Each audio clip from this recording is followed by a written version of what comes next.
I think this is a case where this committee, which has somehow developed a rather fragile bipartisan support of two rather substantial, serious articles of impeachment, is now about to engage in what I call political overkill. Now, too many members here are beginning to think that they are casting the final decision on impeachment in the Judiciary Committee. Well, let me remind you, there are 400 other members that are going to decide this.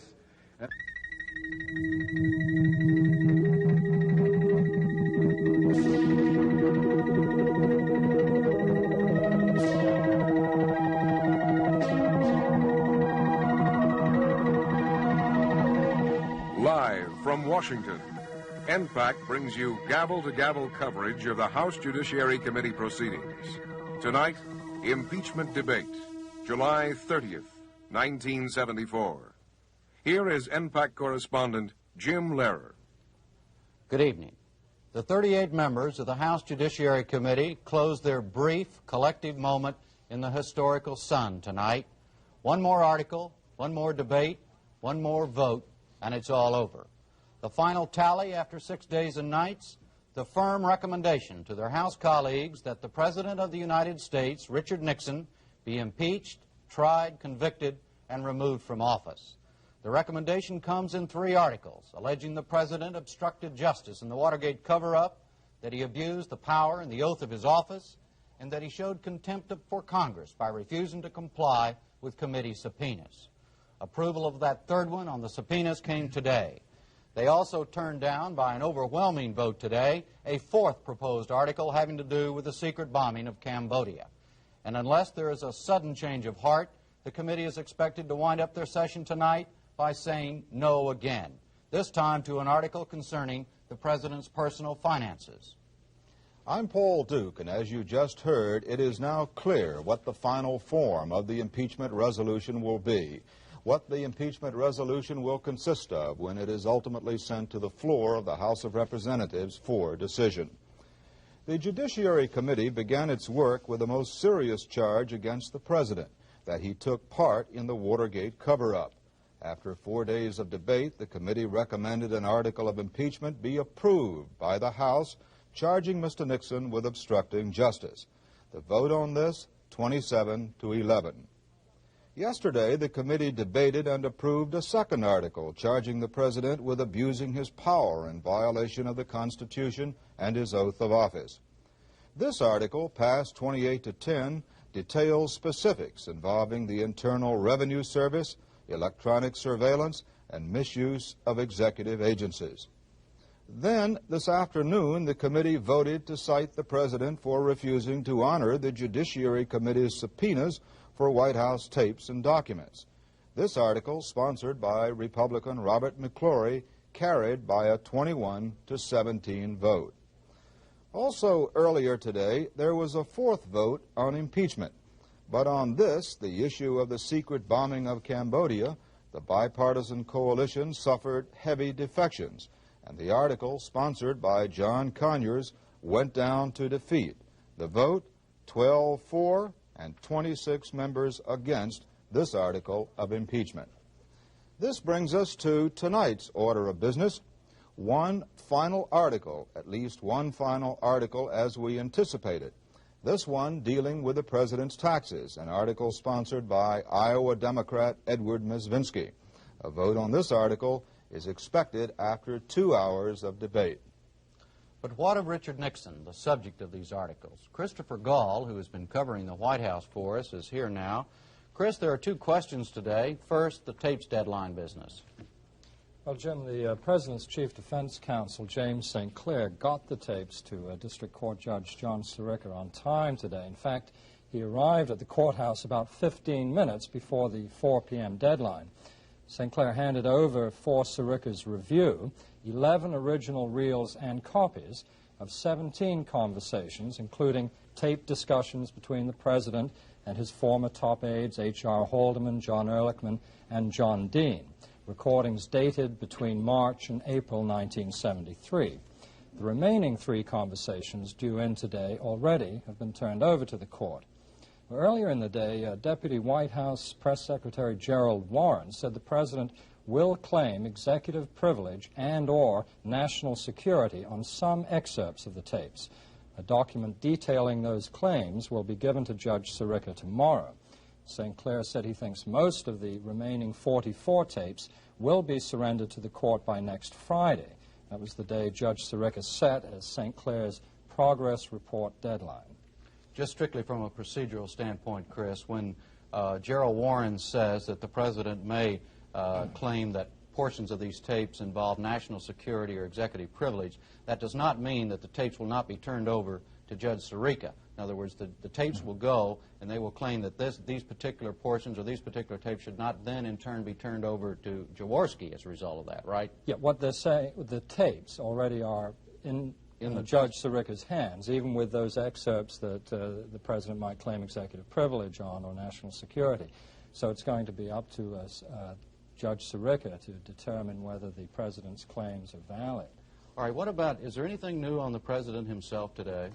Well, the latest sort of eyewitness account of the President was from Secretary of the Treasury William Simon, who emerged late this afternoon from an hour-long meeting with the President to say that he has never seen Mr. Nixon in a better frame of mind. In fact, Simon's quote was, "I have never seen the President in a more positive, affirmative frame of mind.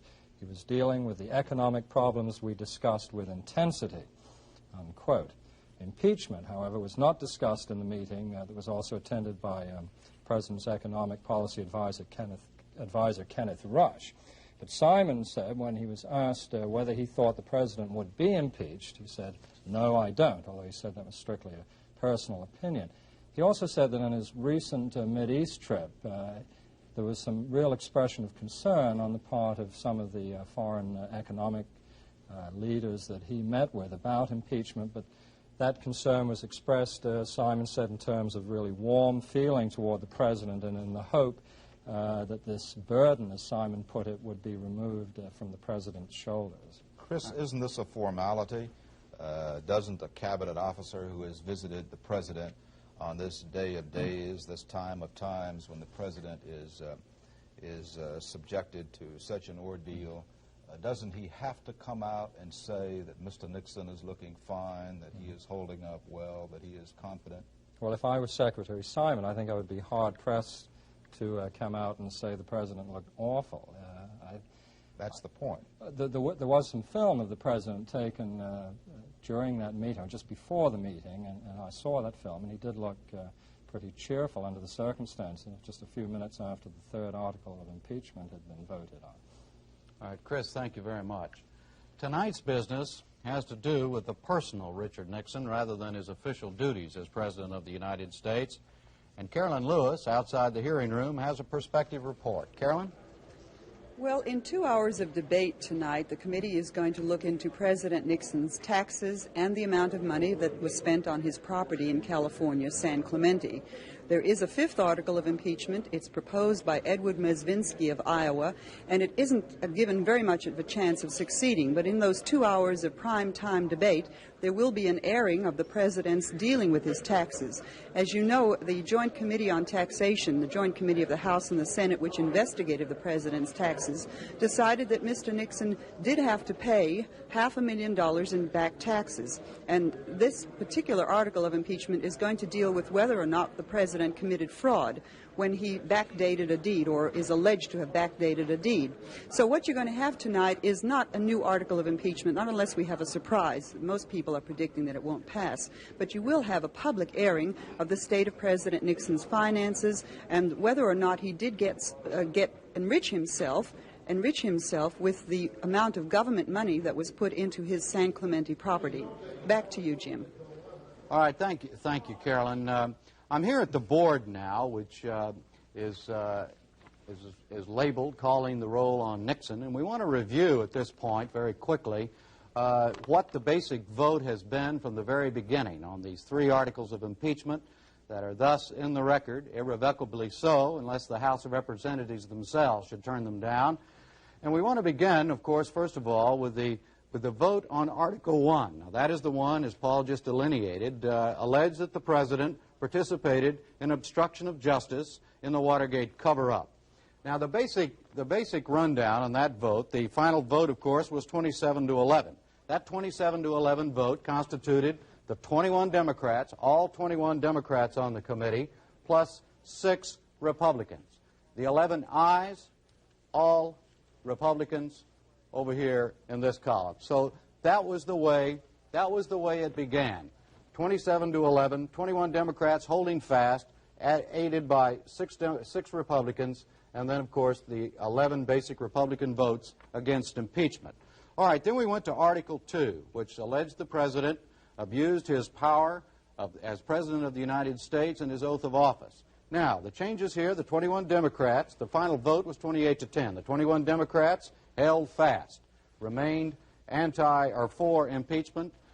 They were joined by the same 6 Republicans. The only change was Robert McClory of Illinois, who had voted nay on the first article, but on Article 2 came over and joined his 6 other Republican colleagues and made the vote 28-10. And then came Article, now that was the basic coalition, the majority coalition that everybody's been talking about for so long, and that was referred to during the day-to-day and will probably be referred to again as that fragile coalition. That's the basic rundown. Then on Article 3, it degenerated, or it split up, and the final vote there was 21-17. Only 19 Democrats stayed with the pro-impeachment move there. 2 Republicans also voted for impeachment on that article. That had to do with contempt of Congress on the subpoenas. On the anti-side, against impeachment, the 17 votes, there were 15 Republicans and 2 Democrats. Now, for review purposes, as we go into this final vote tonight, let's go through very quickly each member of this committee, beginning with Chairman Rodino. Chairman Rodino from New Jersey has voted in every case for impeachment with on those first 3 articles. Same with Donahue, Brooks, Kastenmeier, Edwards, Hungate, Conyers, Eilberg, Walde, Sarbanes. Recall him? Sarbanes was the man whose name was attached to the substitute on Article 1, the one that was finally approved. Drinan of Massachusetts. Walter Flowers, the man who was undecided up to the very last moment. He's a Democrat from Alabama. Seiberling, Danielson, Mann, Rangel, Jordan, Thornton, Holtzman, Mizvinsky, and Owens. Those are the basic 21 Democrats who have voted all the way, at least on Article 1 and Article 2. Now those 6 Republicans, Mr. Butler, he voted aye on Article 1 and Article 2, voted nay on Article 3. Same with Mr. Fisk, aye, and then nay. Mr. Freilich, aye, and then nay. Mr. Cohen, aye, and then nay. Mr. Railsback, aye, and then nay. Mr. Hogan was the one of the Republicans in the original bloc who stayed with the Democrats on Article 3, which was the contempt of Congress, with Mr. McClory. Mr. McClory also stayed. Mr. McClory, as you'll recall, as I said earlier, voted nay on Article 1, then went for impeachment on Article 2, and, of course, introduced, sponsored, and pushed very hard for Article 3, the contempt of Congress. On the Republicans, the nay votes, these 10 gentlemen now voted nay on all articles of impeachment thus far.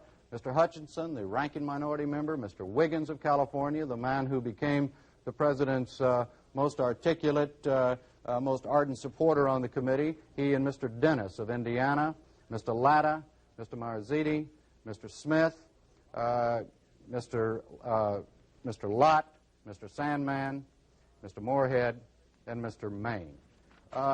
That is basically, I'm not going to, for me to take these now and reshuffle them according to the 21-17 vote would be like taking a deck of cards, etc. But that's the basic coalition. Paul, you... Well, it seems to me that what you have shown here with this demonstration, Jim, is that we have an exceptionally strong coalition emerging from the committee on the first 2 articles of impeachment. This coalition held firm. 27 votes on one article, 28 on the other.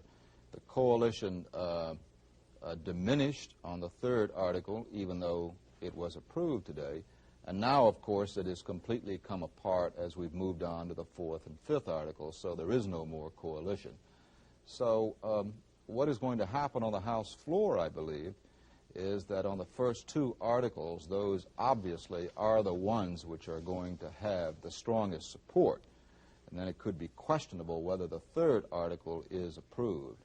Of course, we've been seeing increasing predictions in the past 2 days that the tide has turned so strongly against the president that the House almost surely will approve the impeachment resolution.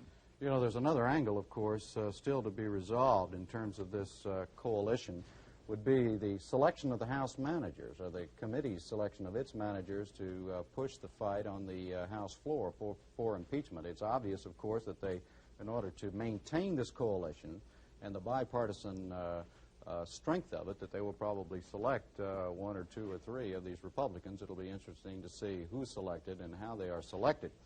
Let's take Mr. Railsback. He's the Republican from Illinois, a man who very strongly for impeachment on the first two articles, would not go for impeachment, however, on Article 3.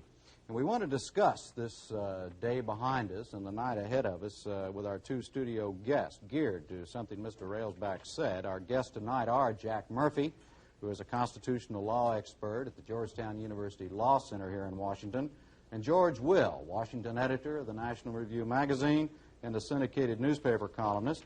And I want to introduce this first question with this short piece again of videotape from today's session in the words of Republican Railsback of Illinois. Let me say, though, that I think this is a case where this committee, which has somehow developed a rather fragile bipartisan support of two rather substantial, serious articles of impeachment, is now about to engage in what I call political overkill. There are many Republicans, I can tell you, on the House floor that have been impressed with the evidence that has been adduced in respect to the obstruction of justice charge, very serious, and also the abuse of power charge. Now, what is this committee about to do? George Will and Jack Murphy, the question is, do the contempt of Congress article that passed, or just the proposition of Cambodia and now tonight the personal finances proposed article, do they constitute political overkill in your opinion? George?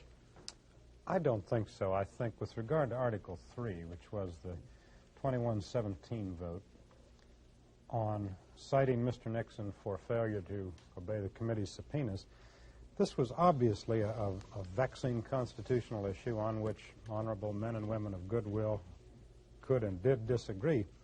I don't think it would be fair to call it political overkill when you realize that the second-ranking Republican on the committee was the mover of this.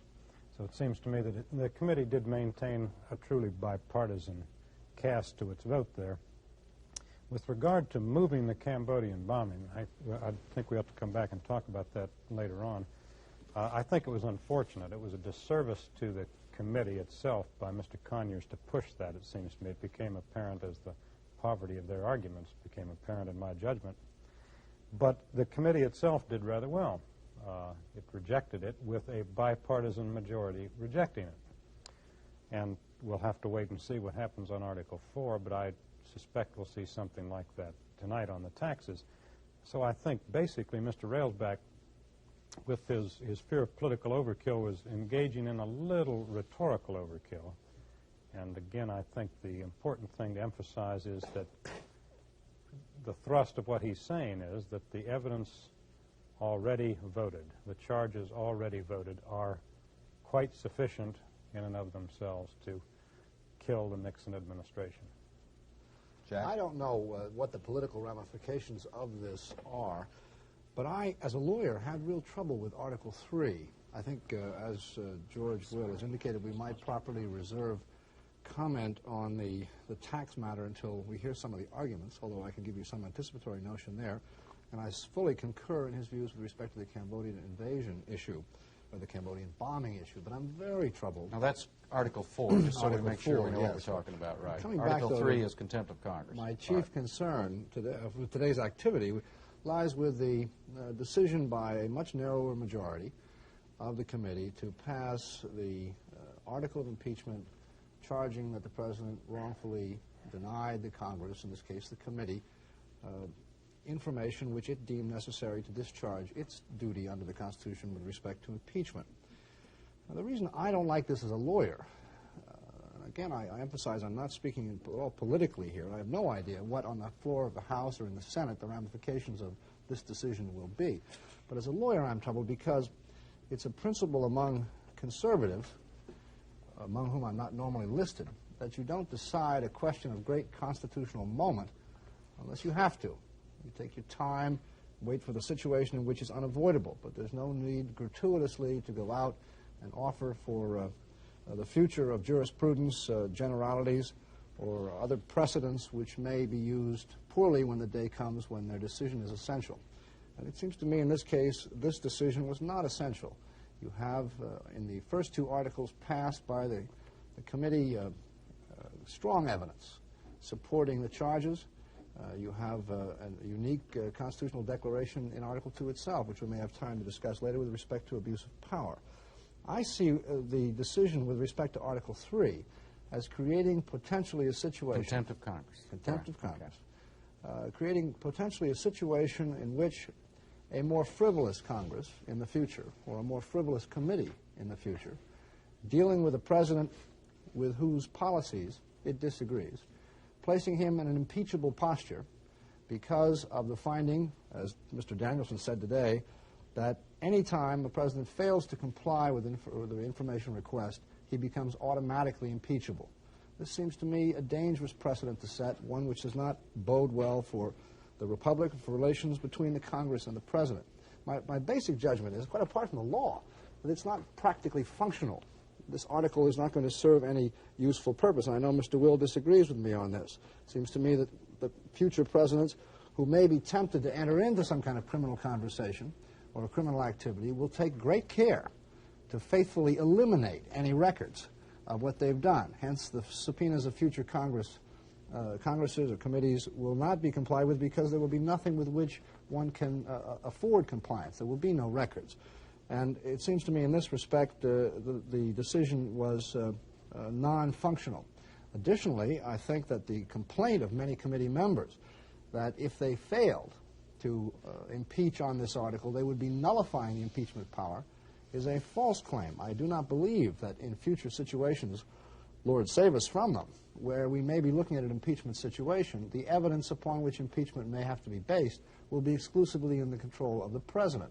It seems to me there are already on this record evidence which was not brought from the White House, which had other sources, which was developed independently.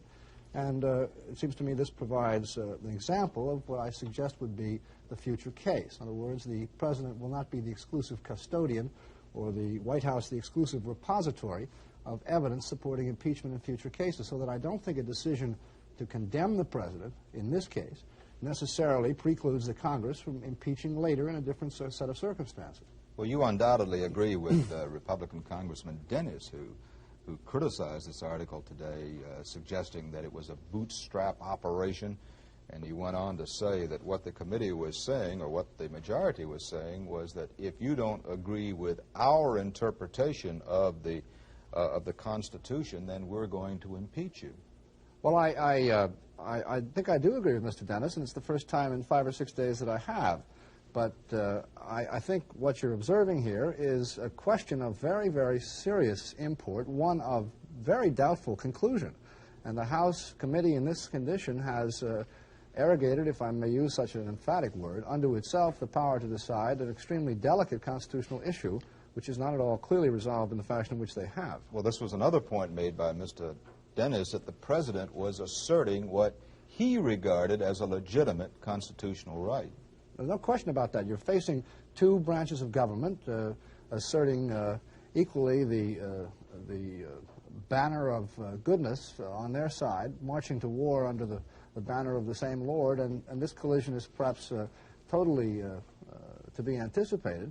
on both sides, but it seems to me the resolution by the committee today is not totally consistent at all with the Constitution. From a pragmatic standpoint, George, do you believe the fact of this Article number 3, which is contempt of Congress having to do with the subpoenas, and the fact that they even introduced and debated Cambodia, and now we're going to introduce and debate income taxes, detracts from the power of Articles 1 and 2 as now drafted and now before the House, or will be before the House?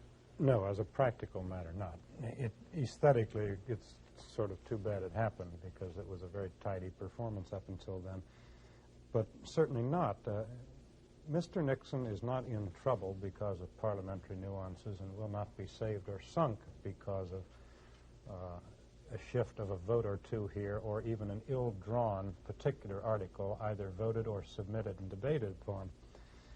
This is coming down increasingly to a very basic judgment on the vast abuses of power and the fitness of Mr. Nixon to continue to govern. And we have to keep our eye on that, it seems to me, because sitting here, particularly in Washington, there's a tendency to chew these things to death.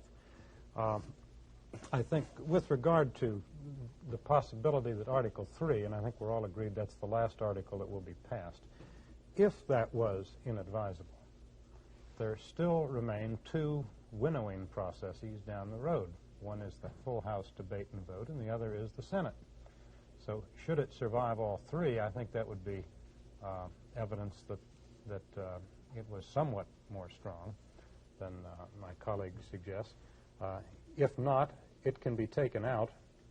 And if anything, it seems to me that perhaps the force and strength of the other two is magnified by the fact that the committee, A, has demonstrated that it can distinguish between an overwhelmingly persuasive vote on behalf of one overwhelmingly convincing article and between those that are less sensible. In other words, I think the gradation in the voting indicates the continuing exercise of discernment. It would help the image of the committee, you think, then with the public rather than hurt it? I don't think it'll hurt. I don't think it matters a whole lot. You don't? No.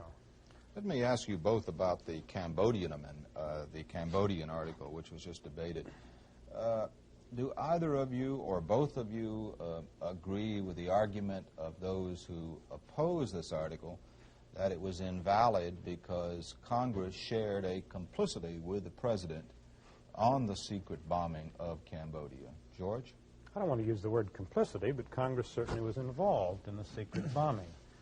Well, that certain key members of Congress, Sure. Senator Stennis, George Mahon, chairman of the House Appropriations Committee, that certain of the members of Congress had knowledge of what was going on. That's right, and I think the president can convincingly argue that there was a compelling practical necessity for not allowing it to go any further than that. That is, the bombing of Cambodia was permitted by Prince Sihanouk on the condition that it would remain a secret so that he would not have to disavow it to maintain his neutrality. I don't know anyone who knows anything about Congress who believes that you could have spread that information much further in Congress without it having found its way into the press. Gentlemen, we'll continue this in a minute. I just want to remind everyone that we are awaiting the reconvening of the House Judiciary Committee evening session, expected to be its last session before writing its final report and sending it to the House of Representatives. The last matter to be resolved is a proposed article of impeachment to be introduced by Congressman Mezvinsky of Iowa, alleging that the president is guilty of a high crime or misdemeanor and thus should be impeached by virtue of some personal income tax problems of the president, plus the additional charge having growing out of the use of federal money for improvements on the presidential homes in San Clemente, California, and in Key Biscayne, Florida. I wanted to go back now to George Will and Jack Murphy. Jack, looking at these three articles that are going to the House, just in looking at it from lawyer terms, not in terms of whether they're good, bad, or indifferent, which do you think will be the easiest to prove? Well, depending on the theory which is adopted by the House of Representatives sitting in its total composition and the Senate thereafter, I would think that Article 2 may be the easiest to prove. Article 2, of course, is the abuse of power article, and the debate yesterday on this article made it fairly clear to me that the majority which passed it was prepared to accept evidence which implicated directly the president's lieutenants, or the president's men, as we're calling them now, but didn't actually reach with a smoking gun effect into the president's office himself.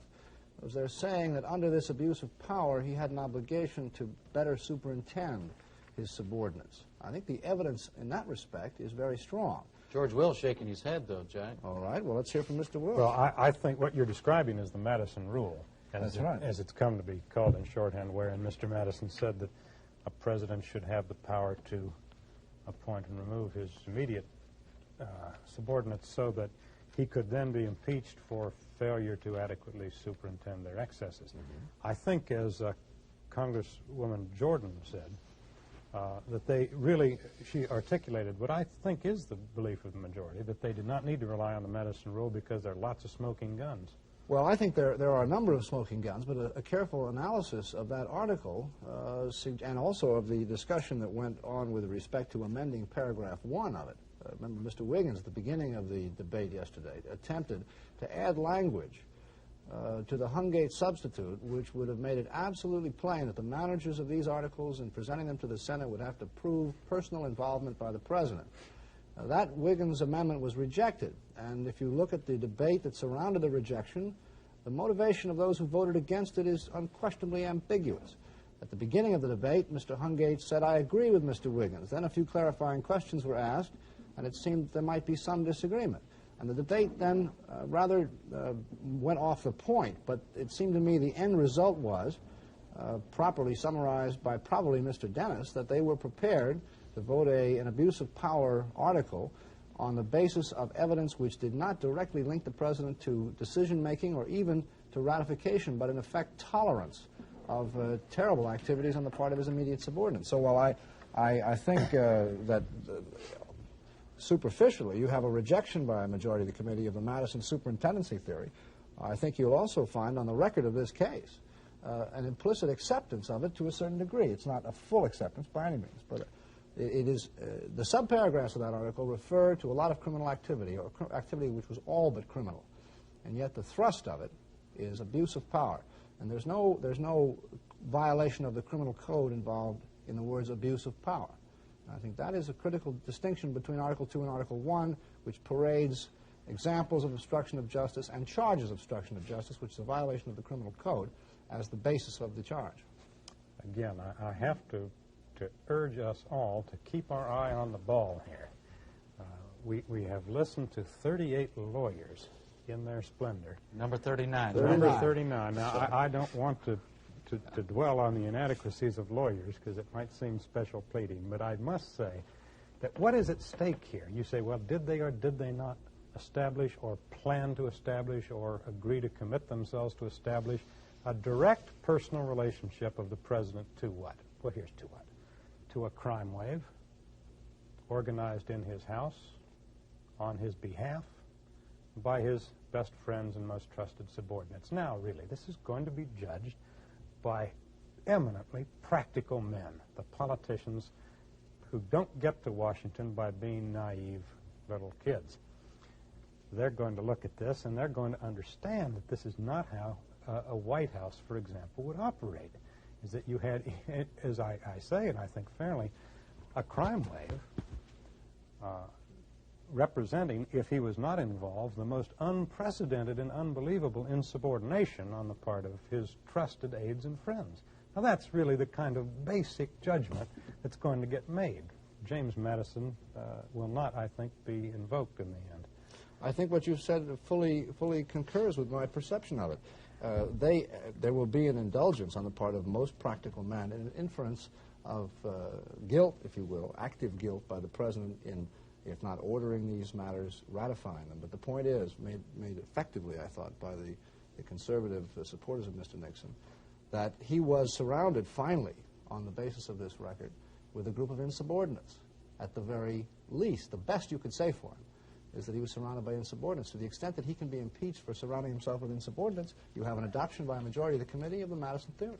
Yes, remember, you had Sandman saying, in his forceful way, that there were lots of crimes committed by lots of people in the White House. Now, no one on either side of the aisle contested that point. And again, let's keep our eye on the ball. In the year of the Lord, 1974, both sides of a congressional impeachment committee conceded the fact that there were lots of crimes committed by lots of people in the White House. We've come a long way. But the crunch question is the president's responsibility. What you're saying is that when it comes down to the crunch, that the members of the House will vote on the question whether or not they have the smoking gun or not, the president is or is not responsible, right? Regardless of the Madison theory and everything else legalistic. That's right. That they are practical men, as you suggest, They- George, many and they of- obviously see the practical facts that are involved here. Many of them will find smoking guns in the transcripts. I agree. Others will say it is inconceivable. It takes the heroic suspension of disbelief to doubt that the president knew what all his friends were doing.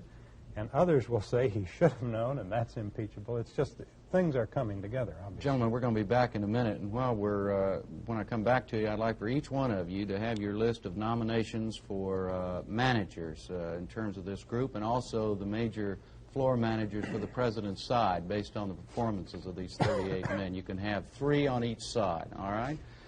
Reminder that we are waiting for the House Judiciary Committee to convene for its evening session and do its final bit of business, a 2-hour debate and then a vote on an article proposed by Congressman Mavinsky of Iowa having to do with the president's finances. As you know, we're going all the time back and forth to Carolyn Lewis, who is our reporter down at the Rayburn office building where this activity is taking place. It is not in the Capitol building. It is in the Rayburn office building. And Carolyn has her own unique spot there in the hallway of the Rayburn building. Carolyn, tell us about your daily work.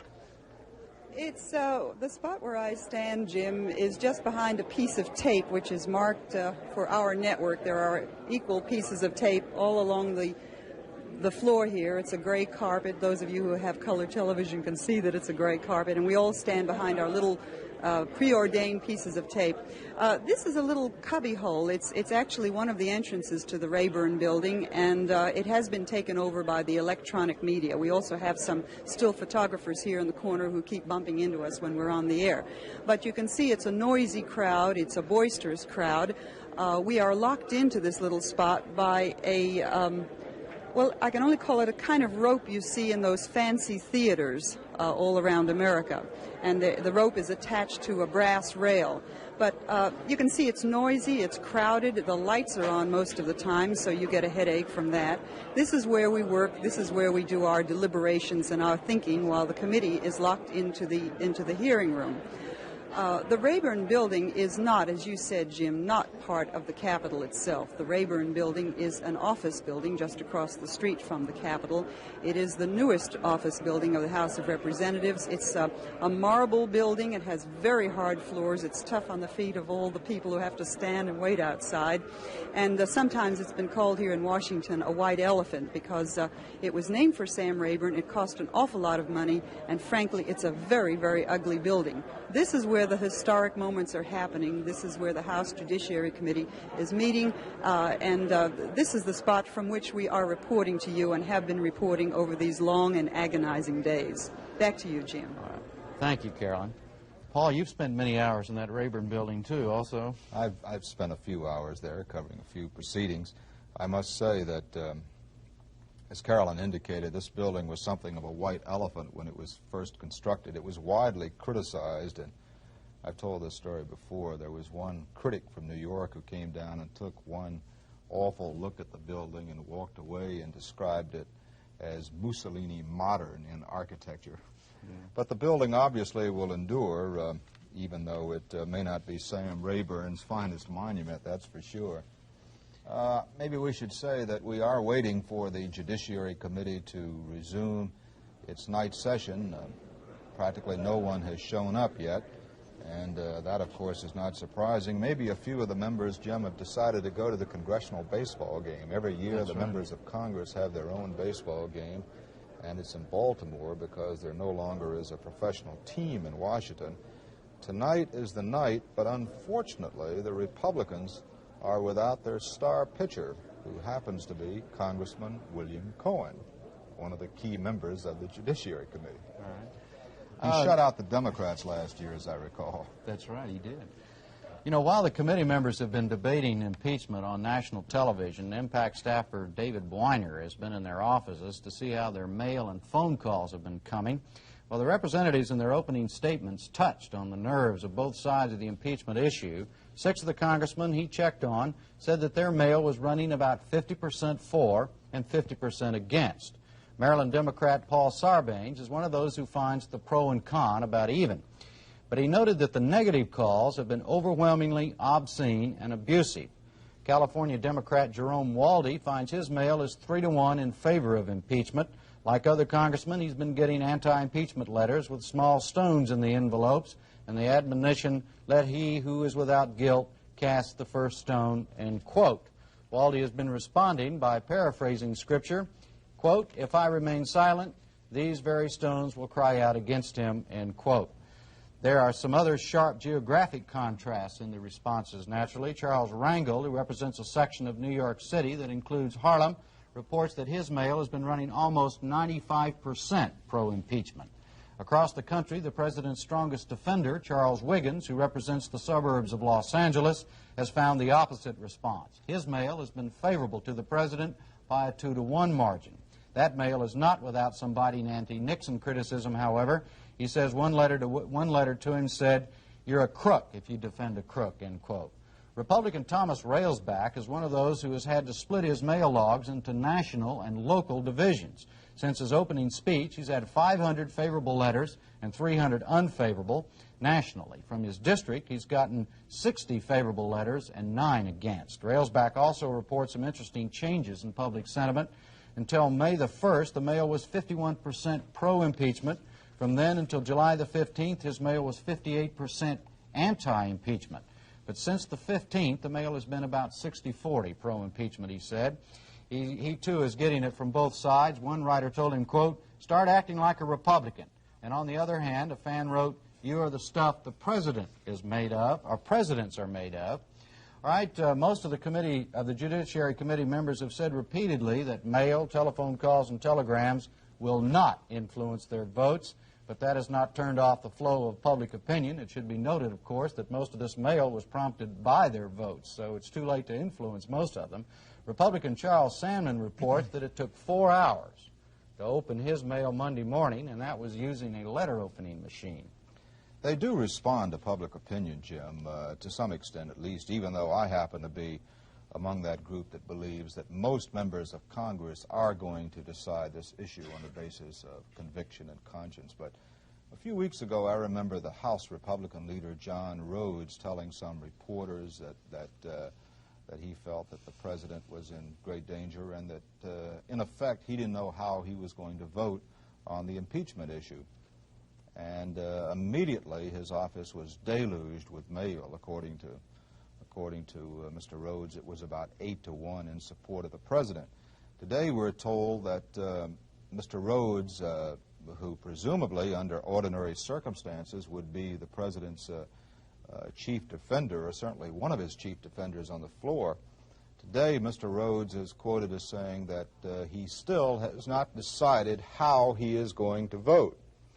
But perhaps the most significant thing which he said was that he is not going to try to persuade other Republican members. In other words, he is going to leave them to decide on the basis of individual conscience. And so that certainly must be regarded as a setback for the president. Did he say also, Paul, that he planned to set up a series of small meetings among the Republican membership where this issue would be debated and be discussed? I assume from that he would have, say, a Wiggins and a Cohen represented there, where the two sides of the impeachment issue could be debated in terms of the articles, which brings us back, George Will and Jack Murphy, to my question before we went away talking to Carolyn about the Rayburn office building, et cetera, and that's your nominations for the managers, both for impeachment and against impeachment. I have a hunch that human nature being what it is, that a lot of people in this country have been making their same kind of list. Jack, who would you nominate? Well, first, a disclaimer. This is obviously in the political phase of commentary on the program, and I'm here as a lawyer, but so I'm passing. I'm passing out of my area of expertise. I'm going to attack this on the basis of, however, a combined political legal judgment as to what would be the most effective presentation.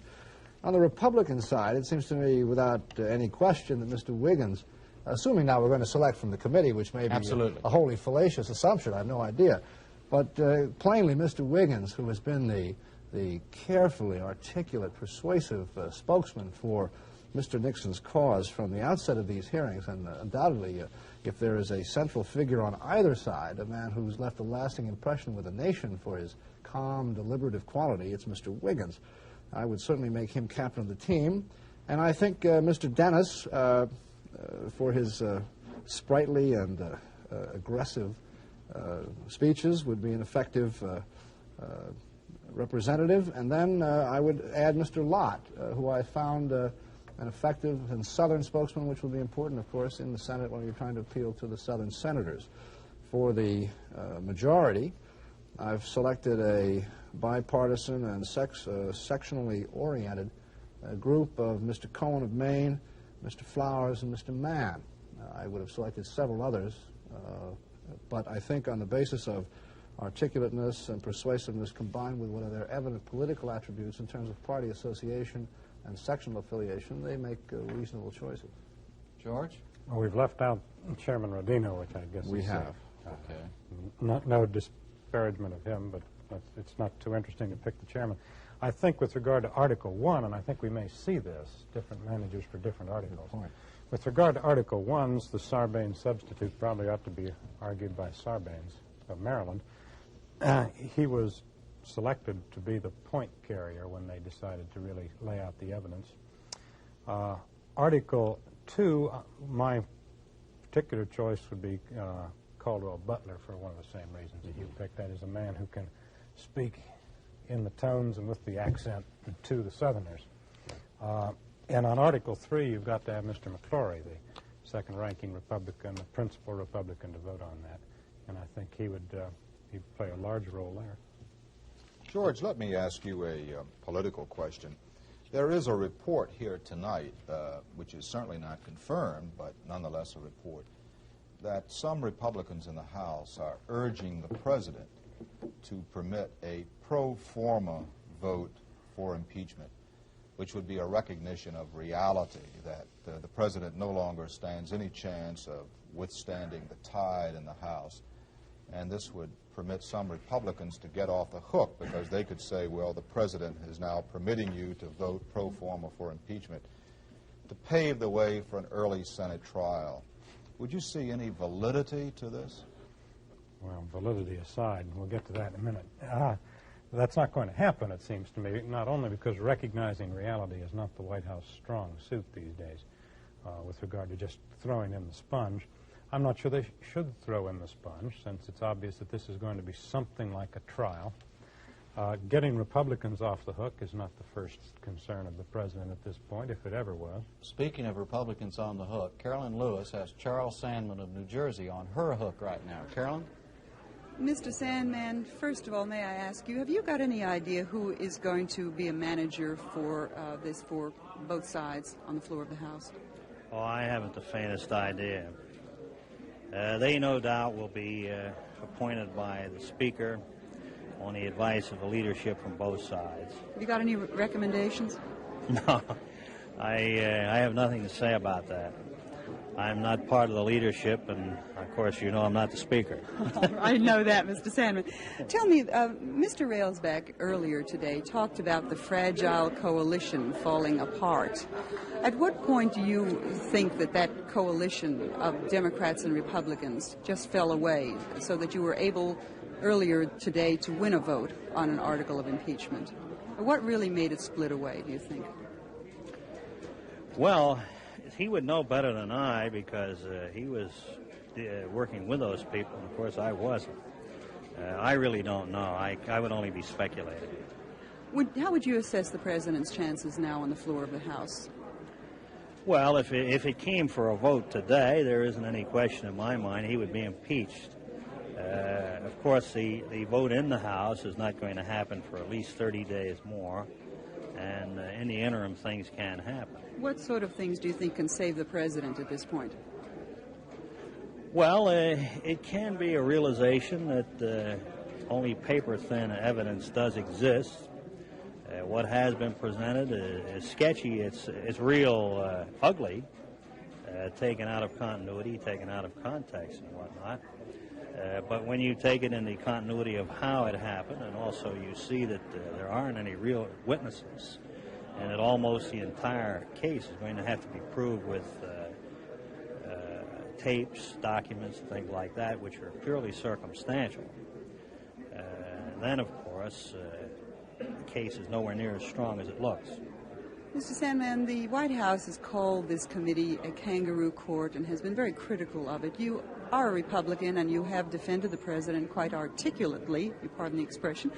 Do you think that it's justified for the White House to make that kind of attack on this committee and its deliberations? No, I don't think so, and it disturbs me because I truthfully believe that the chairman especially has tried his best to be fair. We've had some things happen, of course, that I don't like, but this is the way things happen. Politics being what it is, I was disturbed that what was an inquiry group suddenly became a group of prosecutors. But prior to that, it was run very well.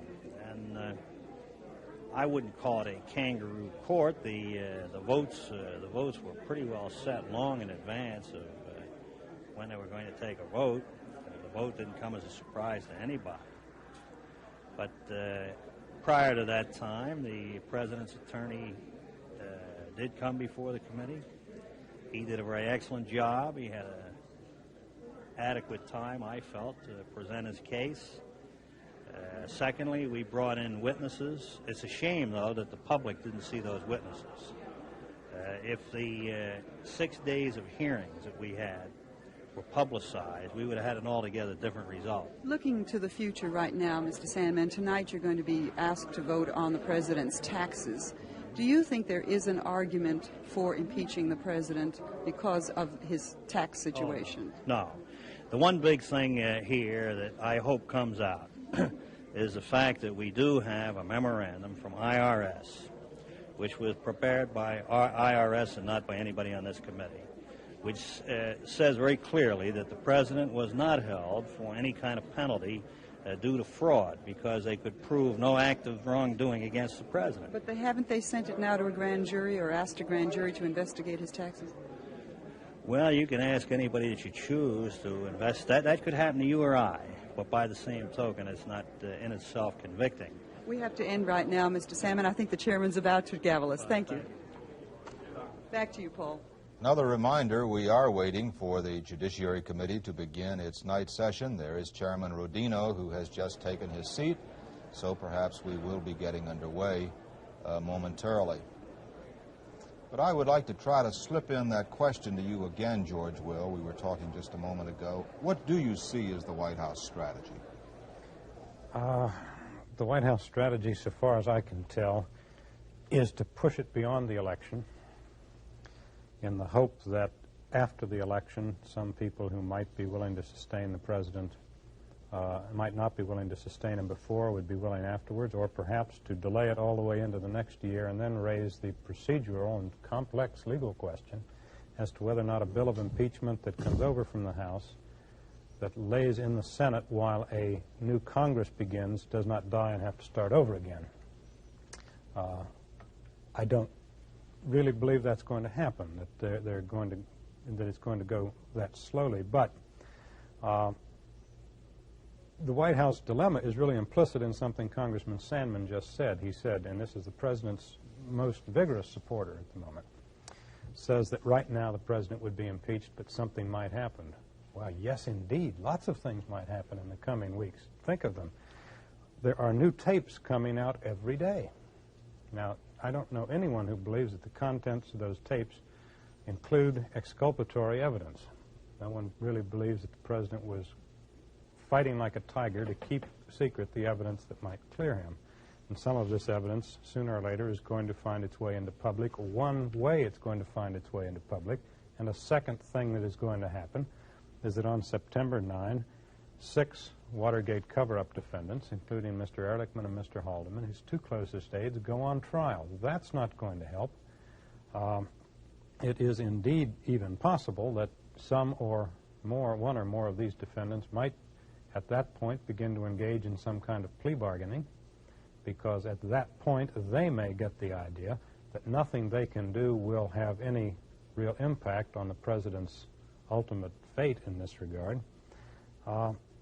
And we shouldn't really lose sight of the fact that a fourth thing that can happen is the discovery of yet another, or if you're inclined to look at it this way, the first smoking gun. That is, there are a lot of investigative reporters in this town who do not think they've found the last of what John Mitchell called in a poetic moment, the White House horrors. So the odd thing about what Mr. Sandman said there a moment ago was he said, things are bad now, but something might happen. And the trouble from the president's point of view, when you look at the things that might reasonably be expected to happen, it isn't very cheerful. It's not likely to help the president. That's what right. you're suggesting. Well, those tapes, of course, we need to point out just once again, because things get very confused on the tapes, that these tapes, these 64 tapes that are before Sirica, 20 of those 64 before Sirica now, there's a long process involved, and eventually the other 44 will be submitted to Judge Sirica, and then he, weighing the objections of the president in terms of national security, et cetera, will then turn them over to the Jaworski, who then could use them along with the defense in this trial. And the question about whether they're ever becoming available to this House Judiciary Committee, that question is actually, we're only talking about 6 or 7 weeks if you assume they're all going to be ready by September the 9th for some kind of use in that trial, assuming that the trial begins on September the 9th, that it's not delayed for some reason. But as George just said a moment ago, and I think you would agree with this too, Jim, the whole history of Watergate has been a history of leaks, of vital material, of damaging material to the president, somehow getting out, somehow being released, somehow finding its way into the hands of the House Judiciary Committee, for example. And, of course, this could find its way, or additional material could come out about the time of a Senate trial, for example. Be interesting.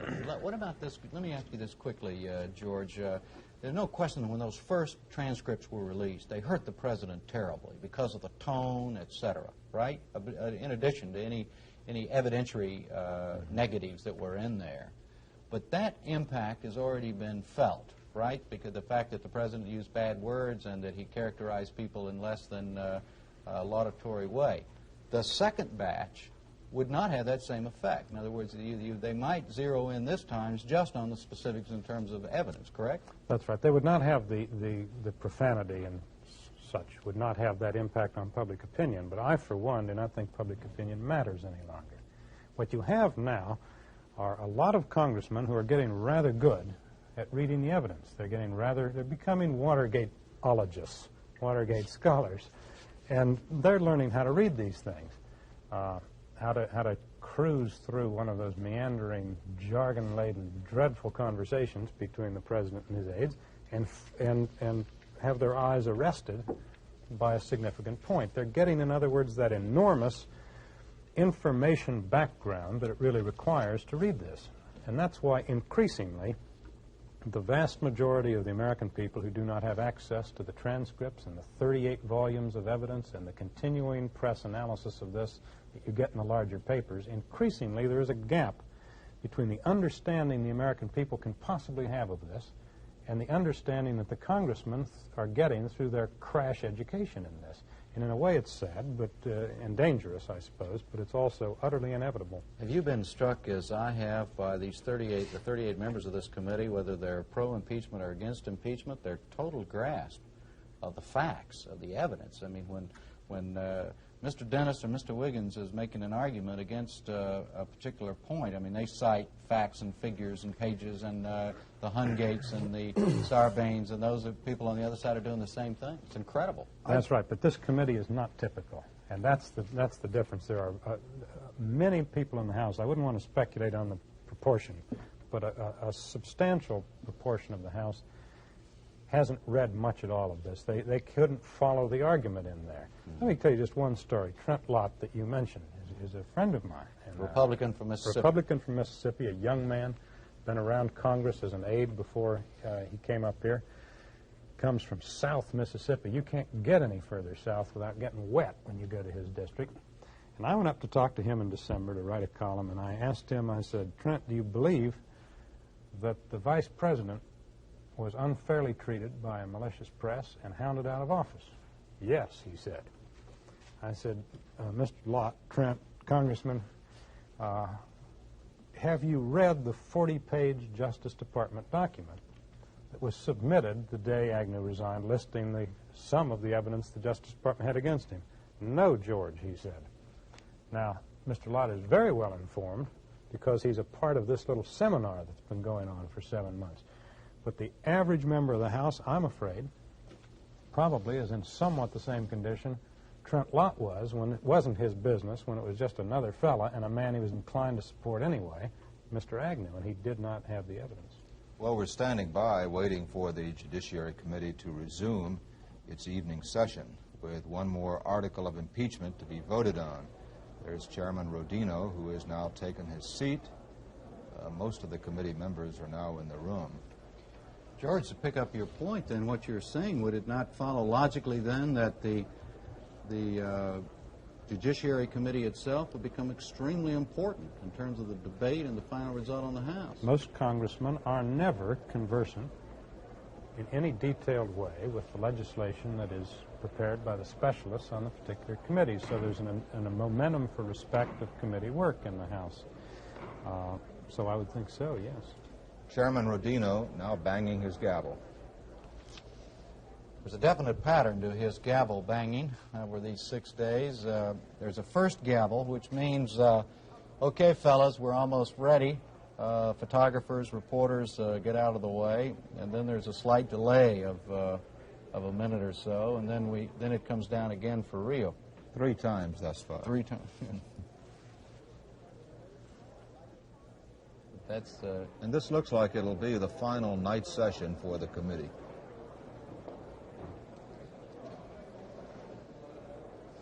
Which generally does not meet at night, I might add. You mean when dealing with other matters? The Judiciary Committee, that's, normally deals, Paul, tell us some of the things the Judiciary Committee normally deals with, civil rights cases, that sort of thing, right? Well, they deal with civil rights with a wide variety of lawyer bills, bankruptcy bills, constitutional amendments, of course.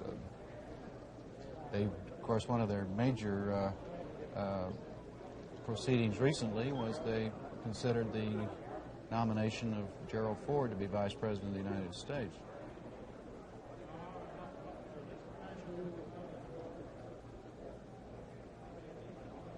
They conducted the hearings on his nomination in the House. This is Peter Rodino's first term as chairman, incidentally. He succeeded Emanuel Seller of Brooklyn, who had been in Congress since 1923. The committee will come to order.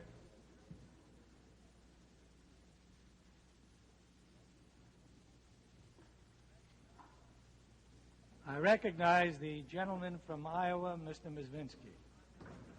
Thank you, Mr. Chairman. I have an article at the desk. The clerk will read the article. Immediately after Article 3, add the additional article, Article 4.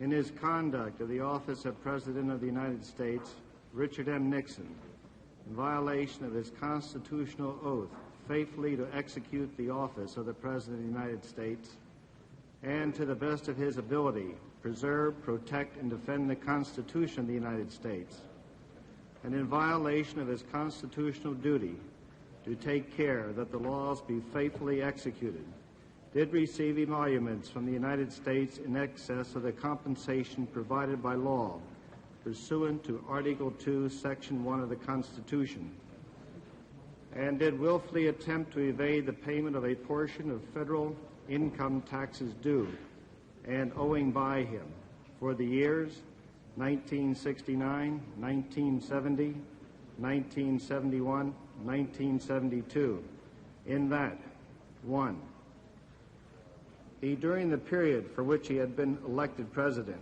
unlawfully received compensation in the form of government expenditures at and on his privately owned properties located in or near San Clemente, California, and Key Biscayne, Florida. 2, he knowingly failed to report certain income and claimed deductions in the years 1969, 1970, 1971, and 1972 on his federal income tax returns, which were not authorized by law, including deductions for a gift of papers to the United States valued at approximately $576,000. Mr. Chairman, I ask unanimous consent that all debate on this article, including the consideration of any amendments thereto, be limited. The gentleman will defer until the clerk has read. Otherwise, you will ask unanimous consent that further reading be dispensed with. Clerk will proceed. In all of this, Richard M. Nixon has acted in a manner contrary to his trust as president and subversive of constitutional government, to the great prejudice of the cause of law and justice and the manifest injury of the people of the United States. Wherefore, Richard M. Nixon, by such conduct, warrants impeachment and trial and removal from office. Gentleman from Iowa. Thank you, Mr. Chairman. I ask unanimous consent that all debate on this article, including the consideration of any amendments thereto, be limited to a period not to exceed 2 hours, to be divided equally between proponents and opponents of the article. Debate on any amendment shall not exceed 20 minutes, divided equally between proponents and opponents of the amendment. Mr. Chairman, reserving the right to object. Mr. Latta. I note that we're 35 minutes late in getting started. I wonder if you consider reducing his time to an hour and a half.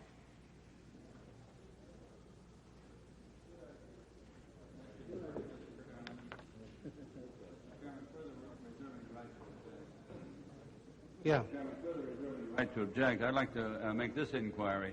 Is it, you made reference to the fact that there would be 20 minutes on amendments, but the 2-hour limitation that you suggested would include, the 20 minutes, would include all amendments and all debate on the original article and all amendments.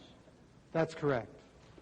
And I would hope, in all respect to the gentleman from Ohio, that in fact we set not to exceed 2 hours, but I would expect that it very well could be less than 2 hours. But the feeling was we should at least have an airing of the issue, and it very well could be less than 2 hours. But it cannot exceed 2 hours, and it would also include any amendments thereto. Further resolving. Mr. Chairman, in view of the past experiences, when we set time, it seems inevitably that we use all that time. And believing that we probably can cover this adequately in an hour and a half, I would hope that the gentleman would request that we not exceed that period. Gentleman from Iowa. Reserving the right to object. Yes, I'll be glad to yield to the gentleman from Texas. To my distinguished friend from Iowa, Mr. Mizvinsky, I would hope that we could retain the 2-hour limitation. That would give only 1 hour for the explanation and discussion on a very involved article which involves the President's taxes as well as emoluments under the Constitution. And I would hope that we could do it with that and with the amendments, do it promptly within that 2-hour period. And I think it's not an excessive amount, and I would hope that the gentleman would withdraw his objection as I certainly do my own. Can we compromise on an hour and 45 minutes? Gentleman from Maryland, Mr. Sarbanes. I have a parliamentary inquiry, Mr. Chairman. If there's an objection, do we then revert to the governing rules of our procedures, which would give each member of the committee 5 minutes to speak in general debate and also 5 minutes to speak on every amendment? The gentleman is correct. Well, it seems to me the proposal put forth by the gentleman from Iowa is quite a reasonable one under the circumstances. compromise, and I'm a man of compromise. If there's no compromise, we'll take the 2 hours. I'll withdraw my objection. There being no objection, Mr. Chairman, I ask unanimous consent request is ordered. Thank you. Mr. Chairman, I ask unanimous consent that I have the first 10 minutes of the 2 hours. Without objection. Thank you, Mr. Chairman. This will come out of the gentleman's time. Right. Thank you. Mr. Wiggins? Amendment at the desk. Clerk will read the amendment. Amendment by Mr. Wiggins. On page 1, in subparagraph 2, add the words, and fraudulently, after the word knowingly. The gentleman is recognized. I shall only take a few moments with respect to this amendment, and perhaps there can be some agreement between myself and the author of the article so as to make extended debate on this question unnecessary. The reason that the language "and fraudulently" is added to the second subparagraph is because there is an ambiguity on the face of the article between the introductory language, willfully attempt to evade, which tracks the language of Title 26, Section 7201, and the language of subparagraph 2, which does not interject the element of fraud in its text. It is my belief that the gentleman from Iowa intends this to be a fraud case, and that there is no intentional omission on his part with respect to subparagraph 2 to remove elements of fraud as the proper thrust of the case. And if that is in fact his intention, then I see no reason for me to pursue my amendment since we are in agreement, and I'll be happy to yield to the gentleman from Iowa so that he can state his intention. Thank you. I accept the amendment from the gentleman from California. I appreciate that, and Mr. Chairman, that being the case and believing that the members of the committee will similarly accept the amendment, I think it now narrows the focus of the debate.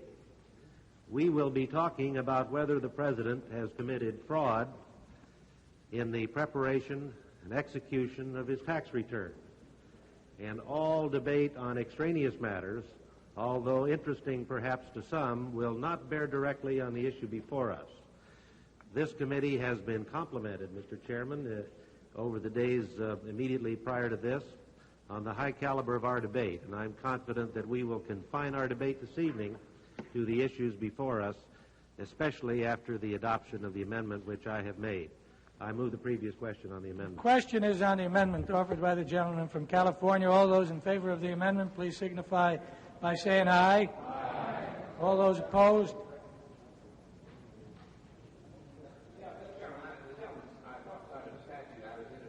And citation, if I might, before I vote.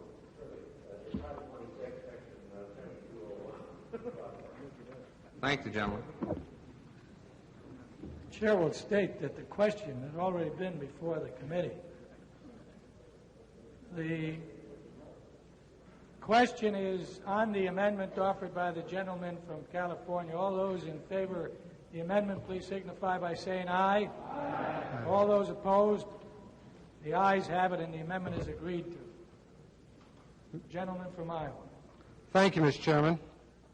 I know that we're all tired, and I know that all of us who have wrestled with the votes we have cast are awaiting with relief, which is promised when you, Mr. Chairman, bring down the gavel to end this unwelcome task.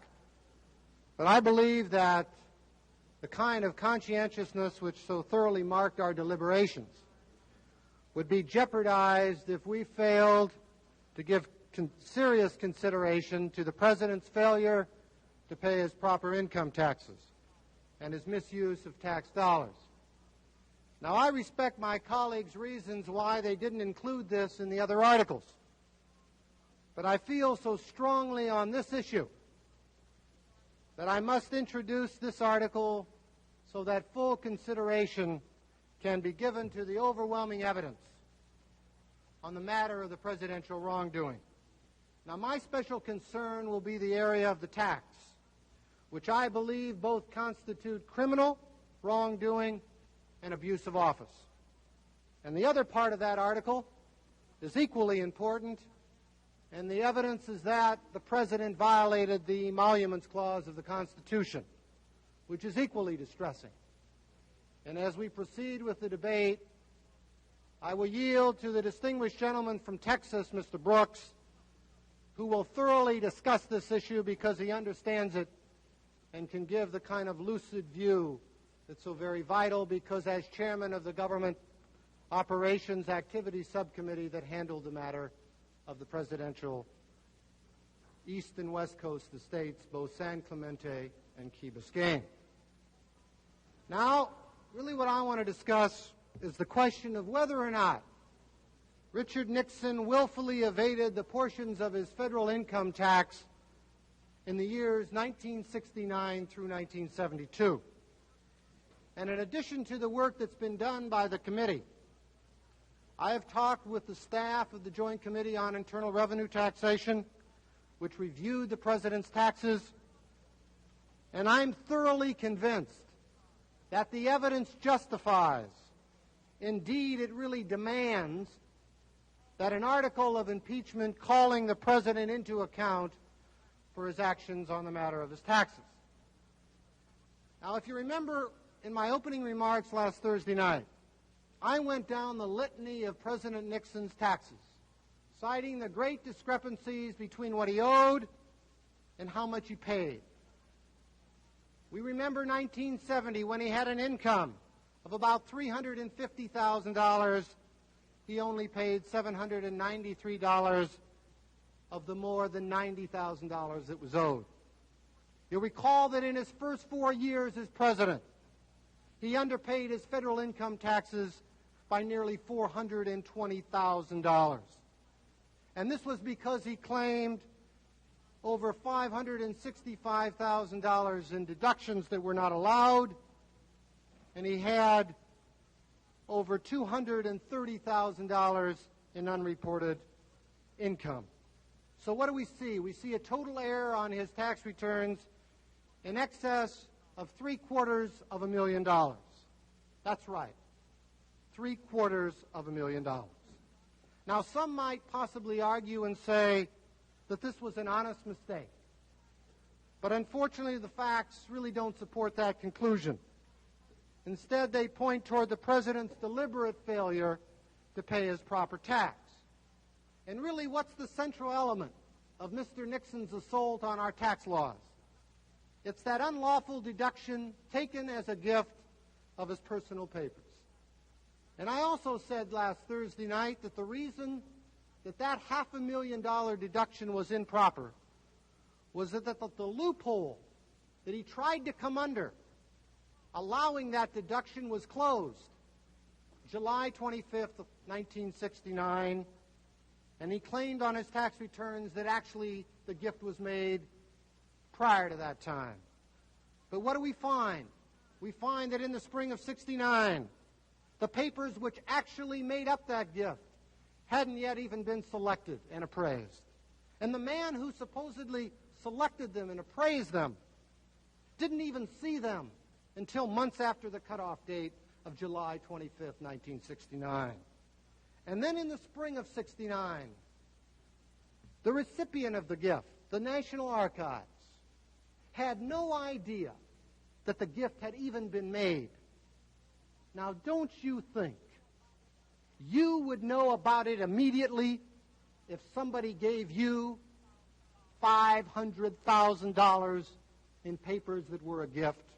I submit that you would. And really, the only thing that lends credence whatsoever to the claim that a gift was made prior to 1969 was the fact that a deed on its face said that it was executed in the spring of '69. But what do we find as a fact? A fact is the IRS ruled that the deed was actually signed in 1970 and was falsely backdated. Now, I know that the White House has argued, and some of my colleagues might contend, that this pattern of deception, which resulted in a personal enrichment of the President, was really manufactured by his aides and without his personal knowledge. But we know that Mr. Nixon takes an active interest in his personal financial affairs. We know that he was involved in very detailed fashion and personally executed a deed, a much smaller gift in 1968. And we know that he went over his 1969 tax return page by page before signing under penalty of perjury. And remember, he is on the bottom line. And we know that he personally discussed the tax benefits of this $500,000 gift with his lawyer. And we know that Mr. Nixon knew that he never signed a deed for the gift. So really, what's the question for this committee? We have to consider whether we believe that President Nixon, who has told us publicly that he practiced a lot of tax law, did not know the truth about a gift of over $500,000, the largest gift he's ever given in his life. And I think we're all aware that some have argued, and this is a key point in our debate, that a president can't be impeached for criminal conduct. And then there's others that contend that this tax matter, although it involves criminal conduct, is not an impeachable offense because it involves, quote, unofficial conduct. Now let's take a look at the president's conduct and see whether or not it's really impeachable. Now all of us on the committee know that if one of us took an unlawful deduction for $500,000 on our tax returns, we would be subject to criminal prosecution, no question. And the president's signing of his tax returns may not be an official act, but it's likely that if it weren't for his official capacity, he too would be prosecuted for willful tax evasion. But unfortunately, due to his special position, really only the impeachment process can call the president into account for his actions. So we must also confront this evidence as an extension of the abuse of IRS.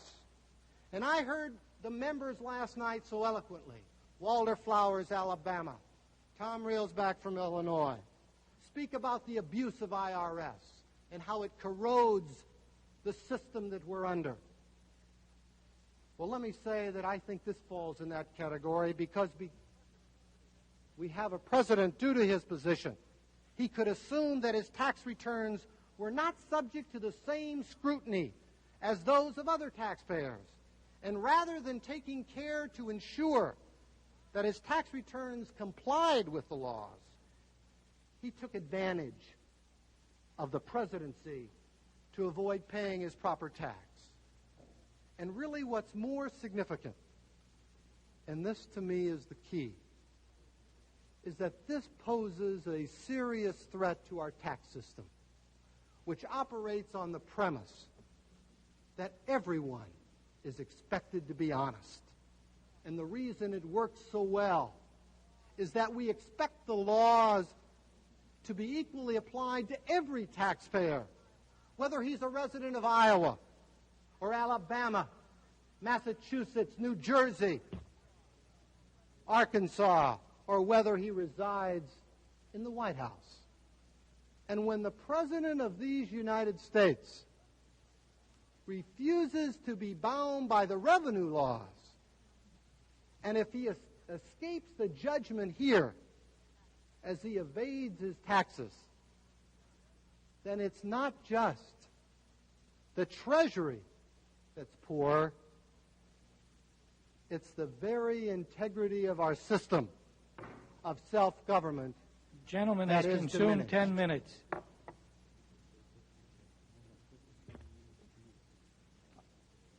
I yield to, does the other side care to take up some time? I'll claim the time on this side, Mr. Chairman. Mr. Hutchinson? I'll claim the time on this side, and I'll yield 5 minutes to Mr. Wiggins. Mr. Wiggins is recognized for 5 minutes. I thank the chairman for yielding. Ladies and gentlemen, we reached an agreement a few moments ago that what this case was all about was the willful evasion of taxes. We know, although the gentleman from Iowa causes me to doubt that he knows, that this case has nothing to do with an innocent mistake. If the president, in fact, erred on his income tax, but did so innocently, or relied in good faith upon his counsel, then we are not talking about tax fraud in this case. It is a sweeping, inaccurate statement to say that any citizen who claimed an improper deduction in this amount would be criminally prosecuted. That is not so. Such a prosecution can only proceed if there is fraud. And I want to discuss the evidence, not a theory at all, but the evidence with respect to whether or not fraud exists in this case. This story began in the fall of 1968, ladies and gentlemen, after the election, when the President-elect Nixon met with President Johnson. President Johnson recommended to President Nixon that he might consider giving as a gift and taking a tax deduction certain pre-presidential papers. President Johnson recommended to President-elect Nixon the name of an appraiser, one that Mr. Johnson had used when he claimed his deduction. The appraiser's name was Newman, and he was from Chicago. President Nixon apparently felt that was worthy of pursuing and contacted his law partners up in New York, the firm of Nixon, Mudge, Rose. And an attorney proceeded thereafter to perfect a gift of certain pre-presidential papers for the taxable year 1968. Now, that was the only presidential involvement in the year 1968. President-elect Nixon talking to President Johnson and dealing through his attorneys concerning a gift. We move now into the year 1969, which is the critical year insofar as presidential actions are concerned. In February of that year, John Ehrlichman sent a memorandum to the President in which he discussed tax planning for the President and suggested that the President might well consider making a gift of his pre-presidential papers. There was no question at that time as to the propriety and lawfulness of making such a gift if it were properly perfected. The only presidential act, so far as our record disclosed, is the President writing on the bottom of that memorandum the word good and a few odd sentences with respect to a foundation. But the word good is the operative word, suggesting that the President was instructing Ehrlichman to go forward and perfect the gift of his pre-presidential papers. The President now is removed from the picture for a period of many months. Thereafter, John Ehrlichman and Ed Morgan of the White House, in cooperation with Mr. DeMarco, a tax attorney out in the Los Angeles area, performed certain acts for the purpose of claiming a gift. I make no claim, ladies and gentlemen, that they acted properly. That will be determined at a later time. But we're talking about the President's actions and his alleged fraud. The President played no role, ladies and gentlemen, in that at all. The next act of the President is in a social occasion at the White House when he meets Mr. Newman, and as Mr. Newman goes down the social greeting line, and we've all had some experience in that, there was a brief exchange about the appraisal of the pre-presidential papers. Thereafter, the next act occurs in December. The President signs a bill, a tax reform bill. And the final act upon which this whole case is premised is that in April the 10th, 1970, Mr. DeMarco and Mr. Kalmbach, his two attorneys, come to the Oval Office with a completed tax return. They spend approximately 35 minutes in the Oval Office, a portion of which was devoted to pleasantries, approximately 10 minutes of which was devoted to the tax return itself. It is stated by the witnesses that they went over it page by page, and now critically, ladies and gentlemen, critically, the evidence is that the President's attorneys then and there stated to him that these deductions were properly taken, and the President signed the return. A few moments thereafter, Mr. DeMarco took the return upstairs for Mrs. Nixon to sign, and that's it. That's all the evidence we're talking about.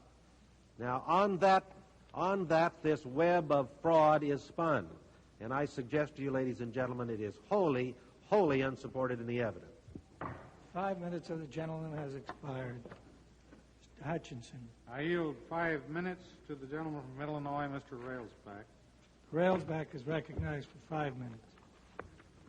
Mr. Chairman and members of the committee,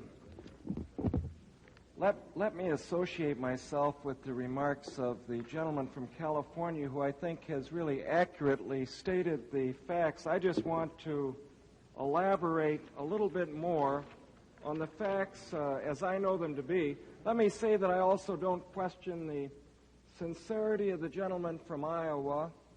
I know of his concern about this particular area, but personally, I can't help but think this is another case where we have impeachmentitis, which along with some of the other things that we voted on earlier today, we're a little bit engaged in overkill. The second affirmative act that was claimed in the alleged presidential misconduct is the president's signature of his tax return, which was done on April 10th. And I just want to elaborate a bit on what Mr. DeMarco testified to, as well as Mr. Kalmbach. DeMarco, the president's tax counsel, explained in his interview with our inquiry staff. The explanation to the president consisted of DeMarco's pointing to the appraisal of the papers and stating, and I quote, "This, of course, is the appraisal supporting the deduction for the papers which you gave away." End quote. According to DeMarco, the president's response was, "That's fine." DeMarco said there was no discussion about the deed giving the gift of papers to the United States. Moreover, DeMarco has stated that there was no in-depth analysis of the tax return while he was with the president. I remember seeing an interview of DeMarco after some of this came to light, where DeMarco indicated that he still felt that everything was proper. Then, in addition to that, what has the president done when some of this came to light? He agreed to turn it over to a joint committee of Congress to make a determination concerning his 1969, 70, 71, and 72 returns.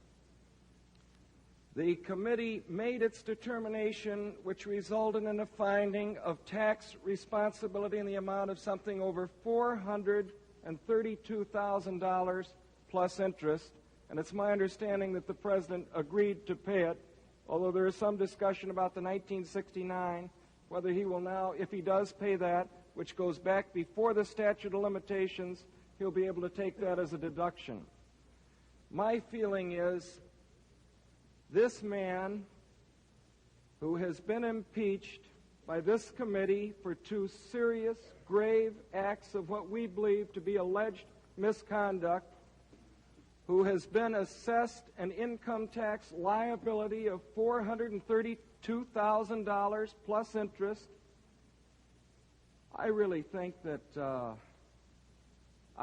it's gone just about far enough, and I suggest that there's a serious question as to whether something like this that happened to him personally, whether that had anything to do with his conduct of the office of president.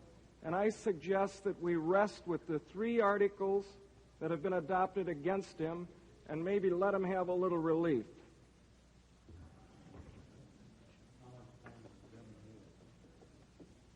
The gentleman has 30 seconds out of his 5 minutes left. I yield to Mr. The gentleman from Iowa is recognized. I yield 10 minutes to the distinguished gentleman from Texas. Mr. Mezvinsky, Mr. Chairman, no man in America can be above the law. It is our duty to establish now that evidence of specific statutory crimes and constitutional violations by the President of the United States will subject all presidents now and in the future to impeachment. With respect to the President's taxes, I submit to the committee that when Mr. Nixon personally signed his tax returns, he attested to false information with the purpose of defrauding the American people of approximately $1.5 million. It has been documented that President Nixon took unlawful deductions from his income during the years 1969, 1970, 1971, 1972 for, 1, a fraudulent gift of his vice presidential papers, His daughter's honeymoon.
Only $1.5 million.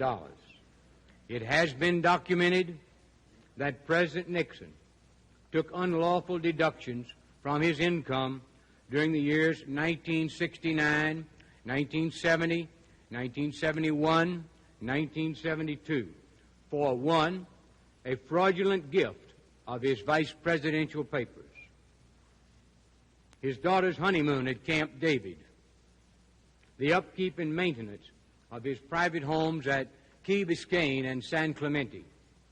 In addition to reducing his taxes by these fraudulent deductions, Mr. Nixon failed to report certain income from the sale of property in California, in New York, and in Florida, and from the conversion of campaign contributions to his own personal use. We're not discussing a person unfamiliar with the laws involved. This is a lawyer who knows the requirements for a gift. This is the man who signed the tax provision in question into law a few months earlier. This is a man who unabashedly attempted to use the IRS and the income tax statutes to attack his political enemies. Now, with regard to emoluments, I want to direct your attention to Article 2, Section 1 of our Constitution, which states, and has stated since about 1789, that, quote, the President shall, at stated times, receive for his service a compensation which shall neither be increased nor diminished during the period for which he shall have been elected, and he shall not receive within that period any other emolument from the United States or any of them, end quote. Alexander Hamilton, writing in the Federalist Papers, stated its purpose as follows, quote, neither the Union nor any of its members will be at liberty to give, nor will he be at liberty to receive any other emolument than that which may have been determined by the first act. Now, you are familiar with the expenditures of federal funds on President Nixon's vacation retreats in San Clemente, California, and Key Biscayne, Florida. This issue has been the subject of several extensive investigations by congressional committees and executive agencies. The Internal Revenue Service did an audit of President Nixon's tax returns, and they determined that he received $94,679.61 in unreported income as a result of government expenditures at his California and Florida homes and travel for unauthorized purposes. The breakdown was about $67,000 on those homes, about $27,000 on unauthorized travel, which was unreported income to him. The Internal Revenue Service declared, and I quote, "This is not Democrats, this is not Republicans, this is the United States Internal Revenue Service." They said, "In view of the taxpayer's relationship to the United States government as its chief executive officer, the above items constitute additional compensation to him for the performance of his services for the government." End quote. Now, these expenditures were not the result of overzealousness on the part of fawning bureaucrats, but were ordered by his personal agents, his personal lawyer, his personal architect, his personal decorators, his closest personal friend. In my judgment, the President should be impeached by the House of Representatives for his gross and willful violation of Article 2, Section 1 of the United States Constitution, the highest law in this land. And I would reserve the balance of my time for a future period. I didn't know we yielded reserve time. Gentlemen, cannot... Pardon me, if that is not proper, what time have I consumed? Yield to me. The gentleman has 4 minutes and 45 seconds remaining out of the 10 minutes. I'd be delighted to just point out that there's been some question about what the government has done about this, about whether it's fraud or whether it's a problem or not. And I will point out that Donald Alexander, the current Commissioner of Internal Revenue Service, I don't even know him, referred the question of possible, I hope I don't meet him, referred the question of possible violations of Section 7206(2) of the Internal Revenue Code rising out of the preparation of that 69 income tax. He sent a letter to Mr. Leon Jaworski asking that they look into this. And this is what he said in that letter. He didn't send it a long time ago. He sent it on April the 2nd of 1974. Not last year, just a month or so ago. And he said, "We've been unable to complete the processing of this matter in view of the lack of cooperation of some of the witnesses and because of the many inconsistencies in the testimony of individuals presented to the service. The use of grand jury process should aid in determining all the facts in this matter.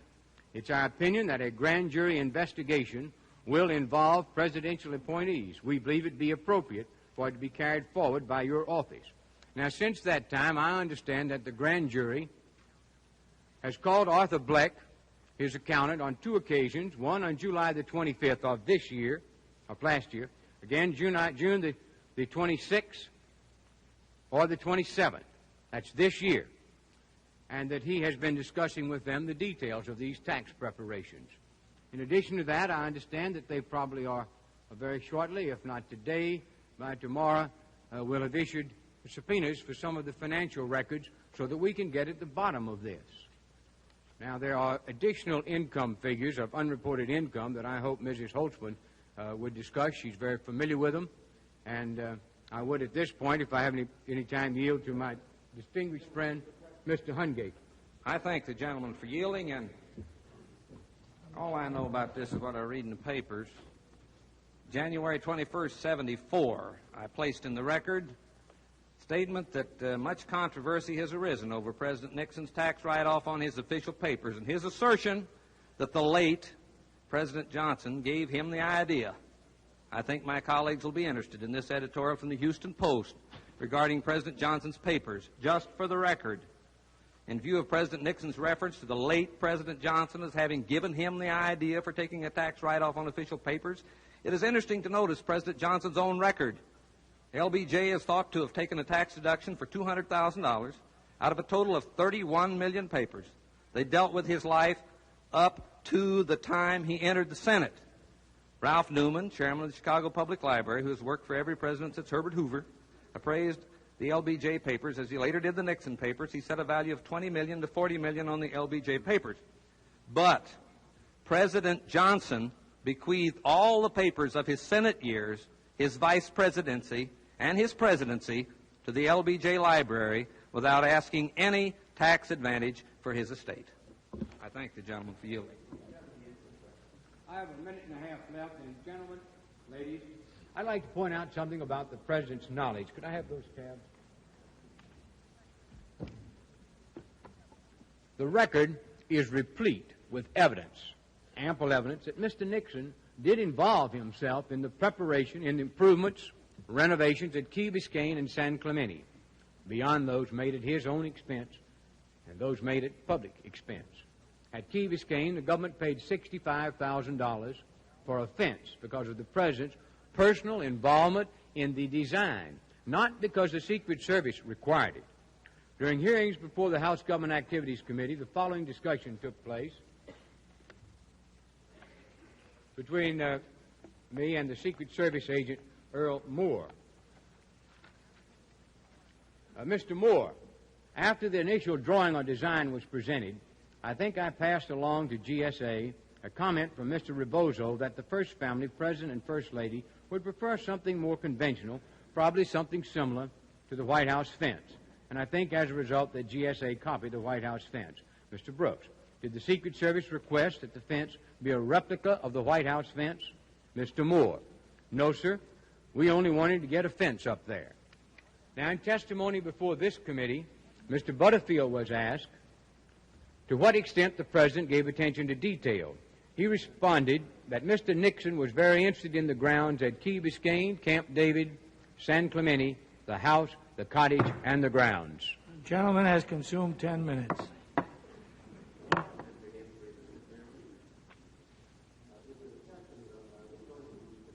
To evidentiary materials before the committee, or are the members free to call upon other materials known to them only? Well, the gentleman is advised that during this time of debate, the members are to discuss the matter before them, which is the matter of possible impeachable offense as it relates to the article that's before them. Mr. Chairman, could the gentleman yield to clarify the source? The source of this information was furnished to the committee, and is part of the committee records. It was made available to Mr. Jenner and to Mr. Dorr and to that committee if they wanted to read them. The gentleman from Iowa. One comment concerning the matter of fraud. I think it has to be shown and brought to the attention of this committee that we had an expert witness who had been the past head of the criminal division of the Department of Justice. He was responsible for drafting the manual on the matter of fraud. He said, under the facts that we have had presented to us, the taxpayer not answering the questions submitted to him by the Joint Committee on Internal Revenue Taxation. What did he say? Quote, if no satisfactory response was forthcoming, it would be my judgment that in the case of an ordinary taxpayer, on the facts as we know them in this instance, the case would be referred out for presentation to a grand jury for prosecution. Mr. Folsom. I'll yield now to Mr. Danielson for 5 minutes. The gentleman from Iowa is advised that he has now consumed 21 minutes of the 60 minutes, and there are 39 minutes remaining, and the gentleman from Michigan has consumed 12 minutes, and there are 48 minutes remaining. Gentleman from Iowa. I now yield to the gentleman from California, Mr. Danielson, for 5 minutes. Gentleman from the first California. little comment I'd like to make, I wish to make one thing clear in the record. 3 of our members have stated at one time or another in these proceedings that the President cannot be indicted for a criminal offense while he is in office. I want to point out that, in my opinion, that is an incorrect statement of the law. It's a wholly gratuitous comment, and I do not agree with it. I feel the record should reflect it's not the opinion of the committee officially. The amendment which was just offered and offered by Mr. Wiggins, accepted by Mr. Mezvinsky, and adopted by the committee, to add the word fraudulently into the operative portion of this article, I want to point out was not just a fine semantic difference. This was a very carefully calculated, very intentional amendment, because by adding the term fraudulently after knowingly, we have lifted the degree of the offense which would be charged by this article against the President from that of a civil matter to one at least in the context of criminal tax fraud, which requires a very high burden, a very high degree of proof, a willfulness, knowingly, intentionally, for a perverse purpose and whatnot. But I remained mute on that, but for a good reason. I feel that if we're going to impeach a president for tax fraud, it probably should be a fraud of the highest degree.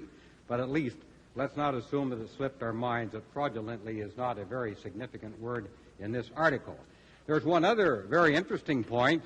Since this is not a criminal proceeding, and if the House should impeach, and if the Senate should try on the grounds of tax fraud and not find a conviction, since it's not a criminal proceeding, it would not be jeopardy barring a subsequent prosecution. When we consider this particular article, I want all of the members, please, to bear in mind, Mr. Chairman, that we do not consider matters of this type in a vacuum. When we consider the burden of proof in a tax fraud case or in any other case of this type, we must consider and weigh all of the evidence against the background of common sense. The conclusions and impressions we have come to in our lifetimes of experience in serious matters. People are not held to such a high degree of proof that we are splitting semantic hairs. We use good judgment and common sense. And we bear in mind at all times that people probably intend to do what they do in the serious matters in their life, and that when we do something as serious as claiming a $580,000 tax deduction, we are paying attention to what we are doing and are aware of the proportionate gravity of that act as above some other act that we may be involved in. Now, this committee knows, Mr. Chairman, from press reports, that the President has not denied that he owes the money which was charged against him. A rather vast sum, the exact figure I do not remember. The press reports also indicate that he has paid the sums due for 1970, 1971, and 1972. But the record shows that he has not yet paid the sum for 1969, the principal of which was $148,080.97, which would carry interest from 1969 and conceivably a negligence penalty of 5%, which is about $7,500 other dollars. Now, in the evidence of fraud, one of the most common types of evidence that's produced in our criminal courts, at least, is evidence of concealment, evidence of misrepresentation. Because in the ordinary affairs of man, we do not conceal something unless we have something to hide. We do not misrepresent unless we do not want the truth knowing. So quite obviously, when we conceal or misrepresent, this is some indication of the intent of the actor. What evidence do we have in this case? Not a great deal, but some that's rather significant. Can you imagine, Mr. Chairman, anybody claiming a charitable deduction of $576,000, more than one half of his net worth, without giving some fair consideration to that claim of a deduction? Certainly he would not do it casually. Certainly he would not do it without fully intending to claim it. And certainly he would have asked his accountant or his attorney, Joe, do you really mean I can take $576,000 off? How often, Mr. Chairman, when you write off your $50 to St. Peter's Church, have you wondered whether you had a check to cover it? Can I state, and I do state, Mr. Chairman, that our President, when he took these deductions in 1969 and 70 and so forth, was not naive. He knew what he was doing. He had taken the same claim in 1968. In this instance, the appraiser looked it over after the law had expired, and a deed is backdated. I respectfully submit this is enough evidence to have it considered by the Senate. Gentleman from Iowa. Well, I'll yield to the gentleman from Michigan if he wants to take some. I'll be happy to take time now. I yield 4 minutes to the gentleman from Illinois, Mr. McClory. Mr. McClory is recognized for 4 minutes. Thank you. I have an idea that the gentleman from California, when he was inquiring about evidence which is not in our record, may have been referring to LBJ's income tax returns and the practices that he had. Now, we're not reviewing his income which was substantial, or any of his tax practices or anything like that. We are here considering whether or not there is clear and convincing proof of tax fraud on the part of the President of the United States. And we can't base that kind of a conclusion on suspicion. Now, there hasn't been any tax fraud found by the Internal Revenue Service or the Joint Committee on Internal Revenue, both of which have investigated thoroughly the income taxes of the President, and the President has not concealed anything. I don't know anyone who has made a fuller breast of his income and his deductions and laid bare his federal income tax returns for all to see. And so there isn't any mystery, or there's no concealment about this at all. And there hasn't been any fraud found even against the preparers of the tax, even though there may be pending some investigations in that respect. I looked over the report of the Joint Committee on Internal Revenue and went through the various tax deductions that the President had claimed, including the deferral or attempted deferral of a capital gain or loss with respect to the purchase of residential property after he sold his apartment in New York in the Hotel Pierre and bought property out in California. But that right to defer the capital gain or loss was denied. I never heard of such a thing before. And, of course, with regard to the deduction for gifts, which had been taken by others, we know Hubert Humphrey and a number of others who have made gifts, many other persons, not public officials, who have made gifts of valuable papers. And it seemed to me, as I reviewed this, that the Internal Revenue Service and the Joint Committee on Internal Revenue had resolved all the doubts against taxpayer Richard Nixon. Now, I don't think the President is entitled to special treatment, but it seems to me he's entitled to fair treatment, and I question whether he has or not.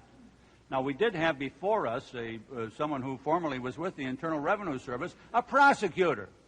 Well, certainly the prosecutor thinks that something should go before a grand jury because it's easy for him to find things wrong and things that should be prosecuted. But I also had a question to ask him. I said, well, I think he overpaid his taxes in some areas. Does he still have a right to go to the tax court or claim a rebate or refund? And, of course, he does. Now, we're just talking here about the President's federal income taxes, but there is no evidence here, no evidence, no clear and convincing evidence, no substantial evidence of any tax fraud. And this proposed article should be summarily rejected because it doesn't belong here. Not because we feel sorry for the President or anything like that, but because measuring it by the same standard that we've measured every other proposed article that's come here. There's no clear and convincing proof of any wrongdoing on the part of the President. And I yield back the balance of my time. How much time is the gentleman consumed? The gentleman has 40 seconds remaining out of the 4 minutes which were yielded to him. The gentleman from Michigan is ready. I yield 5 minutes to the gentleman from New Jersey, Mr. Sandman. Mr. Chairman, I just can't imagine what else some of these people here want to do to Richard Nixon. They want to throw him out of office for some of the most vague circumstances anybody ever heard of. You've heard different versions of notice and Fifth Amendment, due process, modern times as to Richard Nixon. Maybe he doesn't have the same rights as 220 million other Americans. And then they adopted Article 3. That impeaches him because he won't confess. They had no evidence, and if you don't give me the evidence, then we're going to impeach you. That's a new one. And then, of course, the insult of them all, Article 4. They're going to throw him out because he ended the war by bombing Cambodia. Anybody else would get a prize, but this man was going to get impeached because he ended a war that the two predecessors couldn't end. And now, that's not good enough. They want to strip him of every asset that he's got left, possibly make him go to jail for the rest of his life. Boy, this is a generous crowd. I just can't imagine why we can dream up all of these things. The extra emoluments. Do you know that one of those extra emoluments are trips that Mrs. Nixon took on Air Force One? Did anybody ever question Jackie Kennedy or Lady Bird or anybody else? But any least little thing that Richard does is a crime. Let me read to you one thing that apparently has been tucked under the rug. The evidence that we get is always sketchy. It's never right to the point. And, of course, he talked about an internal revenue agent talking about what happens in hypothetical cases. But look what happens. Mr. Brown, the chief intelligence man from the Baltimore office, March 22nd, 1974. That's pretty recent.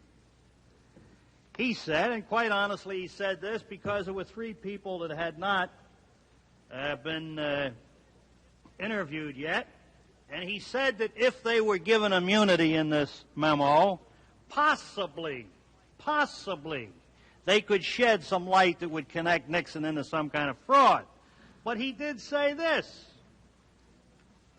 He said, to date, our investigation has revealed that for the following reasons we feel we could not, emphasize not, sustain a 50% fraud penalty. That's from the IRS. That's not speculation. That's what they said about this awful, guilty individual. I think this is important. Now, there are many other things that we can say, but the law is clear. The law is clear that to be guilty of fraud, it must be done intentionally. It must be done willfully. And it must be done to defraud, to do something the law doesn't allow you to do. The law is clear. It says you cannot be held for fraud if it is a result of mistake. You cannot be held for fraud if you rely upon the advice of an attorney, and this is what Richard Nixon did, and everybody knows it. A fraud penalty cannot be sustained whenever the taxpayer relies upon the advice of his attorney, provided he gives his attorney all of the facts. Now, one outstanding point. Hubert Humphrey did exactly the same thing, and nobody ever said a word about Hubert taking a couple $100,000 in a deduction. And so have some other people. There is no question that the papers were delivered to the archives on time. There is no question about that. In the interim, something else happened.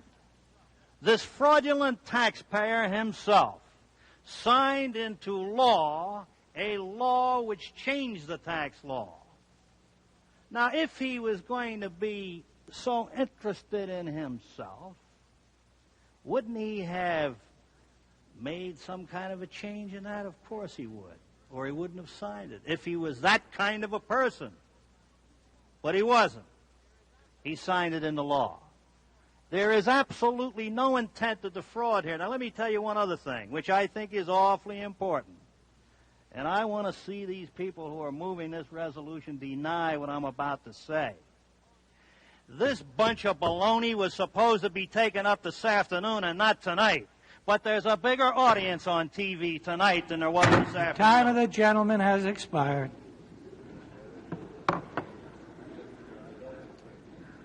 The gentleman from Michigan, Mr. Hutchinson, has 39 minutes and 40 seconds remaining. I yield 4 minutes to the gentleman from Mississippi, Mr. Locke. Mr. Chairman, after the remarks of Mr. Sandman, I think it'd be just as well if I passed my time back and not tried to add to it. However, I want to emphasize again the remarks that he wound up with. This afternoon, quite to the surprise of some of us, we spent a better part of the afternoon working on an article dealing with the bombing of Cambodia, which most of us knew would be defeated. Why? For a very good reason, so that tonight we would have an opportunity to talk about the president's taxes. It's a good political issue, but is it one that you impeach a president for? We, the people, don't like the idea that our president has not paid taxes commensurate with his income. But will we not admit that he is entitled to make those deductions which, according to his counsel and the law, are legal? You may not like it, but do you impeach a president for mere negligence in filing personal income taxes? The question, as has been mentioned by the gentleman before me, is willfulness. And in this case, it turns on whether or not the President knew no gift of his papers had been made before July 26, 1969, if in fact they had not already been donated by the actual delivery. I spent a good bit of time in 1969 personally working on the gift of papers in a similar situation. And I know how difficult it was because the law practically changed from month to month. You had to really stay close to it. Now let's consider some of the facts that have already been mentioned to some extent. At the end of 1968, the President made a much smaller gift to the archives, $80,000 worth of his papers. And he personally was deeply involved in this unquestioned legal gift. He discussed the deduction with his attorneys, was briefed on the alternatives, and personally signed the deed conveying the papers. In 1969, he did not give the same personal attention to this gift, and for a good reason. He was President of the United States. Surely he could rely on the advice of the White House Counsel and a noted personal tax attorney to see that it was properly and legally done. In fact, he apparently should not have relied on their competence. Now, here are a chain of events I'd like to go over with you. First, the President made a gift in 1968. Second, in late February 1969, the President told John Ehrlichman, the counsel, that he intended to make a bulk gift of papers during the year. Next, John Ehrlichman wrote a memorandum to the President on the subject of charitable contributions and deductions. Then the papers were actually transferred to the archives on March 26 or 27, 1969. On June 16, Ehrlichman, in a memorandum to White House Attorney Morgan, who was handling the papers, conveyed a number of the President's decisions and concerns respecting his income taxes in these papers. In November 1969, appraiser Newman wrote the President and advised him of the value of his papers, and I might add that this appraisal was substantially above the deduction that was actually taken. It's important to note that the President did not sign the gift. It was signed by Attorney Morgan and with no written or oral power of attorney from the President. In April 1970, when the President signed his 1969 income tax return, his tax lawyer told him that he had a 5-year tax shelter here with this charitable deduction. This is in the evidence. This was clearly a strong indication to the President that all necessary steps had been taken to consummate this gift. This is his tax lawyer talking to him. I think it can be effectively argued that a very confusing manner existed with regard to the applicable law that Congress changed that year, and I'd like to go over just briefly the dates there. First of all, there was no indication the law was going to be changed in February. Time of the gentleman from Mississippi. If I could just conclude with one sentence. Mere mistake or negligence by the President in filing his tax returns should clearly not be grounds for impeachment. Thank you, Mr. Chairman. Gentleman from Michigan. I yield 5 minutes to the gentleman from New Jersey, Mr. Marizidi. Mr. Marizidi is recognized. Thank you, Hudson. Mr. Chairman, I would like to compliment at this time the gentleman from Iowa, Mr. Bavinsky. He has done what some of the proponents of articles of impeachment have not done. He has inserted specific allegations. I do not agree with his position, but I do agree that the article is precisely and properly drawn. I address myself to paragraph 2.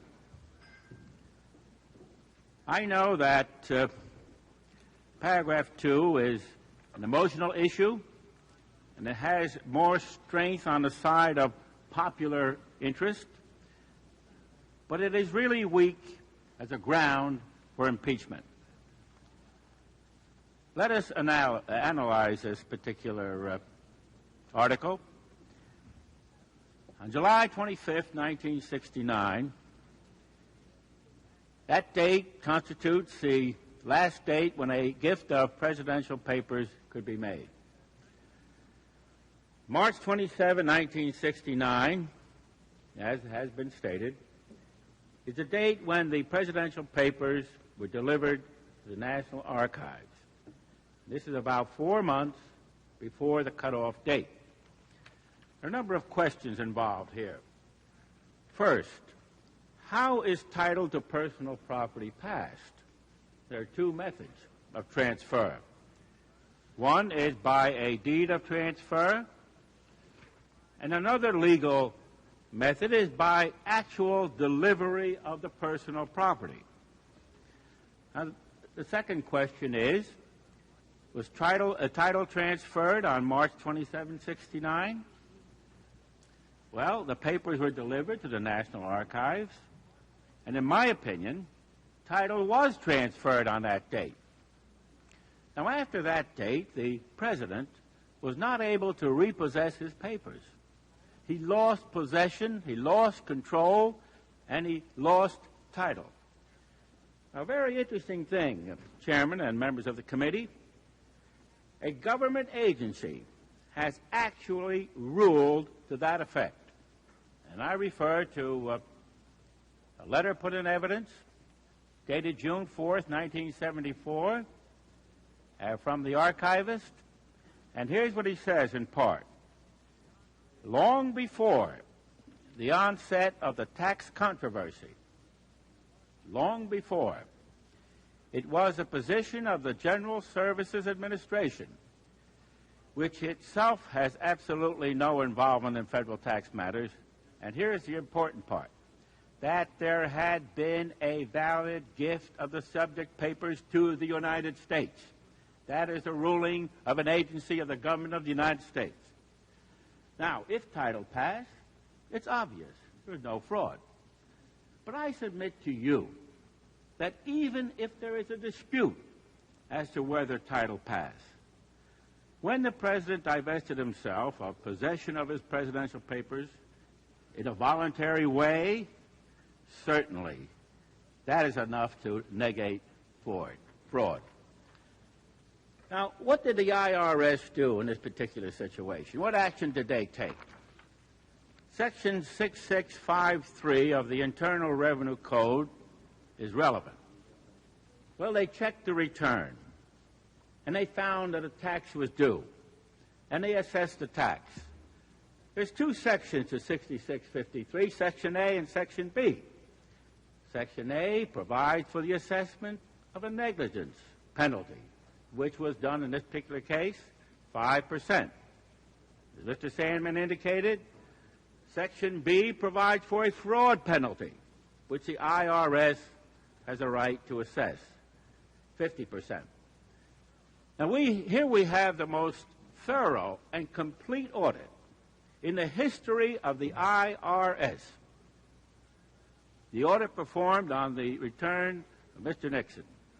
And the IRS, with its thorough investigation, notwithstanding what has been said here and argued here, did not assess the fraud penalty. Chairman, I cannot see how this matter can be a ground of impeachment under the Constitution.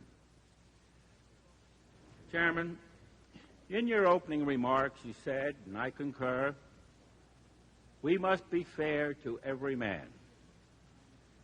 I have tried to be fair to Mr. Nixon, and I have tried to persuade the members of this committee to vote against impeachment. It is apparent that we have not succeeded in this respect. Time of the gentleman from New Jersey has expired. The gentleman from Michigan... May I have half a minute to finish my sentence, please? I'm sorry, I can't yield the gentleman any more time. I haven't got a second. The gentleman from Michigan, Mr. Hutchinson, has consumed 29 minutes and 20 seconds and has 30 minutes and 40 seconds remaining, and the gentleman from Iowa has consumed 26 minutes and has 34 minutes remaining. Gentleman from Iowa. Yes, Mr. Chairman, I now yield to Ms. Holtzman from New York 5 minutes. Thank you, gentlemen, for yielding. Thank you very much, Mr. Chairman. I am gravely concerned about the tax matter that we have seen before this committee, and I would like to clear up the record on one point. There's been a lot of talk that IRS cleared the president on tax fraud. In fact, IRS did nothing of the kind. IRS said that the reason they could not find tax fraud was because they didn't have the testimony under oath of Mr. Ehrlichman, Mr. Morgan, and Ralph Newman. and that without that testimony under oath, they were unable to make a decision one way or the other. But they did not preclude the possibility that in the future, if these persons did testify under oath, they could connect the taxpayer with fraud in this instance.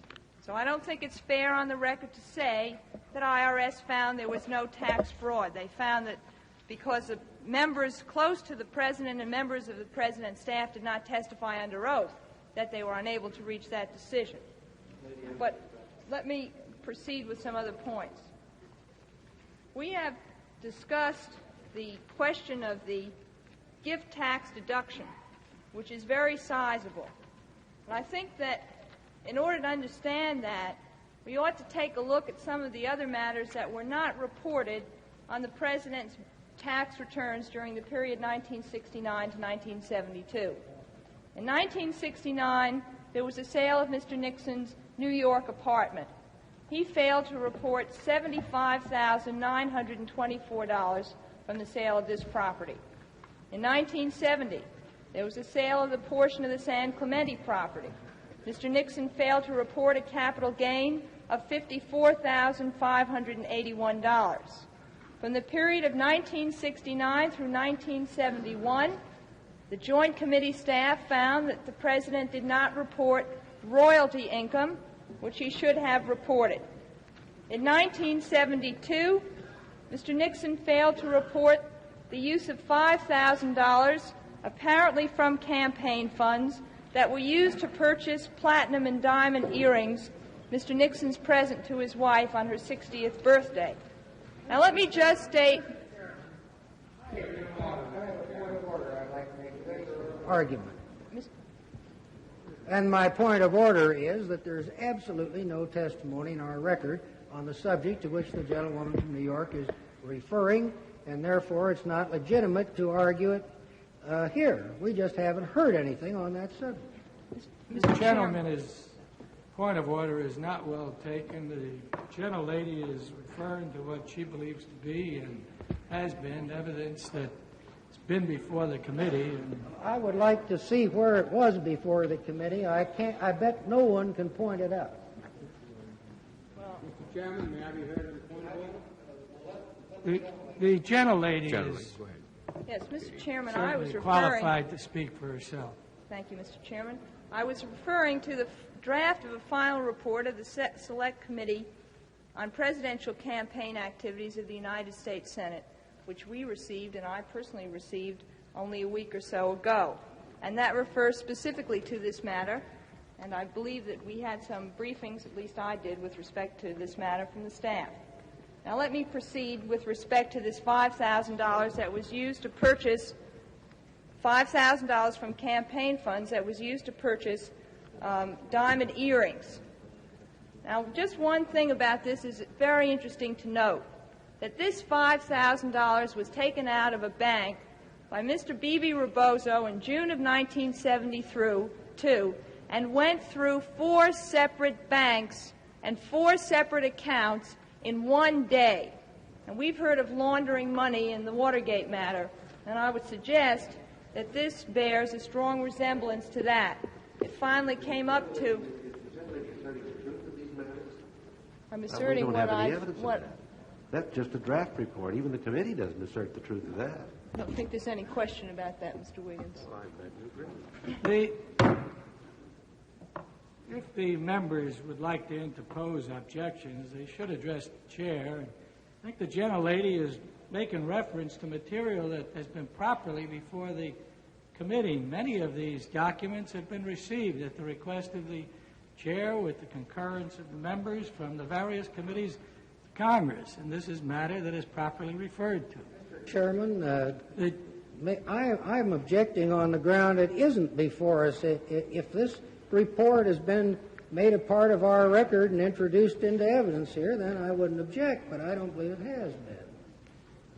It's a Senate report, which there may have been mentioned here sometime. I don't recall it was ever placed in our record. And certainly was not testimony before us. The gentlelady is recognized, and the gentleman's point of order is not sustained. I thank the chairman. I just would like to point out that the Senate Select Committee's report raises other serious questions that unfortunately neither the Senate committee nor our committee was able to fully explore, some of which showed that apparently $45,000 worth of improvements at Key Biscayne were paid personally by Bibi Rebozo. Now, one of the problems has been in terms of getting the records regarding these transactions and whether or not, in fact, you find campaign funds deflected at a very large and substantial amount for the President's personal use. I think all of these are serious questions, and I think that they are very difficult questions, because if this country is going to work on a system of voluntary tax payments, then certainly the President of this country ought to set a standard of strict and scrupulous obedience to the law and strict and scrupulous adherence to the tax laws. And I would thank the Chairman for recognizing me, and I would yield whatever time I have remaining to Mr. Brooks from Texas. Mr. Chairman, one of the members, my distinguished colleagues, I believe it was Mr. Lott from Mississippi, was concerned about whether we had Cambodia or tax tonight or tomorrow or in the afternoon, and it reminds me of the story of the hard-working mother who gave her son 2 ties for his birthday. The next morning he came down with one of the neckties on, and she said, "Son, you didn't like the other tie."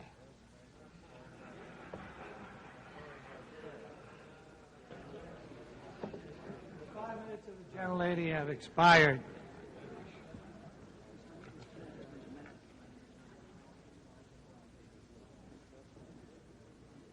The gentleman from Michigan. Ask a question. Yeah, if we do it, well, then, of course, somebody else will be sure No, to get on this time. is a very important question. After I heard the gentlelady from New York, I want to ask whoever chooses to answer this question, All right, either Mr. Dorr or Mr. I'll Jenner. yield the gentleman 30 seconds, but no more. In view of all of those accusations, I got to have one thing settled in my mind. Where do we stand upon what we say here tonight insofar as libel is concerned? Are we protected or are we immune from that? Oh, yes, we're immune from libel. I'd like an answer.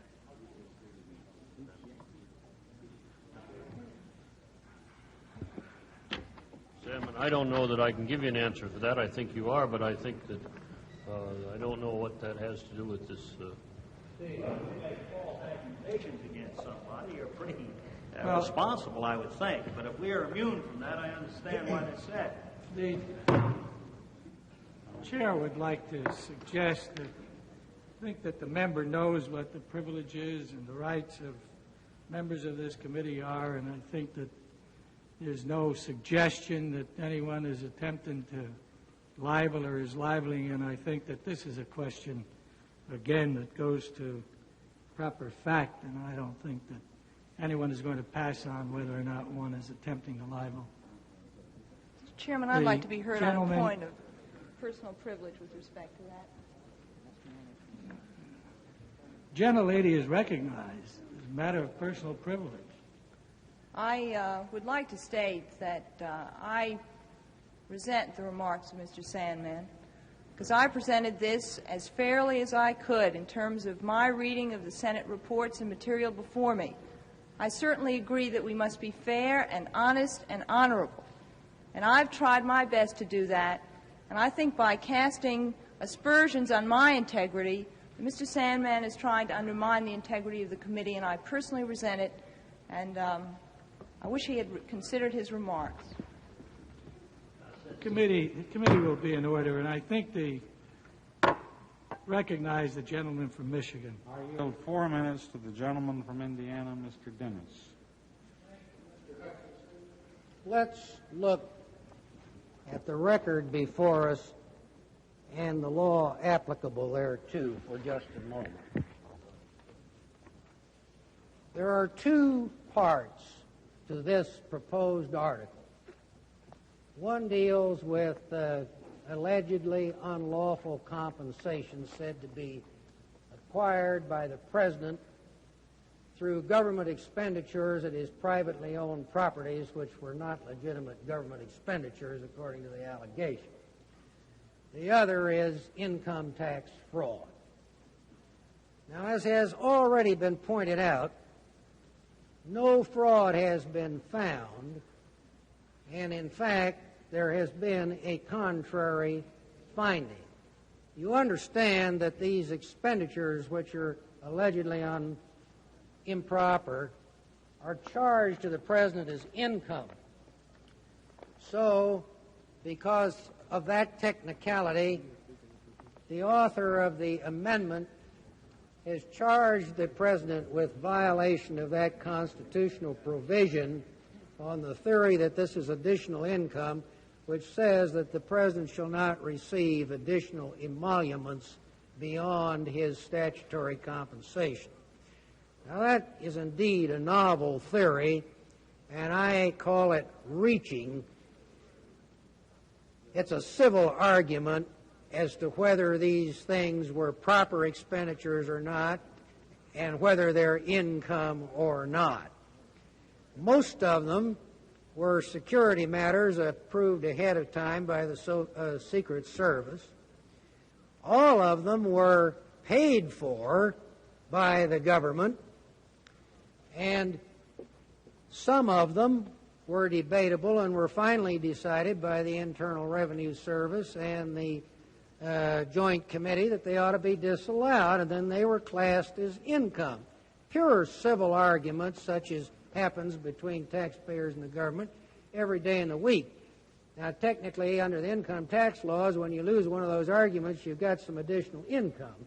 But that makes you guilty of a constitutional violation of exceeding emoluments in excess of your salary because you lose an income tax argument with the Internal Revenue people is truly reaching, as I say. It's truly a novel approach. If there were anything wrong here, and it's been found to the contrary, it would have to come under Section 641 of the Code, which makes it a criminal offense to knowingly convert government property to your own use or to knowingly receive government property to your own use knowing it is government property, which you're not entitled. But, of course, that's a criminal offense. It requires a fraudulent intent. It can't be proved, so it wasn't alleged. So they go to this esoteric, theoretical violation of the Constitution of the United States. Now, let's go to the matter of income taxes. There again, it's purely a civil argument. Everybody realizes that this gift of the papers is all right if it's done on time. Now, normally you don't need a deed for a gift. You deliver the property with the intent to make a gift of it, and the other people accept it, which is usually inferred from the fact that they latch on to it and keep it and don't let you have it back, which is what's happened here. There's a gift. You don't need a deed, not normally. I don't know whether you needed one here, but the President said, probably unwisely, that he'd let these politicians on this committee decide the thing, so he's stuck with it. I'll bet you... Time of the gentleman has expired. Any tax lawyer could have won the case for him. There's no fraud here. It's ridiculous to charge fraud. And the income tax people assessed a negligence penalty under a section which says you can't use it if there's fraud because there's another penalty. Time of the gentleman has again expired. The gentleman from Iowa has 29 minutes remaining. I yield, thank you, Mr. Chairman. I yield 5 minutes to Mr. Eilberg. Mr. Chairman. The gentleman from Pennsylvania is recognized for 5 minutes. I have a slightly different point of view than my friend from Indiana. This is not a simple act of tax fraud or misuse of government funds. It is a clear case of the President of the United States using the power and prestige of his office to enrich himself to the point of grandeur. Who else would have the opportunity or the power to decorate and landscape his home with unlimited federal funds? During his time in office, Mr. Nixon has acted more like an imperial ruler than any of his predecessors, and it is obvious that he decided to continue to live in this manner after he left office. In order to do so, he took an illegal tax deduction so he could build a huge personal fortune, and he used federal funds to make his homes into lordly manors. The decoration and landscaping of Mr. Nixon's homes was supposed to be disguised as necessary security measures. But like any greedy man, Mr. Nixon tried to take too much. There simply can be no reason why the tax money of the American people should have been used to pay for a $1,600 shuffleboard court, $10,000 for the removal of weeds, $2,800 for a swimming pool heater, and $587 for a flagpole at Key Biscayne. At San Clemente, we paid for $1,600 for den windows, $13,000 for a new electric heating system when the old gas one was working perfectly, $3,800 for a new sewer line, $8,800 for a sprinkler system and to remove weeds, $388 for an exhaust fan, and $1,800 for another flagpole, and nearly $500 to paint that flagpole. There are many other expenditures, but this gives you a reasonable idea of what was going on. Now, it might be argued that Mr. Nixon did not approve these improvements and that they were carried out by his subordinates, notably the ubiquitous Mr. Haldeman. But even if the president did not approve, and I do not believe that, where did he think all the money to pay for the redecorating and landscaping was coming from? Does anyone really believe he thought he was paying for it? It's my opinion that he thought this was his due, even though it was in violation of Article 2, Section 1, the section providing no increase in pay or emoluments. As for his taxes, Mr. Nixon sent in a set of returns for the years 1969 through 1973 that would have had the Internal Revenue Service after any ordinary citizen like wolves after a sheep. Regarding the deduction for the vice presidential papers, we've been over that story many times, the story of the so-called tax-deductible gift. Now, it can be argued that the president did not know what was going on. It can be said that the tax laws are so complicated that only the lawyers understand them. In the case of the President of the United States, this argument has to be labeled as absurd. We were told that the President went over his tax returns with his accountants and lawyers line by line. It must be assumed that he noticed that huge sums were being deducted for the donation of his vice presidential papers. Are we supposed to believe that he did not ask for the details of how this deduction worked? Are we to assume that his accountants and lawyers decided to commit tax fraud without telling their client? That is simply not how these people operate in normal circumstances, and they certainly would not take such a chance when the President of the United States is involved. What I submit happened, Mr. Chairman, is that Mr. Nixon took advantage of the fact that a president's tax returns receive only the most cursory review, as events have brought out, and then he tried to get as much as he could while he had the chance. Mr. Chairman, some time ago, Mr. Nixon told the nation over 3 television networks that he's not a crook. If he had not been president when he committed these crimes, that is exactly what the Internal Revenue Service and the Justice Department would have proved he is in a court of law. It is said that the income tax issue is not a grave enough constitutional abuse, but there is similarity to the offense in Article 2, in that the president used his power to cause the harassment of his enemies. There is evidence he sought to use the Internal Revenue Service to help his friends, John Wayne and Reverend Billy Graham, for example. He also used it to help himself, for the IRS was used to short-circuit the investigation of the Joint Congressional Committee, and the committee evidence was not pursued. I would point out that none of the president's tax preparers or lawyers, although they've told various stories, were subpoenaed. Now, Mr. Chairman, the question is turned over to Jaworski. Even if no article of impeachment is approved, I hope the special prosecutor will pursue the matter, and that this committee in the House will reserve to itself the right to go further if there are new developments. The time of the gentleman has expired. The gentleman from Michigan has 26 minutes remaining. I yield 3 minutes to the gentleman from Maryland, Mr. Hogan. Gentleman from Maryland. I thank the gentleman for the time allotted to me. I think it's unfortunate that these deliberations, which to date have been handled in a very high manner, have deteriorated into partisan wrangling tonight. And I think not only are these deliberations tonight unfair, but the entire tax handling of Mr. Nixon's tax returns are unfair. Someone has already alluded to the fact that IRS had decided that Mr. Nixon had to pay income on the honeymoon which his daughter spent at Camp David. Now, I ask the ladies and gentlemen of the committee whether or not this is fair. They also decided that he had to pay $27,291, or he had additional income of $27,291.08 for the travel of his relatives and friends. Now, what that means is that if Air Force One were flying to San Clemente and Julie or Tricia and their husbands were going along, the President has been required to pay the fair market value of the travel computed on the basis of the cost of traveling first class on commercial airlines to the various destinations reported in the flight logs. This is income to him, as declared by IRS. Now, I ask the ladies and gentlemen of this committee if that's fair, and I address a question to their own consciences.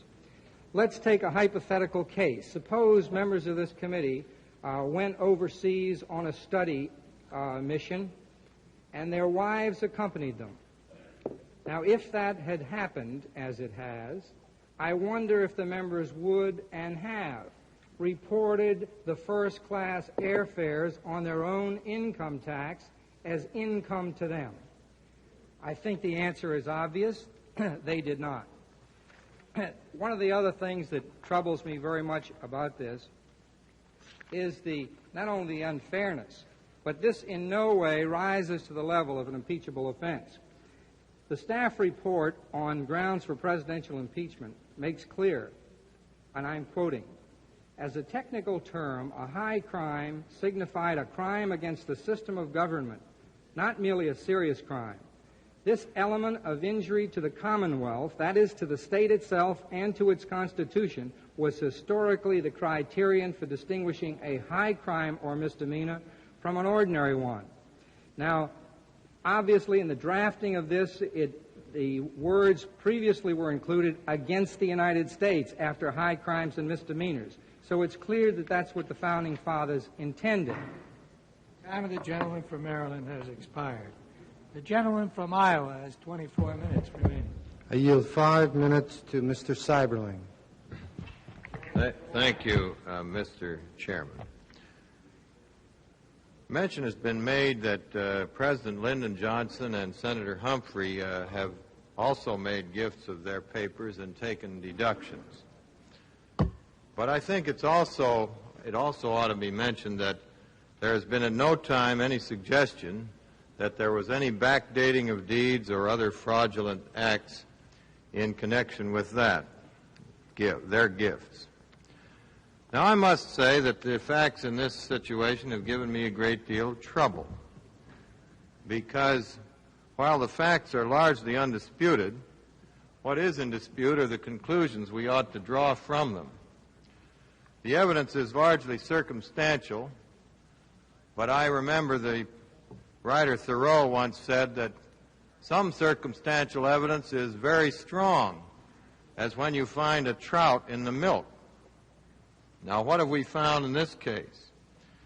We found a fraudulent deed, and I don't think there's any doubt of it. At least I don't have any doubt about that in my mind. And that deed was used to secure an enormous tax deduction. Now, the question is whether the President was involved in that fraud. The Internal Revenue Service has already determined that he was involved in negligence and have assessed a negligence penalty against him, which he has paid. Now, the question is, how do we decide whether there's a sufficient case to send it to the Senate for a trial? And my feeling, after considering all of the principal factors, is that we should do so, and I'd just like to outline them very quickly because they've been thrown out in detail here. The first is that the President signed his tax return, and by so doing verified that all of the facts therein were true to the best of his knowledge and belief, and that he had personally read the return. We also have evidence that before he signed it, he went over it page by page with his lawyer. Thirdly, we find that he failed to answer questions addressed to him by the Internal Revenue Service regarding certain key facts. He refused to answer them. The fourth point is that he has shown a habit of great attention to detail regarding his personal finances. Fifth of all, we have the great size of this deduction, $576,000, and a huge sum of money. And finally, we have the testimony that the case that if the case had involved anyone other than the President himself, it would have been referred to a grand jury for prosecution. Now, it seems to me that we cannot have one standard for the President and another standard for all other taxpayers. Either we're going to have to hold him to the same standard and submit him to the same process, or we're going to have to lower those standards and make things easier on other taxpayers. Now, maybe as a taxpayer and as taxpayers, we'd prefer to have it that way.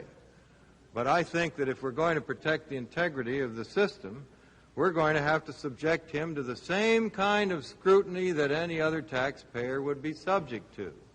And that means, in my opinion, a trial so that all the facts can be brought out. And that trial, of course, has to be in the Senate as far as this body is concerned. Now, we haven't discussed, with respect to the San Clemente and Key Biscayne benefits and emoluments, the fact that there is also an abuse of power aspect to this matter. The President clearly has used his power through his aides and personally over the General Services Administration and over the Secret Service to obtain benefits which he would not otherwise have obtained. And this has been a source of embarrassment to the GSA and the Secret Service. And as I recall, when the questions first were submitted to them by the press as to whether expenditures had been made for the President's personal benefit at San Clemente, the GSA refused to answer on the grounds that the facts were classified because of national security. Now, the Secret Service the next week released some of the facts, so they couldn't have been national security. But this is an example of the spurious use of the concept of national security to cover up embarrassing things, such as we've seen in earlier discussions before this committee. And if I have any time left, I'd like to ask the gentleman from Texas, Mr. Brooks, if he could give us the chronology of how the figures were gradually brought out as to the expenditures. The gentleman has consumed 5 minutes.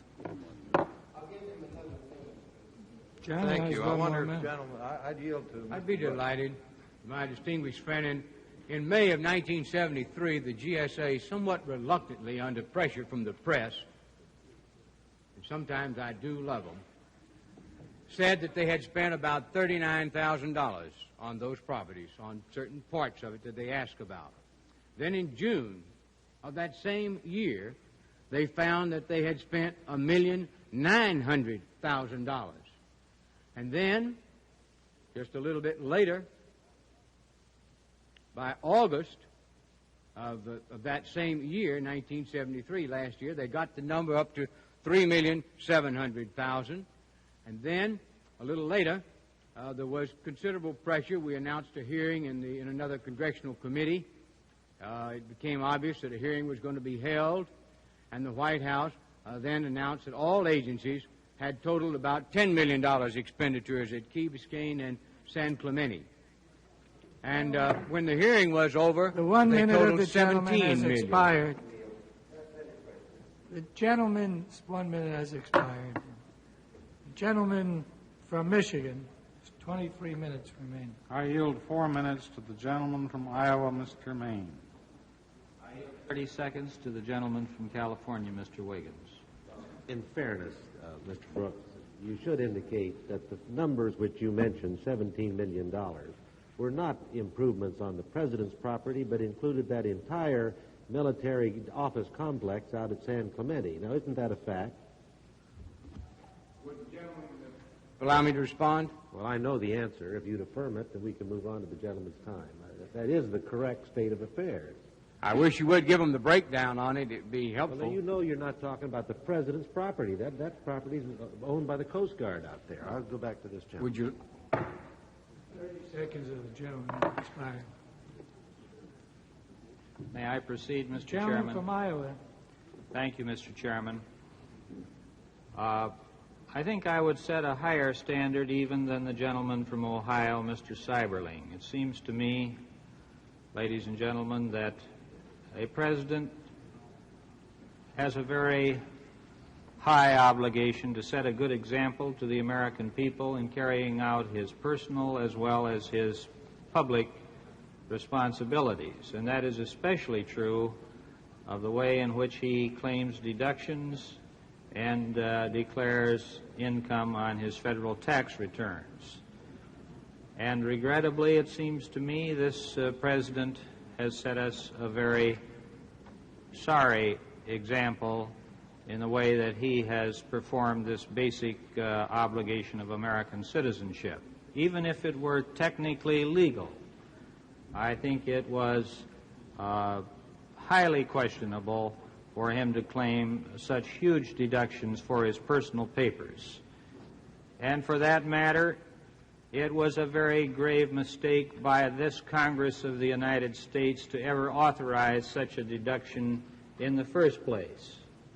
I was not in the Congress when that action was taken. That law was passed, but I was here in time to vote for its repeal in 1969. I think we have to accept the fact, however, that this provision was in the law, and the President's tax advisors did advise him to take advantage of it. I wish they had not, and I certainly wish he had not taken their advice.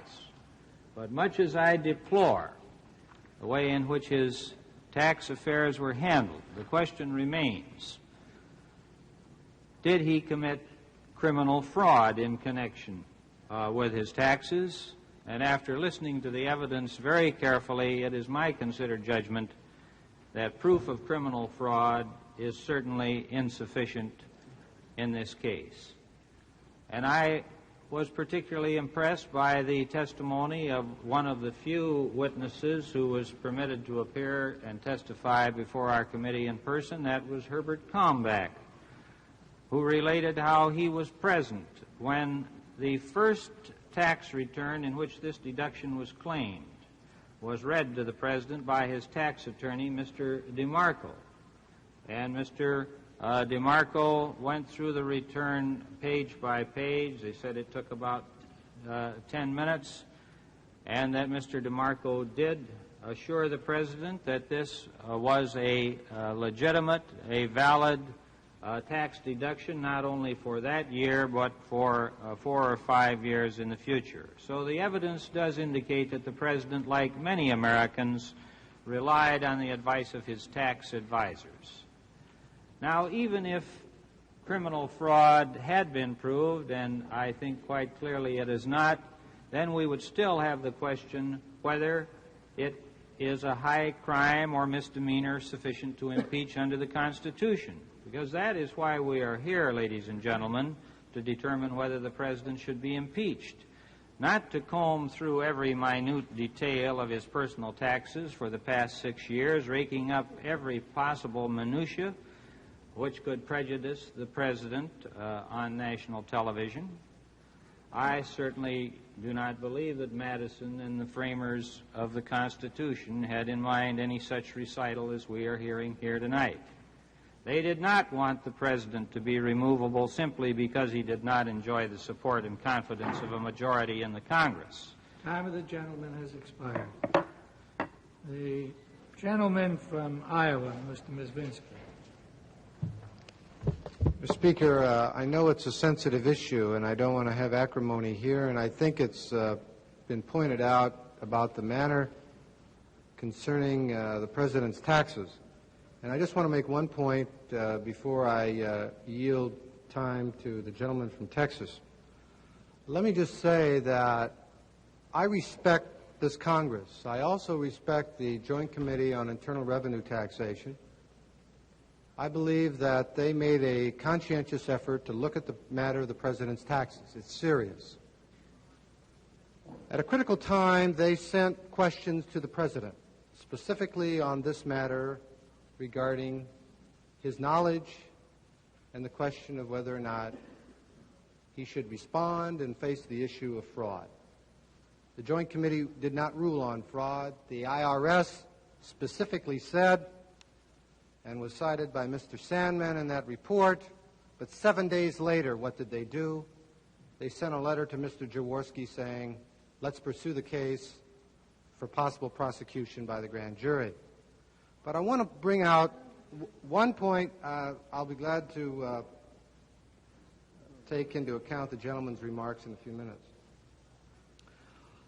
In the mid part of July, I asked Mr. St. Clair, we sent a letter, but I asked Mr. St. Clair on behalf of the President, Mr. St. Clair, would you tell the President and ask him whether he would respond to the questions that were submitted to him on the tax matter? I also asked whether or not he would give a special accounting of a fund that had $1.5 million. I also asked, would he supply information as to his New York State income tax? I'm sorry to report to this committee that the answer is negative to all. He not only didn't respond to the Joint Committee, but he doesn't care to respond to questions directed by members of this committee. And I would say that that kind of attitude should not be tolerated. And for that reason, which coupled with all the other remarks, I think a president, whether he be Richard Nixon or a Democratic president, should not be tolerated in a tax system that's sacred to this country. I now yield 10 minutes to the gentleman from Texas. 30 seconds for a question. 16 and a half minutes remaining.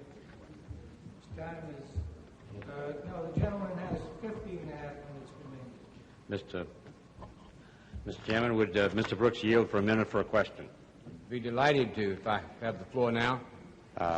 Mr. Brooks, would you explain a little bit more, please, about the word of emoluments? And I read from the Constitution, and this point bothers me, that what precisely does it mean? That the President shall not receive, within the period of his presidency, any other emolument from the United States. And that's a word we don't use very often, and I have found no law on this, particularly no law in any relationship to impeachment.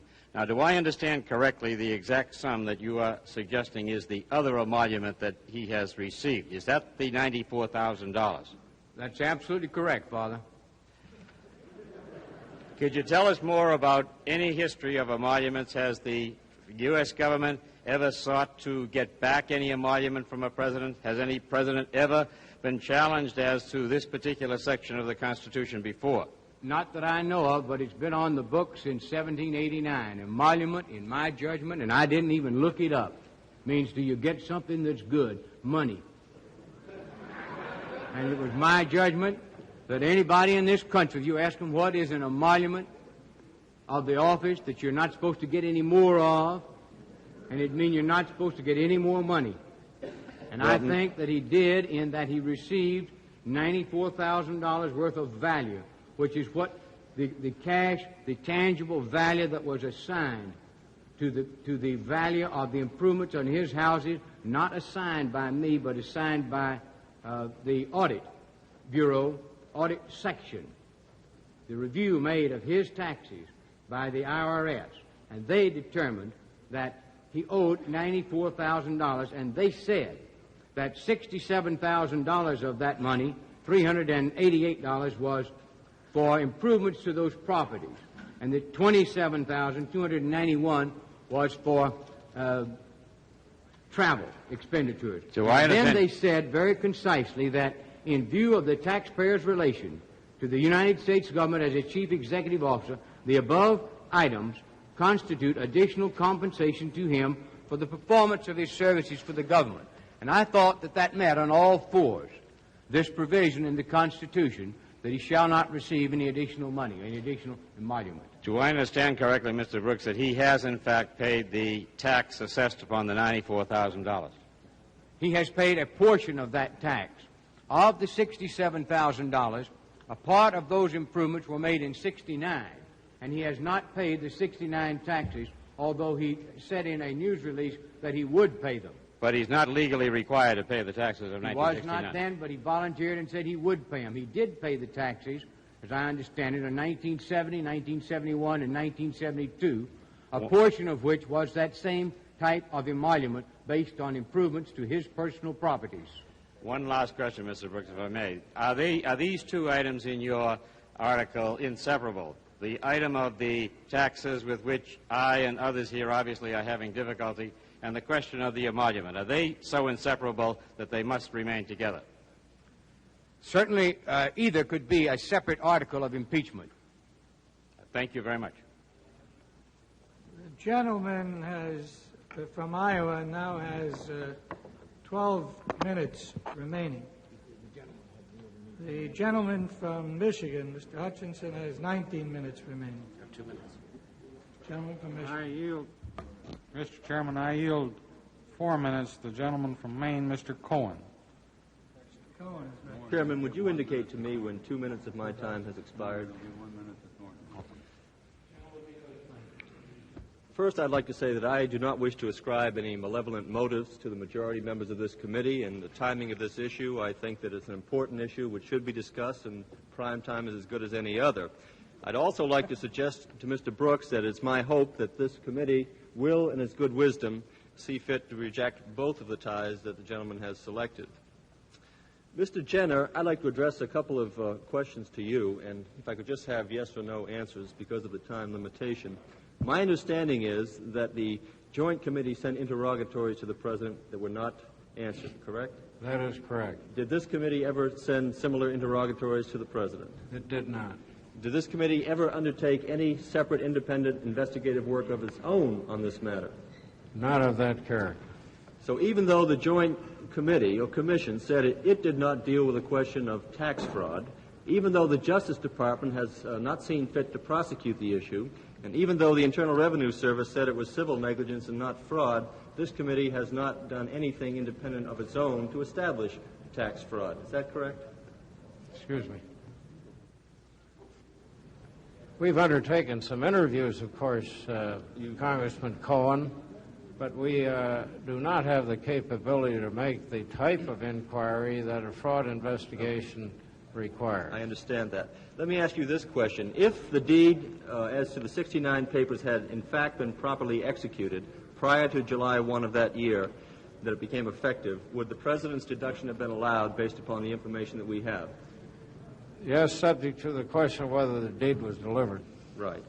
Now, it seems to me that our investigation of the question before us is whether or not the President had knowledge that the deed had not been delivered. Isn't that the real issue as to whether the gift had been completed?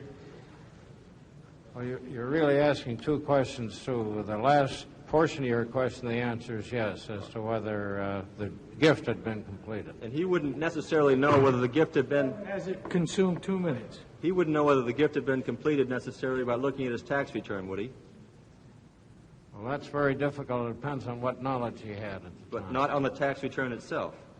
You could not from the face of the return unless he knew the return didn't correctly reflect what he otherwise knew. Just one final point. I've heard the IRS praise day after day of my good friend Mr. Sarbanes from Maryland for its integrity, that it would not bend and yield even to the pressure from the United States, the President of the U.S. And the question that I would ask, if in fact there was criminal fraud involved, ask yourself this question. Wouldn't this independent agency have asked the Justice Department to bring it before the grand jury for prosecution? Now, I yield to my good friend from California, Mr. Walby. Mr. Chairman, I want to speak against this article. Mr. Chairman, I speak... 15 seconds. I speak against this article because of my theory that the impeachment process is a process designed to redefine presidential powers in cases where there has been enormous abuse of those powers, and then to limit the power as a concluding result of the impeachment process. And though I find the conduct of the President in these instances to have been shabby, to have been unacceptable, and to have been disgraceful even, I do not find a presidential power that has been so grossly abused that it deserves redefinition and limiting. If there has been any abuse of a presidential power, it has been that the President may have utilized his office to cower the Internal Revenue Bureau from conducting a complete and thorough investigation. That has not been alleged. If that had been the case, that should have been included within Article 2 of yesterday's action on this committee when we were dealing with the failure of the President to faithfully execute the laws. I do find them that this is not an abuse of power sufficient to warrant impeachment and thereby a redefinition and a limitation of that power, and I hope the article will be rejected. Time of the gentleman has expired. The gentleman from Michigan has 15 minutes remaining. How much time is on the other side? The gentleman from Iowa has 12 minutes remaining, so I recognize the gentleman from Michigan. Mr. Chairman, I yield 5 minutes to the gentleman from Virginia, Mr. Butler. Mr. Butler is recognized. 5 minutes. Thank you, Mr. Chairman. I yield 2 minutes to the gentleman from Utah, Mr. Owens. I thank the gentleman from Maryland. I believe that Mr. Nixon did knowingly underpay his taxes in these 4 years in question by taking unauthorized deductions, and that he knowingly ordered or caused to be ordered improvements on his properties in Florida and California at government expense. These are offenses against the people, and I think the government should pursue its remedies. But you don't impeach for every offense, nor, on the other hand, do you excuse any offense by saying others did it. But whether to impeach or not is a question of judgment submitted to each of the members. Is it sufficient? Is it that serious? And on the evidence available, these offenses do not rise, in my opinion, to the level of impeachability. It is not sufficient to the standard I set. I promised the people in Utah when I sat down to impeachment that I would impeach only if there were hard evidence, and which was sufficient to support conviction in the Senate. And I found it in 4 instances, and I do not find it in this 5th, to which I feel I must apply the same remedy. At least twice in the past, once at the first presentation of evidence and once as recently as 2 weeks ago, I asked the staff to obtain the sworn testimony of the President's attorneys and the appraiser and others. They were unable to get it, as I understand, because of the expressed wishes of the special prosecutor, Mr. Jaworski. And so we are here having to decide this issue without any hard evidence which will sustain tying the President to the fraudulent deed, or which will support, in my opinion, the inference and close the inferential gap that has to be closed in order to charge the President with an impeachable offense. And based on that evidence, I urge my colleagues to reject, based upon that lack of evidence, I urge my colleagues to reject this article. I thank the gentleman. In other words, he's with us. I think it's apparent that in this area there has been a breach of faith with the American people with regard to incorrect income tax returns and the improper expenditure of public funds. But it's my view that these charges may be reached in due course in the regular process of law. This committee is not a tax court, nor a criminal court, nor should it endeavor to become one. Our charge is serious and full enough in determining whether high crimes and misdemeanors affecting the security of our system of government must be brought to the attention of the full House, debated there, and if found to exist, presented to the Senate. And in my view, by so doing, and by bringing those serious charges to the attention of the House, which we have already brought, we are doing our part to ensure that this system of justice, which will enable all men to receive equal treatment before the laws, will continue and can be applied in these instances which have been described to us tonight. The gentleman from Virginia has 1 minute remaining. Mr. Chairman, I'd like to... 1.5 minutes remaining, I'm sorry.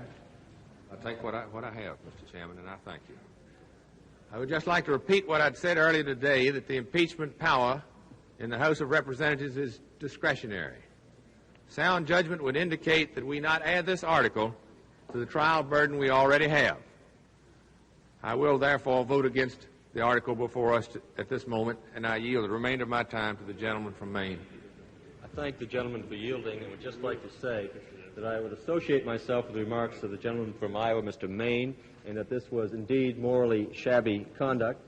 But I would also point out that the gentlelady from New York said this committee has not fully explored the question, nor has the Senate, and we should continue our investigation. We should not seek to rarefy our suspicions or beliefs into clear and convincing evidence on the issue of criminal fraud. The time of the gentleman from Virginia has expired. The gentleman from Iowa has 12 minutes remaining. Mr. Simon, thank you. I would like to address the question to the chair. Mr. Chairman, it seems to me, in view of some of the statements here, that some of the members feel that this question may be, that the action on this question may be premature, in that there is still some incompleteness to the investigation of this whole matter. And I would like to ask the chair if it isn't correct that the resolution, House Resolution 803, under which we're operating, will authorize the staff to continue to keep the investigation open on this particular point, even after we have voted on this matter this evening. Is that correct? Pursuant to Resolution H803, under which this committee has been conducting its inquiry, the vitality of the investigation will continue, and the investigation, therefore, into this area will continue. I thank the chairman. The gentleman now has 11 minutes remaining, the gentleman from Iowa. To the gentleman from Texas, Mr. Brooks. Chairman, I want to explain a little further the detail as how the President, pardon me? Will the gentleman defer? Does the gentleman from Iowa, who controls the time and who has the right to assert his arguments last, does he intend to use all of the time now? I will yield the balance of my time to the gentleman from Texas, Mr. Brooks. Gentleman has 11 minutes. Mr. Chairman, to clarify and to make more clear the fact that the President does take a very personal interest in his activities. In our conversations before this committee and testimony, Mr. Butterfield testified and said that Mr. Haldeman never did anything without the knowledge of the President. I want to quote from that testimony of Mr. Butterfield. Mr. Jenner, was there any occasion during all the time that you were at the White House that there came to your attention that Haldeman ever did anything without the knowledge of the President? Mr. Butterfield, no, never. Mr. Jenner, dealing with White House affairs? Mr. Butterfield, no, never, nothing unilaterally at all. He was essentially, I may have said this, but an implementer. Mr. Haldeman implemented the decisions of the President, as did Mr. Ehrlichman, but perhaps to a lesser extent. But Haldeman especially was an implementer because the President ran his own personal affairs. He was not a decision maker. Mr. Jenner. Mr. Butterfield, would you repeat that for me? I didn't hear it. Mr. Butterfield. I said I did not know Mr. Haldeman to be a decision maker. He was entirely, in my view, an implementer. I can hardly recall the decisions, any decisions that he made, unless that it was that the White House staff mess personnel would wear jackets or something along that line. He implemented the President's decisions. The President was the decision maker. The President was 100% in charge. And I want to point out that the last witness before this committee, Mr. Herb Kalmbach, the President's personal attorney, who served as the President's personal representative at San Clemente. And during his appearance, the following discussion took place between Mr. Kalmbach and our friend Mr. Jenner. Mr. Jenner, a previous witness has testified, as a matter of fact, Alexander Butterfield, that President Nixon was, quote, very interested in the grounds at Key Biscayne, Camp David, San Clemente, the house, the cottage, and the grounds. From your experience in serving in the capacity you've indicated, is that a fair characterization? Mr. Kalmbach, it is. Mr. Jenner. And that arises from your personal knowledge and experience in dealing with this matter? Mr. Kalmbach, yes, sir. Mr. Jenner, pardon me. I would rather complete this. Mr. Kalmbach, in reply to another question, Mr. Jenner, I recall walking with the President and Mrs. Nixon around the grounds subsequent to the time they had moved into that property, and of course were in San Clemente. They pointed out to me, the President pointed out to me, and also Mrs. Nixon, certain rose bushes that should be pulled up and changed and moved around. There was a great interest in the grounds, a great interest in all things relative to that property. And did the President, Mr. Jenner, and did the President go into some detail as to specific items? Mr. Kalmbach, yes, sir, of course. I recall his attention to the detail involved in the building of the swimming pool at the San Clemente property.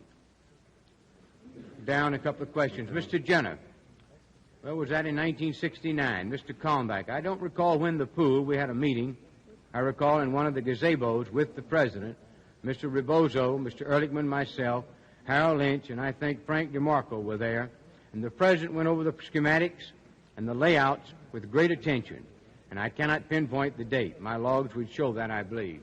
Now, gentlemen, I would at this point yield to my friend, Mr. Railsback.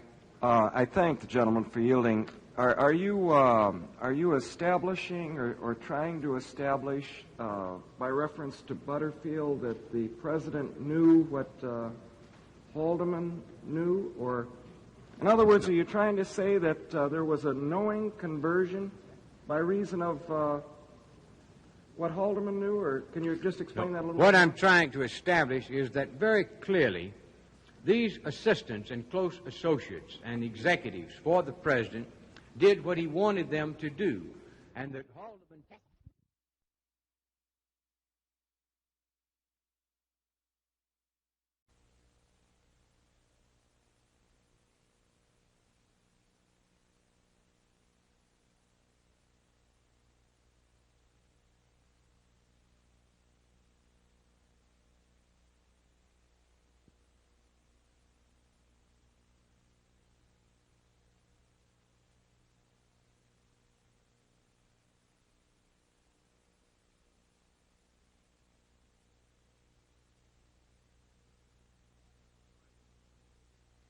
A question may be that the action on this question may be premature in that there is still some incompleteness to the investigation of this whole matter. And I would like to ask the chair if it isn't correct that the resolution, House Resolution 803, under which we're operating, will authorize the staff to continue to keep the investigation open on this particular point even after we have voted on this matter this evening. Is that correct? Pursuant to Resolution H-803, under which this committee has been conducting its inquiry, the vitality of the investigation will continue, and the investigation, therefore, into this area will continue. I thank the chairman. The gentleman now has 11 minutes remaining, the gentleman from Iowa. I yield 10 of those to the gentleman from Texas, Mr. Brooks. Mr. Chairman, I want to explain a little further the detail as how the President... Pardon me? Well, the gentleman deferred. Does the gentleman from Iowa, who controls the time and who has the right to assert his arguments last, does he intend to use all of the time now? I will yield the balance of my time to the gentleman from Texas, Mr. Brooks. Gentleman has 11 minutes. Mr. Chairman, to clarify and to make more clear the fact that the President does take a very personal interest in his activities. In our conversations before this committee and testimony, Mr. Butterfield testified and said that Mr. Haldeman never did anything without the knowledge of the President. I want to quote from that testimony of Mr. Butterfield. Mr. Jenner, was there any occasion during all the time that you were at the White House that there came to your attention that Haldeman ever did anything without the knowledge of the President? Mr. Butterfield, no, never. Mr. Jenner, dealing with White House affairs? Mr. Butterfield, no, never, nothing unilaterally at all. He was essentially, I may have said this, but an implementer. Mr. Haldeman implemented the decisions of the President, as did Mr. Ehrlichman, but perhaps to a lesser extent. But Haldeman especially was an implementer because the President ran his own personal affairs. He was not a decision maker. Mr. Jenner. Mr. Butterfield, would you repeat that for me? I didn't hear it. Mr. Butterfield. I said I did not know Mr. Haldeman to be a decision maker. He was entirely, in my view, an implementer. I can hardly recall the decisions, any decisions that he made, unless that it was that the White House staff mess personnel would wear jackets or something along that line. He implemented the President's decisions. The President was a decision maker. The President was 100% in charge. And I want to point out that the last witness before this committee, Mr. Herb Kalmbach, the President's personal attorney, who served as the President's personal representative at San Clemente. And during his appearance, the following discussion took place between Mr. Kalmbach and our friend Mr. Jenner. Mr. Jenner, a previous witness has testified, as a matter of fact, Alexander Butterfield, that President Nixon was, quote, very interested in the grounds at Key Biscayne, Camp David, San Clemente, the house, the cottage, and the grounds. From your experience in serving in the capacity you've indicated, is that a fair characterization? Mr. Kalmbach, it is. Mr. Jenner. And that arises from your personal knowledge and experience in dealing with this matter? Mr. Kalmbach, yes, sir. Mr. Jenner, pardon me. I would rather complete this. Mr. Kalmbach, in reply to another question, Mr. Jenner, I recall walking with the President and Mrs. Nixon around the grounds subsequent to the time they had moved into that property. And, of course, we're in San Clemente. They pointed out to me, the President pointed out to me, and also Mrs. Nixon, certain rose bushes that should be pulled up and changed and moved around. There was a great interest in the grounds, a great interest in all things relative to that property. And did the President, Mr. Jenner, and did the President go into some detail as to specific items? Mr. Kalmbach, yes, sir, of course. I recall his attention to the detail involved in the building of the swimming pool at the San Clemente property.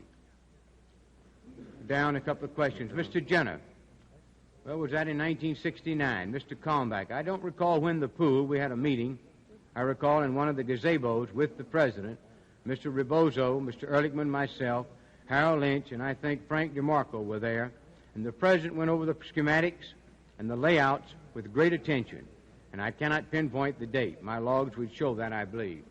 Now, gentlemen, I would at this point yield to my friend, Mr. Railsback. I thank the gentleman for yielding. Are you establishing or trying to establish, by reference to Butterfield, that the President knew what Haldeman knew? Or, in other words, are you trying to say that there was a knowing conversion by reason of what Haldeman knew? Or can you just explain that a little bit? What I'm trying to establish is that very clearly these assistants and close associates and executives for the President did what he wanted them to do, and that Haldeman testified and Butterfield testified that he, the President, made the decisions and that they implemented them. It's just that simple. It was not something that they individually thought up and did. These were implementations of the President's ideas, to quote his own people. And now may I conclude? Would you just yield? I thought that Ehrlichman was the primary participant in the San Clemente, and not Haldeman. Also, what about Colson saying the President didn't want to know a lot? In other words, he left it to his subordinates. I'm just quoting Mr. Haldeman and Mr. Butterfield, who sat outside that door all those years. And I would reserve my closing time and yield and reserve that 6 minutes, Mr. Chairman, if I might. Can't do that. Can't do that under the rules, regular order. I can yield it back to Mr. Mezvinsky and then get it if that would suit the technicalities of the situation. The gentleman has 6 minutes remaining, and unless the gentleman from Michigan wants to proceed, the gentleman is now to consume his time. Certainly, I'd yield to my distinguished friend from New York, Mr. Rangel. Thank you. We have a real problem here as it relates to the President's involvement. The President did sign that tax form. We all sign a tax form, and we say that, to the best of our knowledge, the facts in that form are true. The unique thing about this case is that when the Internal Revenue did finally review the President's tax forms, it said because it was the President of the United States that they didn't feel that they should approach the President. It appears now that when the President saw fit to turn over all of his books and records to the Joint Committee, the committee did what the Internal Revenue Service did not do, and that is contact the taxpayer. We know that is basic, regardless of what office we hold. Now, when there are questions in connection with a tax form, the very least that should be done is you contact the taxpayer and have him explain away the discrepancies. In this particular case, we find the President's men, that is, these tax experts, not cooperating with the Internal Revenue. We find the President not cooperating in answering the questions of the Joint Committee. And if these things were to be held in abeyance, it would mean that any president who's not subject to criminal indictment will never have his conduct as it relates to payment or non-payment of income taxes reviewed. Now, a lot of talk has been said that because the word fraudulently was accepted as a part of this article, that we have the responsibility to prove the President's guilt beyond a reasonable doubt. If this was so, I would not be able to vote for the article. But the President's guilt beyond a reasonable doubt involves criminal liability, which at this time the President has immunity from. It seems to me that the buck has to stop somewhere. The IRS will not ask the taxpayer. The Joint Committee said that it would not go into criminal liability because that was a question for this committee. And we are merely recommending to the House, under a resolution which allows for a continued investigation, that the President be made to answer for not paying the taxes when it is clear that he should have paid it. It seems to me that the President again will have an opportunity to have more information presented to the members of the House of Representatives, since it has not been presented to the Congress or the IRS. And then the President, too, will have the opportunity to come forward at long last in the Senate of the United States, and if in fact he is not guilty, he will have the opportunity to present the facts. I thank the gentleman for yielding to me, and I yield back the time to the gentleman. Texas yield. Texas has 3 minutes remaining. I need 2.5 minutes. I would yield it. I thank the gentleman, and I would just say that I think the gentleman from Iowa, Mr. Misvinsky, and the gentleman from Texas, others have done a valuable public service and continue to do so. I would urge them to consider the possible withdrawal of this article. I think there's a case here, but in my judgment, I'm having trouble deciding if it has as yet been made. Mr. Chairman, I want to thank my friend for his comments, and I would say that people that believe in everybody paying their taxes ought to vote for it. I think that most people in my district pay theirs. I think we have to answer that question ourselves if we think that it ought to be done in that fashion. Now, during the early weeks of this investigation, we spent a lot of hours discussing what constitutes an impeachable offense under the Constitution. The prevailing view, and one to which I subscribe, is that misconduct in office or misuse of the power of the presidency constitutes an impeachable offense. There are those, however, who have a much more restrictive interpretation of the impeachment clause and require proof of the commission of a criminal act. I submit that this article, charging violation of the emoluments clause of the Constitution and violation of the tax laws, fits foursquare with even the most restrictive interpretation of what constitutes an impeachable offense.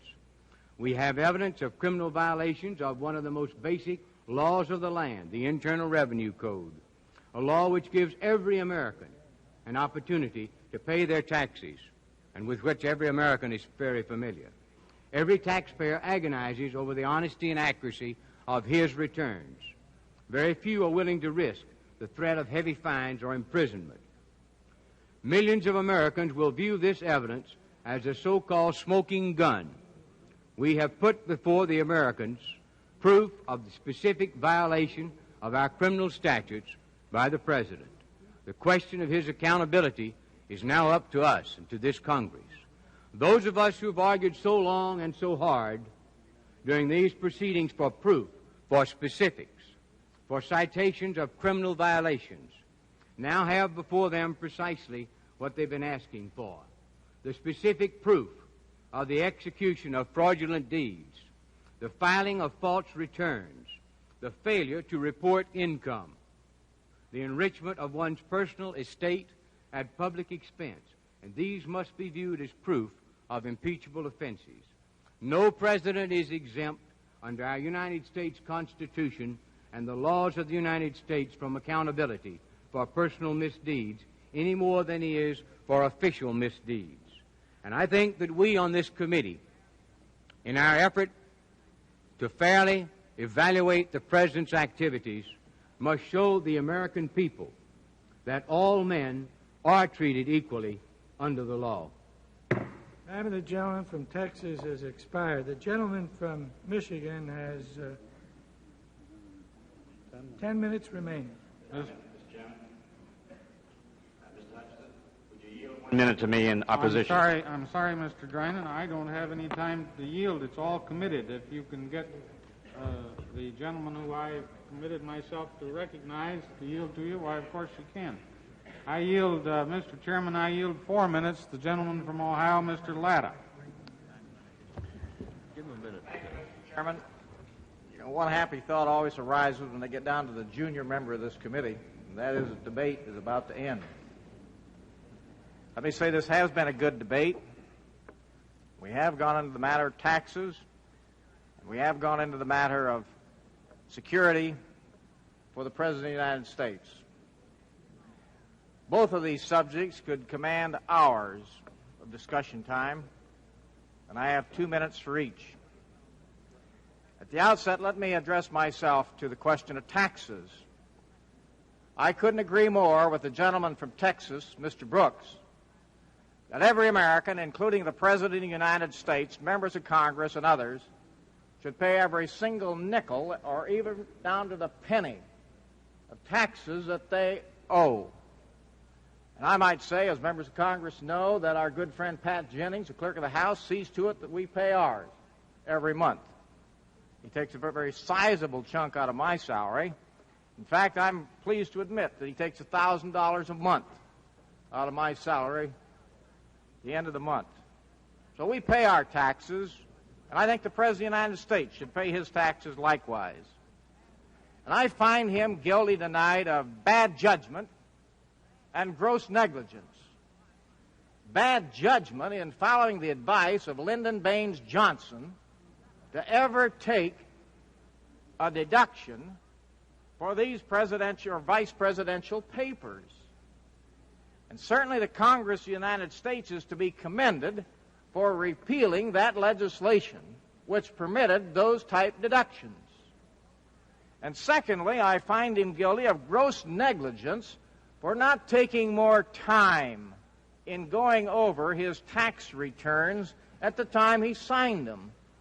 All through this investigation, I have found a President of the United States too busy to take care of the little details that we've talked about here tonight. And I don't consider the matter of taxes a little detail. I have before me the transcript. We had Mr. Colmbach, the President's personal attorney, testify before this committee about him going in for the ceremonial signing because he had only seen the President of the United States. Get this, his personal attorney, 5 or 6 times in about 5 years. So he went along to witness the ceremonial signing of this tax return. And what did he say under questioning by Mr. St. Clair? How long were you in the President's presence? Approximately. 35 to 40 minutes. When I say to you that it takes me 10 times that long to go over one page of my very simple tax return. But here, a President of the United States goes over a very complicated tax return, and they're only in his office 35 to 40 minutes. Now, I say that's gross negligence. He should have taken a longer look. And in the meantime, they talked about other things. And we've heard testimony here tonight that would lead you to believe that he went over page by page, line by line, and the evidence does not support that statement. Now, the President, as has been alluded to here tonight, has paid those taxes with the exception of 1969.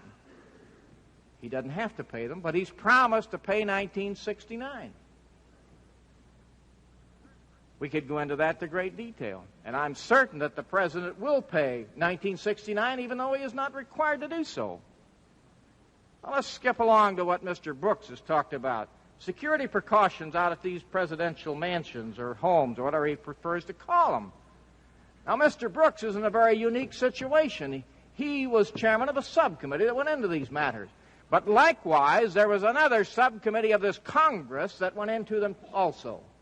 And that happens to be a subcommittee of the Appropriations Committee that paid the bills. Now, what was the finding of this subcommittee? Did they find anything grossly wrong, as has been alluded to here by Mr. Brooks? Absolutely not. And we had a press conference by the gentleman from Oklahoma who happens to chair that subcommittee, when he stated in so many words that that was true. And I might say that I talked to that gentleman this afternoon on the floor of the House, and he's still of that opinion.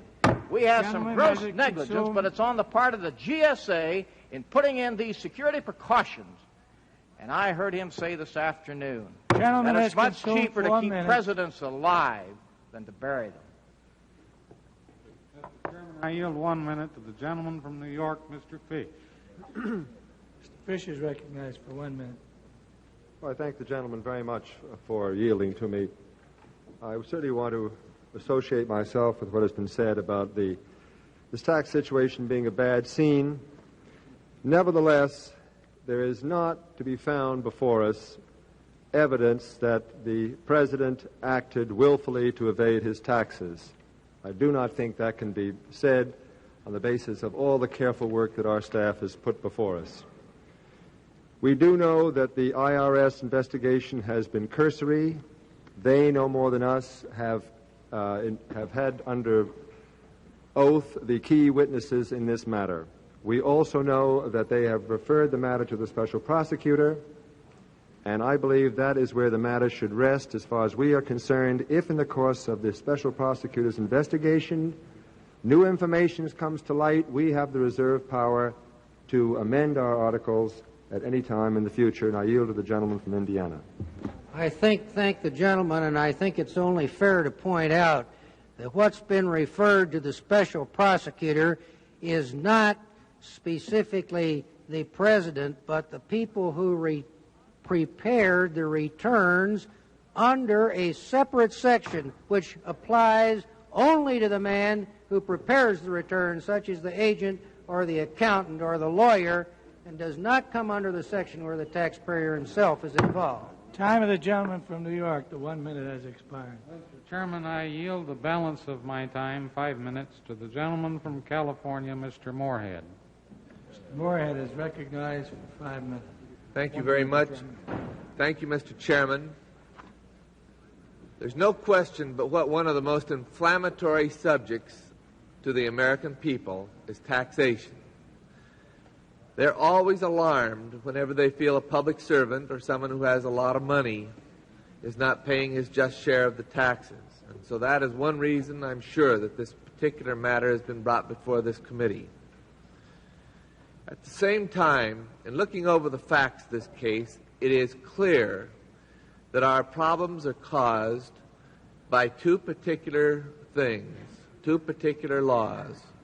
We had a bad law that allowed public officials to take deductions on the gift of their public papers. We had another law that was passed after the death of Senator Kennedy and a number of other public officials, which encouraged extra security for our top public officials so that they would live through their terms in office and not die in office through tragic events of that kind.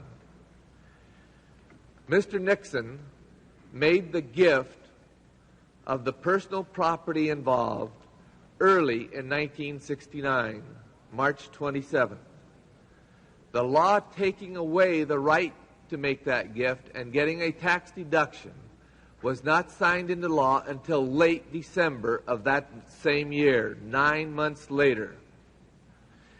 The law, when passed, dated back to July. It did not date back to March.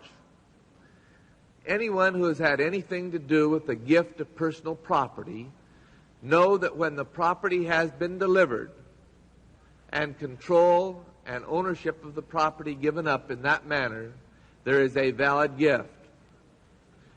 GSA has determined that there was a valid gift of that property, and there is no way that the President can get it back regardless of what happened later. That property was given as of that time. The Internal Revenue Service, in many instances, like to get some kind of a paper to prove the intent of the giver. And that's the reason the paper was prepared in April of 1969. I don't know what happened to that particular paper, whether it was lost or what, but there was obviously a duplicate that was prepared not and signed not by President Nixon, but by someone that worked in the office lower on his staff. There is no showing that Mr. Nixon had any knowledge whatsoever of the additional paper that was signed. I would submit that President Nixon was very badly served by his personal accountants, and in this particular instance, by his attorney who supervised. But there is no showing that President Nixon in any way engaged in any fraud in taking the deduction that was allowed by law in respect to a gift which he made 9 months before the change in the law took place and some 4 or 5 months before the date-back period in which the law became effective. In connection with the property in San Clemente, we heard a figure kicked around of $17 million.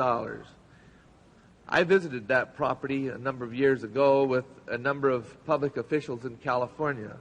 You couldn't spend $17 million on that piece of property if you wanted to. The figure we heard later of $67,000 as far as security improvements is probably much more accurate.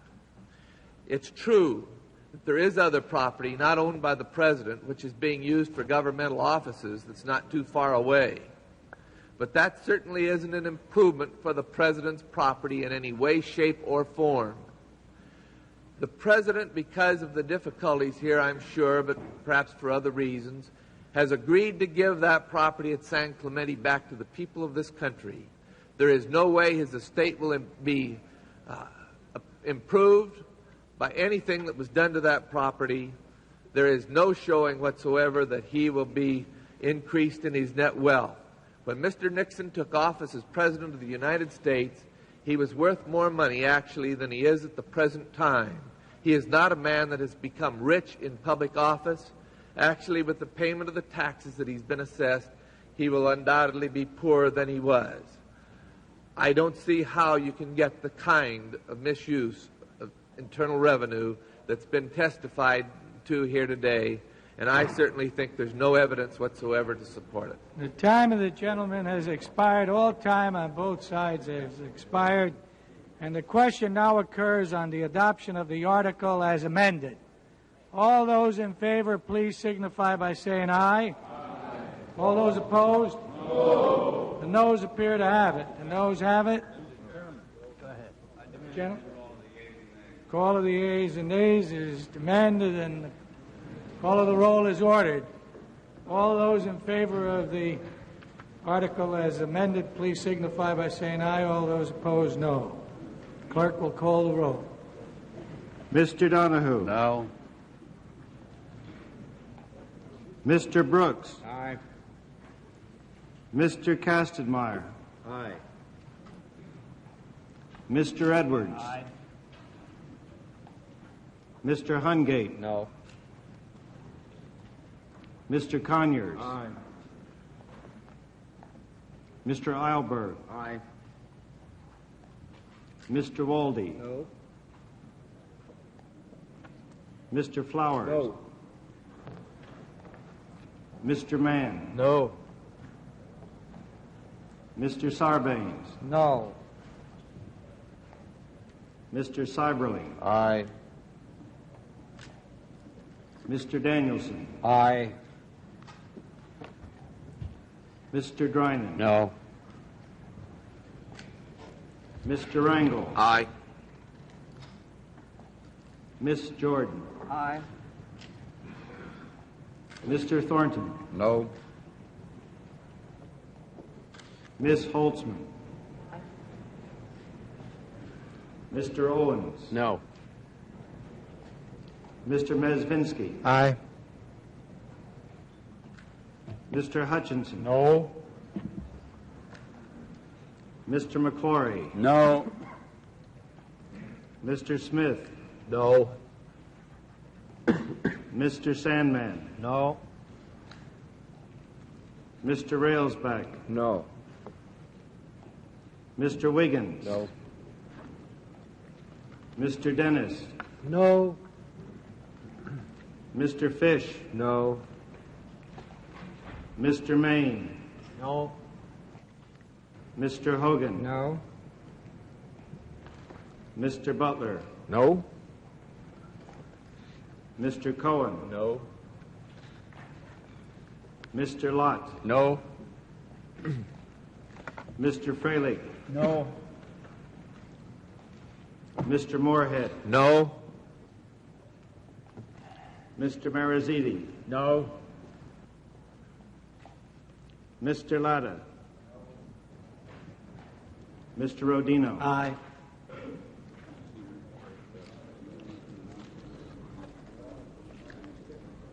And so the House Judiciary Committee rejects an article charging the president with willfully trying to evade income tax payments and illegally using federal funds for personal gain.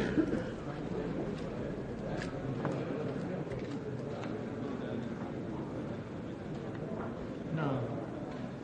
Mr. Chairman, The clerk will report. 12 members have voted aye, 26 members have voted no. And the article is not agreed to. Chair announces that this concludes the work of the committee under the procedural resolution which was adopted last week. And according to the terms of the resolution, and as a result of our action, the Donahue resolution, together with those articles that have been agreed to, will be reported to the House. Additionally, under the rules of the House, each member will be entitled to 3 calendar days in which to file supplemental, additional, or minority views to the report of the committee, which will go to the full House. The chair, in this case, however, will allow until the close of business on Tuesday next, August 6th, for members who wish to file such views. Mr. Chairman, will there be available to the members prior to next Tuesday a draft report prepared by the committee staff? The committee staff will be preparing the report, and it will be ready on Tuesday next. And if the members are interested in inquiring of the committee staff as to the work, the committee staff, however, will not be required to have the report ready until next Tuesday. Well, Mr. Chairman, the reason I ask is that it would assist the members with respect to separate, additional, minority, and so on, extra views. If we could have available preliminarily the draft report of the committee staff, and then we could determine to what extent we want to file individual or separate or minority or whatever views. Will the gentleman yield? Yes, I'm happy to yield. Mr. Chairman, I'm also interested in this so-called, I think it's called a bill of particulars or a memorandum of the facts. Is that going to be circulated so that we can have an input, or see what facts are going to be used and referenced to supporting the individual sub-items in Articles 1 and 2? The chair advises that what we are now discussing is the question of the committee report with views of the various members who wish to file either the additional, minority, or supplemental views. Those bills of particulars that have been referred to during the course of the consideration of this resolution, those particulars will become part of the report in the manner in which they have been already agreed to by the staff. Mr. Chairman, I'd just like to inquire. By the committee. I'd just like to inquire further, if I may. Mr. Chairman. I know that the document that we prepare and we send to the House will be one which will have a permanent interest and have permanent value. And in my own case, insofar as any additional views that I might prepare, I would want to have sufficient time to be certain that they are they're consistent with the precedents and accurately project my individual views. And that's why it would help me, and I'm sure it would other members too, if possibly we could have by this, if we could have by this weekend a draft report from the committee staff, so that we could thereafter prepare any additional views that we might want to. The chair will advise that I think at this time, what the chair has advised with regard to the matter that we have just considered, I think will conclude this committee's meeting at this time, and we will take up such other matters at a proper committee meeting where such business will undertaken. However, I might say that staff is always available to the members in order that they be assisted in the filing of whatever views they may seek to file. Mr. Chairman, I just asked this additional question then. Is it your intention, Mr. Chairman, to have a committee meeting before the time for filing the report on next Tuesday? Yes, the chair so states. Thank you, Mr. Chairman. The committee stands adjourned until further call of the chair.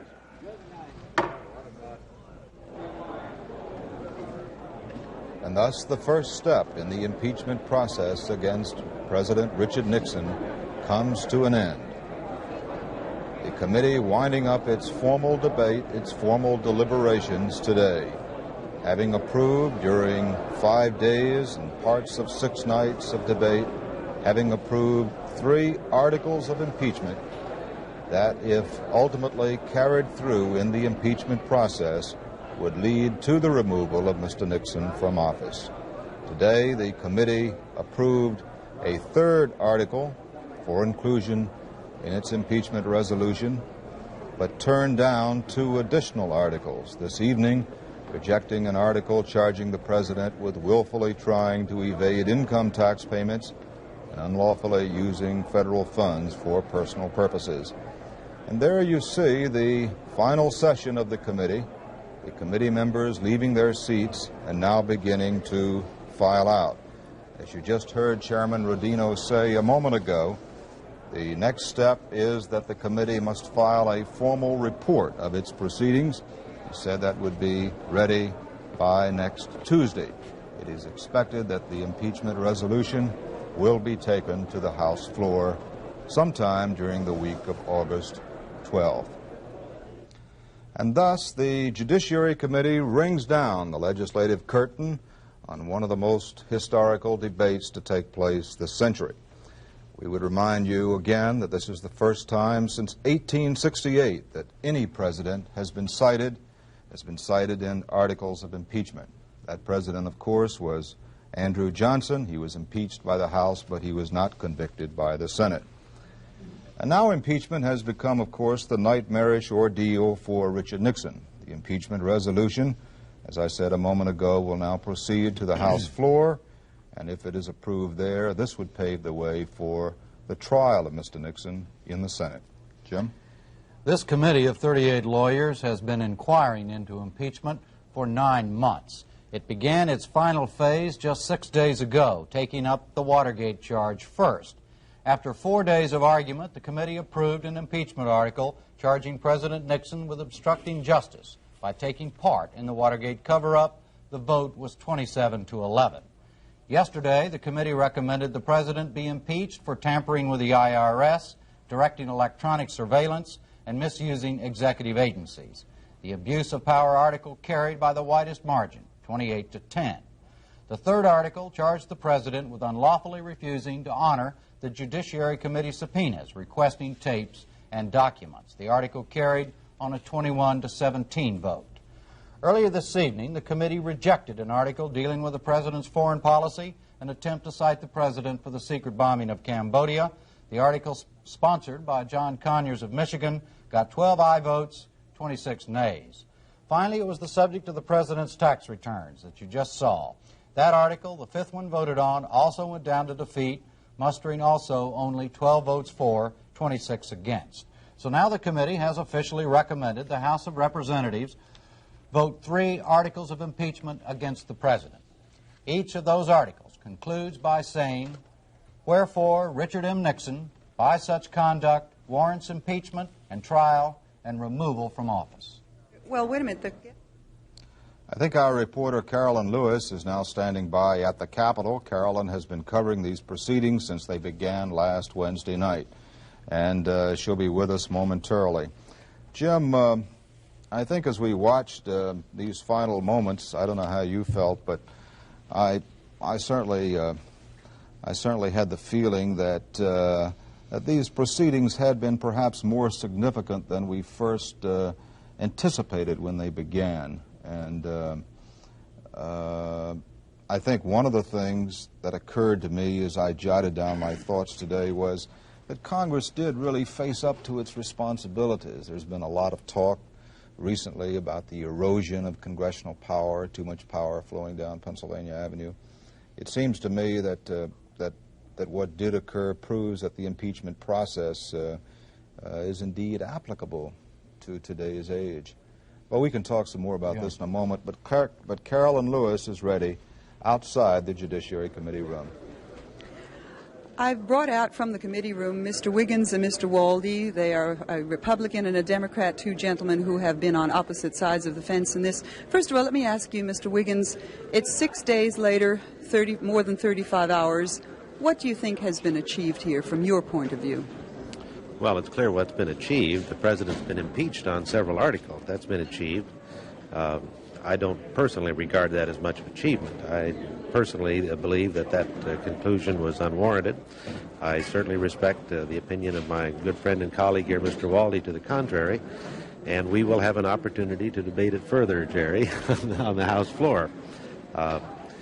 That's the purpose of our committee deliberations, was to make recommendations to the House, and we have now done that. What about you, Mr. Waldy? Well, I think there have been a number of things achieved or accomplished, and I think perhaps the most important is the education that the country might have obtained from the 6 days of debate. Obviously, I think the committee has performed in a manner in which I personally would have desired that it do so. We will now carry on this debate in the House of Representatives, and hopefully the level of that debate will remain as high in the House as it has been in the committee. And in that regard, though Mr. Wiggins and I differ, I want to join with many in the country that have commended him on his stalwart defense of the president when he has a very weak case. Let me ask you both. Now, you probably at this moment looking at this really as politicians or as members of the committee. But, Mr. Wiggins, how do you think you're going to go down in history after your performance these 6 days? Very rapidly, I suppose.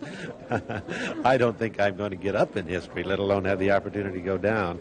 This is a fleeting moment of history, and it is an important moment, and it's, I suppose, of some significance maybe to me alone to have participated in it. But I don't even for one moment expect that I'll be any more than a footnote in some research tome. What about you, Mr. Waldy? Well, in my book, he'll be more than a footnote.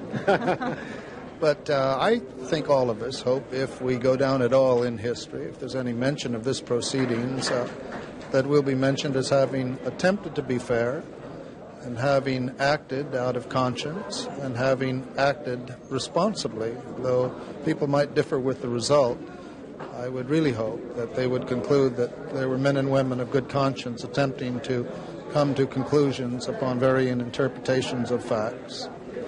Mr. Wiggins, do you think that these proceedings will have restored the people's faith in our system and maybe raise the position of Congress in the eyes of the public? How do you view it that way? I think that this is perhaps the first opportunity that the people have had to see the committee process working. The fact is that deliberations such as this go on all the time here in Congress, but we perhaps often do not get the credit for the quality of debate and consideration given to governmental subjects. We are not atypical, I think, of the Congress. There are many good committees of Congress giving consideration to important subjects all of the time. What about you, Mr. Waldy? I would agree with Chuck's assessment. I think that the House of Representatives may very well have benefited from the country's view now of Congress as a whole. But I do think we are not atypical, that we are quite typical of many committees in the House of Representatives. Very briefly, what's the first thing you're going to do now when you get home? I'm going to go to bed. I may take a shower first, but I'm going to go to bed and start preparing tomorrow for the next phase of these proceedings. What about you, Mr. Waldy? I'm going to start preparing tonight. Really? If Chuck's going to start preparing tomorrow, I'm going to start tonight. You have more work to do, Jerry. That's right. Thank you, gentlemen. Thank you. Back to you, Paul. Well, I do think in its own way that interview underlines a rather remarkable unity which has existed on this committee. It seemed to me that both of these gentlemen, whereas they were on opposite sides of the fence, nonetheless they did display a goodwill toward one another. And despite all the White House talk of a lynching mob and a kangaroo court, which was Ron Ziegler's description of the committee, it seemed to me that we really did show democracy in action, to use an ancient cliche here, in the best form, because ultimately when the decision was made to impeach the president, we had Northern Democrats joining Southern Democrats, and we had conservative and moderate Republicans joining in, and it seemed to me that this really represented a remarkable political cross-section. You can also tell, too, I don't know whether how Jack Murphy will feel about this comment, but it's the classic case of lawyers, too. Here you had Charles Wiggins and Jerome Waldy, the two men, probably the biggest advocates on the two extremes of the issue. I mean, neither one of these men were swing votes or the voices of moderation, if you were to use the word in terms of vote for or against impeachment, and yet talking very amiably afterward. It's a very understandable thing, and yet a lot of people don't understand that. I'm sure they don't. In terms of lawyers, particularly, how they can get up and argue at a very rapid rate in something as crucial as this. One man feeling very strongly that a president of the United States should be impeached and removed from office. Another man feeling very strongly that that president should not be impeached and should not be removed of office, removed from office, and yet are able to talk about it. There's another factor, too, it seems to me, that for the most part, we did have a debate of exceptionally high caliber that occurred. There were some low moments, of course, but by and large it was a debate of substantial caliber. And finally, the thing that really struck me, I suppose, were the many moving moments that we had. Some of the speeches by people like Paul Sarbanes and Walter Flowers. The one that really hit me, I think, the hardest was one by James Mann of South Carolina, who said, and I jotted it down, I'd just like to quote it, when he said, "I am fully aware many Americans believe the president is being attacked and abused by sinister forces, by the left-wing press or the Democrats. It matters not to me his party or his position. He is subject to the rule of law and justice, and under my oath he will get it from me, be he president or be he pauper." That, it seemed to me, really represented the essence of democracy. Well, you mentioned Jack Murphy. We also have George Will with us. And I'd like to ask both of you just how damaging you feel these proceedings have been to the president and what you now see coming ahead. Well, obviously, from a legal point of view, they're very damaging. For the first time in over 100 years, you have an important committee of the House coming out resoundingly on a bipartisan basis against the president, recommending his impeachment. And I'm sure whatever the legal ramifications of that, the political ramifications are even worse. I'll leave that comment to Mr. Will. I would like to concur in your sense that this has been an exercise amounting to a celebration of civilized dialogue and intelligent elucidation of the issues. There have been some bad moments. I think that the committee committee majority made a mistake in allowing these last two articles to be debated so extensively because they can be susceptible, I think, to the charge that they were used for more political purposes, less for the rather majestic duty of the House to look into impeachment. And therefore, I think the debate surrounding them invoked a little more acrimony than was desirable, more argument inconsistent with the previous levels achieved by statements of some of the people you mentioned.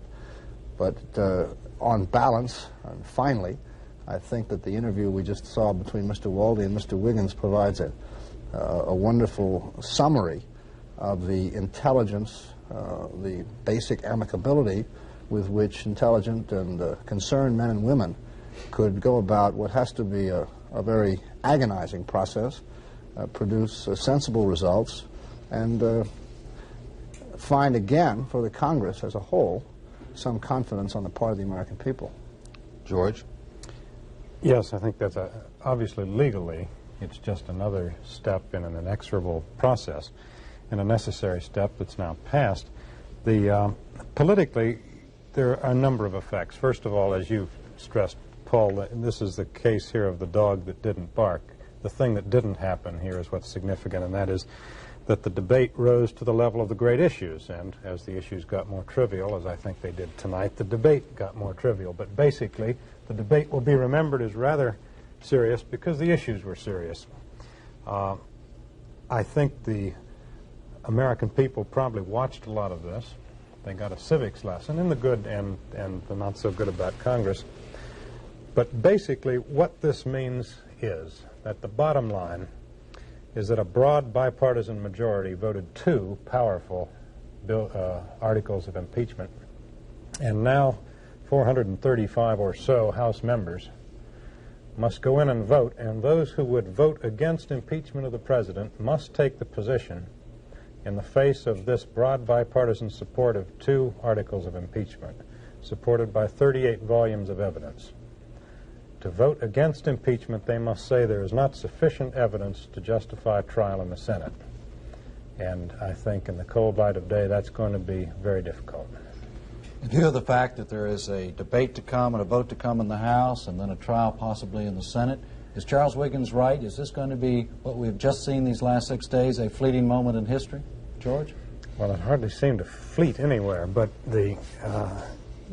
Carolyn Lewis said that there were 35 hours of debate in this.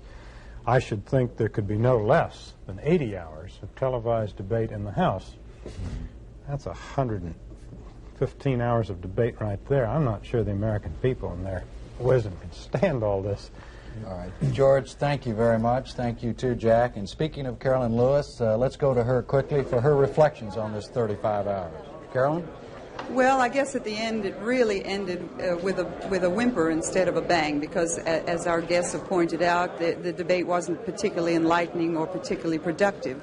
But I think the total impact is that it's given the public some insight into our system, into our constitutional system, in the way Congress works. And as far as, regardless of the results on the floor of the House, I think that's going to be a plus both for the television business and for the general public. It's going to give insights into how the system works with all its flaws and all its pluses. Back to you, gentlemen. All right, now that the die has been cast by the committee, we can give you an idea of what the impeachment timetable does look like. The House Judiciary Committee did begin its work the first week in November of last year, work that is all now but completed. The articles then go to the House Rules Committee first, probably August 3rd, where the members will work out the procedures for the debate on the floor of the House. They will decide whether to allow amendments from the floor, whether to allow broadcast coverage, and how long the debate will last. They should be done with that by August the 9th.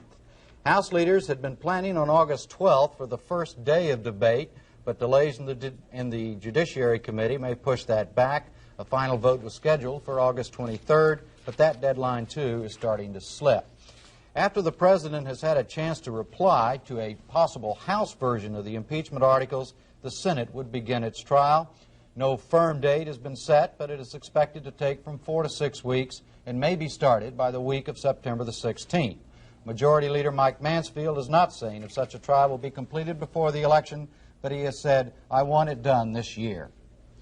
And now we'd remind you to stay tuned for for a videotape replay of the highlights of today's session. It may be seen coming up immediately on most of these public broadcasting stations. And now I'm Paul Duke saying goodnight for myself and Jim Lara. Mr. Donahue. No. Mr. Brooks. Aye. Mr. Kastenmeier. Aye. Mr. Edwards. Aye. Mr. Hungate. No. Mr. Conyers. Aye. Mr. Eilberg. Aye. Mr. Walde. No. Mr. Flowers. No. Mr. Mann. No. Mr. Sarbanes. No. Mr. Seiberling. Aye. Mr. Danielson. Aye. Mr. Drinan. No. Mr. Rangel. Aye. Miss Jordan. Aye. Mr. Thornton. No. Miss Holtzman. Mr. Owens. No. Mr. Mezvinsky. Aye. Mr. Hutchinson. No. Mr. McClory. No. Mr. Smith. No. Mr. Sandman. No. From Washington, you have been watching live, gavel-to-gavel coverage of the House Judiciary Committee proceedings.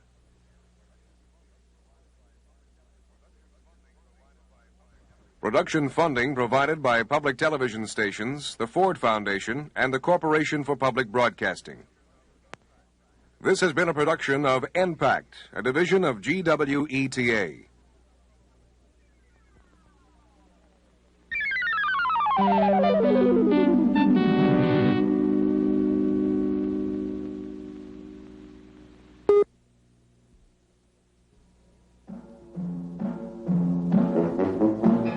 Can you hear it?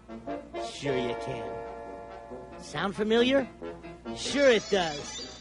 Feel that tingle? Oh, tingles are good, especially Tingles Revisited. Here it comes, the Great American Dream Machine. Re-originals of your favorites, as crisp and crunchy as the day they first came down the pike.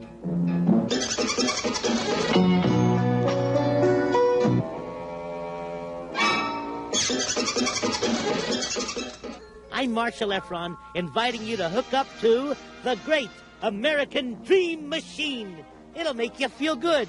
The Great American Dream Machine.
Award-winning films from the Washington National Student Film Festival, as judged by Nicholas Ray and Stan Vanderbeek.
At 11:10 tonight Eastern Time, the House Judiciary Committee began its fifth and final vote on articles recommending impeachment of the President of the United States.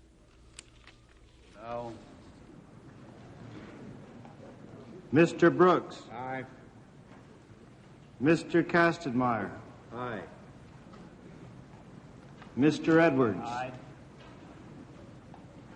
Mr. Hungate. No. Mr. Conyers. Aye. Mr. Eilberg. Aye. Mr. Walde. No. Mr. Flowers. No. Mr. Mann. No. Mr. Sarbanes. No. Mr. Seiberling. Aye. Mr. Danielson. Aye. Mr. Drinan. No. Mr. Rangel. Aye. Miss Jordan. Aye. Mr. Thornton. No. Miss Holtzman. Mr. Owens. No. Mr. Mezvinsky. Aye. Mr. Hutchinson. No. Mr. McClory. No. Mr. Smith. No. Mr. Sandman. No. Mr. Railsback. No. Mr. Wiggins. No. Mr. Dennis. No. Mr. Fish. No. Mr. Maine. No. Mr. Hogan. No. Mr. Butler. No. Mr. Cohen. No. Mr. Lott. No. Mr. Freilich. No. Mr. Moorhead. No. Mr. Marizidi. No. Mr. Latta. Mr. Rodino. Aye.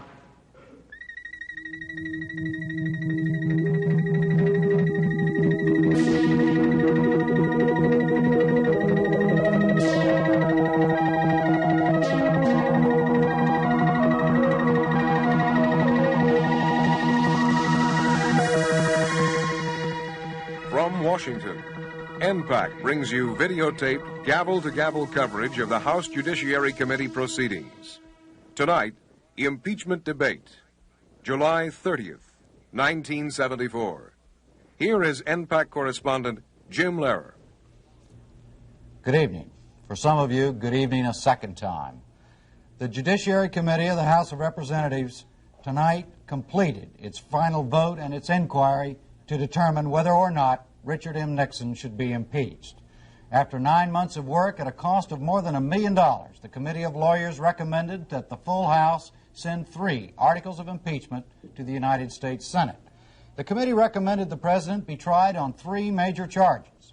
First, that he took part in an obstruction of justice in the cover-up of Watergate, the Watergate break-in. Second, that he misused his powers by improper interference with the Internal Revenue Service, the FBI, the CIA, and the Department of Justice.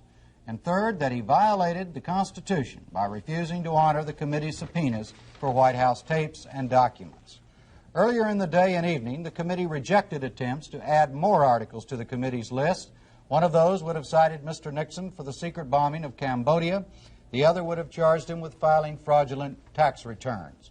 Both measures were defeated soundly, as a handful of Democrats joined Republicans in voting no. As the Judiciary Committee began this morning, it got a glimpse of the end of the tunnel and started picking up some speed in its deliberations. The congressmen debated and disposed of 2 articles today, twice the number they handled yesterday. In the first... Excuse me, Paul. In the first hour, the subject is the President's refusal to answer the committee's subpoenas for tapes and documents. Robert McClory charges the President with stonewalling Congress, but Republican Harold Freilich says the validity of subpoenas should be decided by the courts until then there is no impeachable offense. In hour number 2, Democrat Don Edwards says the subpoena power is essential to congressional impeachment authority, and the committee can't destroy the safety valve in our system. But Republican Tom Railsback says this third article amounts to political overkill. In the third hour, the subject is the secret bombing in Cambodia. Delbert Latta argues against the article, saying it was done to save American lives. William Coyne took a different angle, suggesting the Cambodian bombing was the result of a usurpation of power due in part to the sloth and default of Congress. In the fourth hour, Democrat Jerome Waldy argues that this article is needed because the president's war powers have been abused. But Walter Flowers signals the Democrats' defection on this charge when he says bluntly, this is a bad rap. Now, let's go back to the start of the sixth and final day of the committee impeachment debate as Chairman Rodino calls the members to order.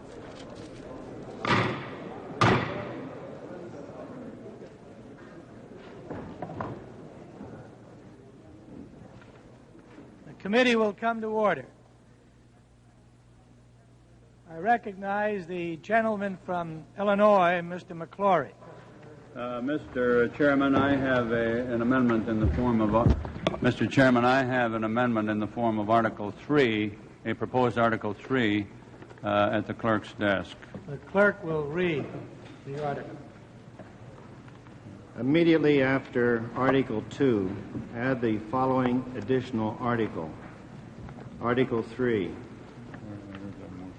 In his conduct of the office of President of the United States, Richard M. Nixon, contrary to his oath faithfully to execute the office of President of the United States, and to the best of his ability preserve, protect, and defend the Constitution of the United States, and in violation of his constitutional duty to take care that the laws be faithfully executed, has failed, without lawful cause or excuse, to produce papers and things as directed by duly authorized subpoenas issued by the Committee on the Judiciary of the House of Representatives on April 11, 1974, May 15, 1974, May 30, 1974, and June 24, 1974, and willfully disobeyed such subpoenas.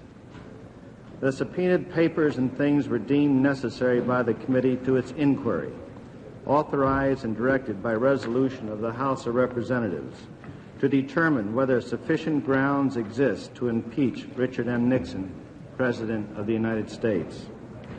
In refusing to produce these papers and things, he acted in derogation of the power of impeachment vested solely in the House of Representatives by the Constitution of the United States. In all of this, Richard M. Nixon has acted in a manner contrary to his trust as President and subversive of constitutional government, to the great prejudice of the cause of law and justice, and to the manifest injury of the people of the United States. Wherefore, Richard M. Nixon, by such conduct, warrants impeachment and trial and removal from office. Gentleman from Illinois. Mr. Chairman, preliminary to presenting a discussion in support of of the proposed Article 3, I ask unanimous consent that all debate on Article 3, including the consideration of any amendments thereto, be limited to a period not to exceed 3 hours. Debate on any amendment shall not exceed 30 minutes, divided equally between the proponents and opponents of the amendment. Is there objection? Without? Gentleman from Ohio. Mr. Chairman, I think every member on this committee is fully familiar with this article of impeachment and has made up his mind, and I think 3 hours debate time is much too long. I would hope that the gentleman would consider this and reduce that amount of time.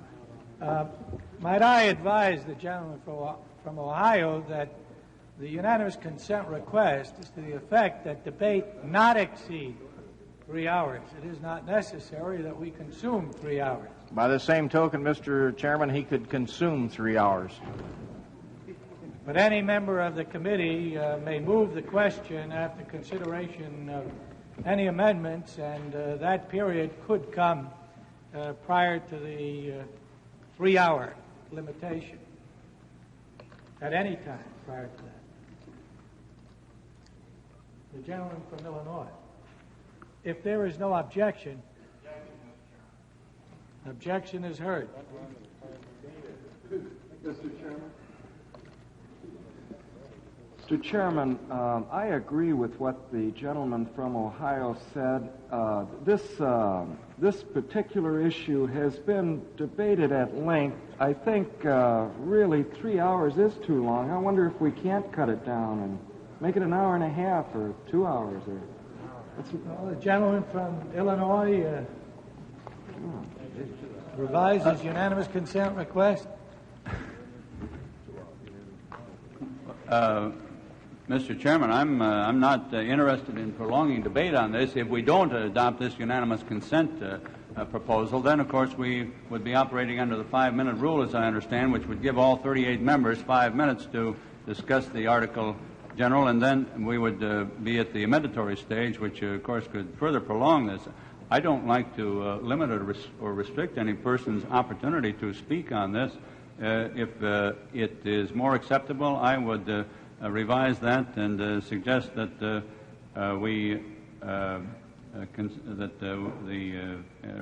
my unanimous consent request to limit the time not to exceed 2 hours for general debate. Objection heard. Mr. Chairman, reserving the right to object, and I shall not object.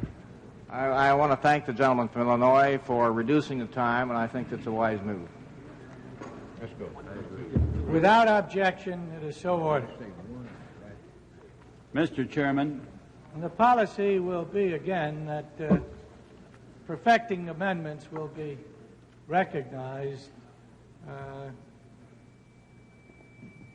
in order of precedence.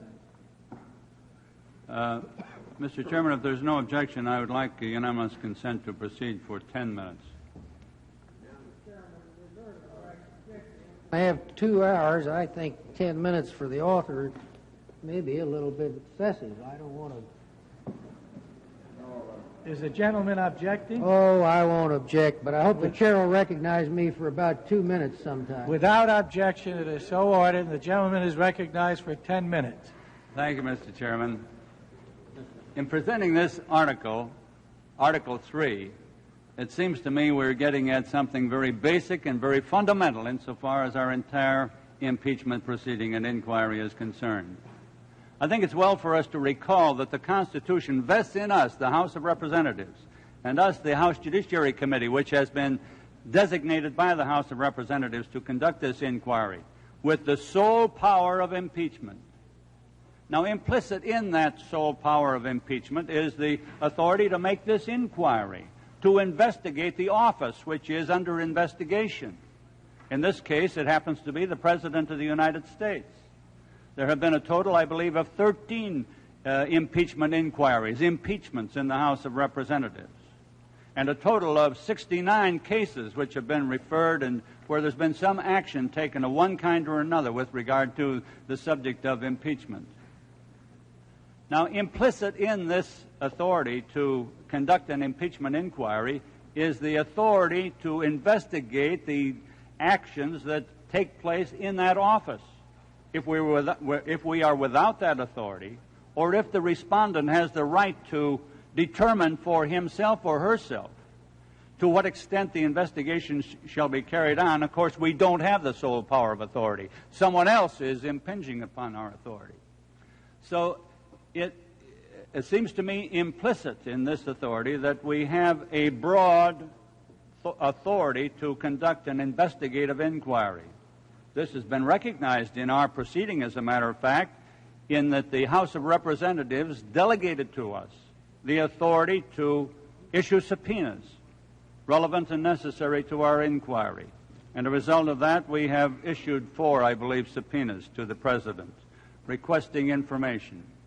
Now, prior to the time that we issued these subpoenas, we directed letters to the President requesting information. And these letters requesting information were sent by the chairman after consultation with the ranking minority member. In other words, we have the joint authority and the joint expression of Republicans and Democrats with respect to the information that we've requested. Now, the President, of course, did not respond to the requests that we directed to him in the course of our letters. And so what we did, we exercised the authority which was granted to us by the House resolution to issue subpoenas. Now, with respect to 3 of the subpoenas, the vote was 37-3, I believe. 37-1. No, the vote was 33-3 on one, 37-1 on 2, and 34-4 on the 4th one. In other words, the action of the committee was bipartisan, and it was overwhelming that we wanted this material, that we wanted this response to the requests for information, which we felt were necessary and relevant to our inquiry. I recall when the President came before the joint session of the Congress in January, he said words to the effect that he wanted to provide full cooperation with the Judiciary Committee, consistent only with the operation of his office. Now, I suppose that qualification was more significant than it seemed to be at that time, because the words that came across to us were full cooperation with the House Judiciary Committee. Now, where is that full cooperation with the House Judiciary Committee? Well, we've had some tapes and we've had some transcripts. The transcripts that we got, of course, were transcripts that were issued to the public, not issued in response to this committee and to the committee, but publicized, the edited transcripts, as they're called, or the White House transcripts. And the tapes, where did they come from? Well, they didn't come from the White House. They came from the grand jury, and they came from the special prosecutor's office. As a matter of fact, of the 147 tapes that we requested, we didn't receive a single one from the White House. Now, if you ever saw an example of stonewalling, the prime example of stonewalling is right there. Now, that's an expression that comes out of the White House, but where is the stonewalling occurring? It's occurring with regard to the Congress of the United States and with regard to this committee. Now, if we do have the sole power of impeachment, and if we do have the authority to investigate, then it is important, of course, that we do receive the kind of cooperation that I thought would be forthcoming. I've done everything I could to try to impress upon the White House the importance of this cooperation. Now, the President has raised the question of confidentiality of the taped materials. And so what we suggested was that this material would be received not only under our rules of strict confidentiality, but that the President himself, the President's counsel, could participate with our counsel in screening out any sensitive or national security information. But the President's position has been that he should be the sole arbiter of what he should turn over and what he should not turn over. Well, if he's to be the sole arbiter, then how in the world could we conduct a thorough and complete and fair investigation? Well, we just couldn't. Now, since we began this inquiry, of course, the President has been involved in litigation, and the case went to the Supreme Court. And he made the same kind of plea to the special prosecutor in the district court that he's made to us, that he should have the sole right, that there was an absolute executive privilege which prevailed, and he had the absolute right to determine what he would turn over and what he would not turn over. Now, that doctrine was knocked down. That was knocked down effectively insofar as the court was concerned. Now, it's true we weren't involved in that proceeding. Some people thought we should have been, and perhaps we should have been. But anyway, the doctrine was knocked down. And the doctrine of executive privilege or absolute executive privilege has fallen. As a matter of fact, I have felt, and a number of my colleagues here on the committee have felt, that the doctrine of executive privilege has no application whatsoever in an impeachment inquiry, because it would be impossible for the President or any other person being investigated to have the right and privilege to determine what was to be submitted in the course of the investigation and what was not to be submitted. In other words, we would be falling foul of the maxim enunciated by Lord Coke that a person cannot be the judge of his own cause. And consequently, that doctrine cannot possibly prevail. Otherwise, our case would be, our authority would be frustrated completely. Now, I say this is fundamental and basic to our inquiry, and I mean precisely that. I mean that if we are going to set a standard and a guide for future Congresses, for future impeachment inquiries, there is no more important standard and guide than the one that we will determine with respect to this Article 3. Because if we refuse to recommend impeachment of the President on the basis of this Article 3, if we refuse to recommend that the President should be impeached because of his defiance of the Congress with respect to the subpoenas that we have issued, then future Congresses, future respondents will be in the position where they can determine themselves what they're going to provide in impeachment inquiries, what they're not going to provide. And this would be particularly so in the case of an inquiry directed toward the President of the United States. So it not only affects this President, but future Presidents. And it might be that a Republican Congress would be investigating in an impeachment inquiry a Democratic President in a future instance. I hope we don't have any more impeachments, but in the case we did, why, the precedent that we might establish here would be effective then. So it seems to me that there is no greater responsibility which befalls us at this time, and then that to determine this question of the President's responsibility with respect to our subpoenas. Now, earlier, I had the thought, and I set it forth publicly, that I felt that when the President did not respond to our subpoenas, that we should take action to hold the President in contempt, or that we should censure the President, or we should have a resolution of inquiry, as it's called, to get some action on the part of the House. I was discouraged in that respect. I was discouraged from leaders on both sides of the aisle, I might say. And I emphasized at that time that while I was withholding the action that I intended to take then, that I would face a very serious dilemma at this stage. And so while we did not take action under the contempt authority that we had, which in a sense is quite difficult to enforce and to apply, nevertheless, we are now faced with this decision, this hour of decision, at this hour of decision, with determining whether or not the President is or is not contemptuous, or if he is not he has not defied the Congress to the extent that we should recommend his impeachment. I think that this is a most important article. It is a case where the Congress itself is pitted against the executive. We have this challenge on the part of the executive with respect to our authority. And if we think of the whole process of impeachment, let us recognize that this is a power which is preeminent, which makes the Congress of the United States dominant with respect to the three separate and co-equal branches of government.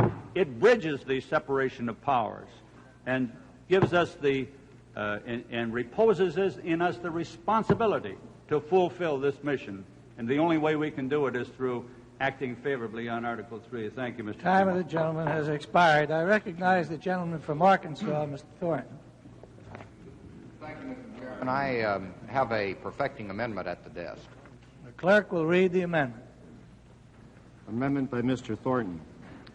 In the first paragraph, strike out the material commencing with the subpoenaed and down through Constitution of the United States, and insert in lieu thereof the following.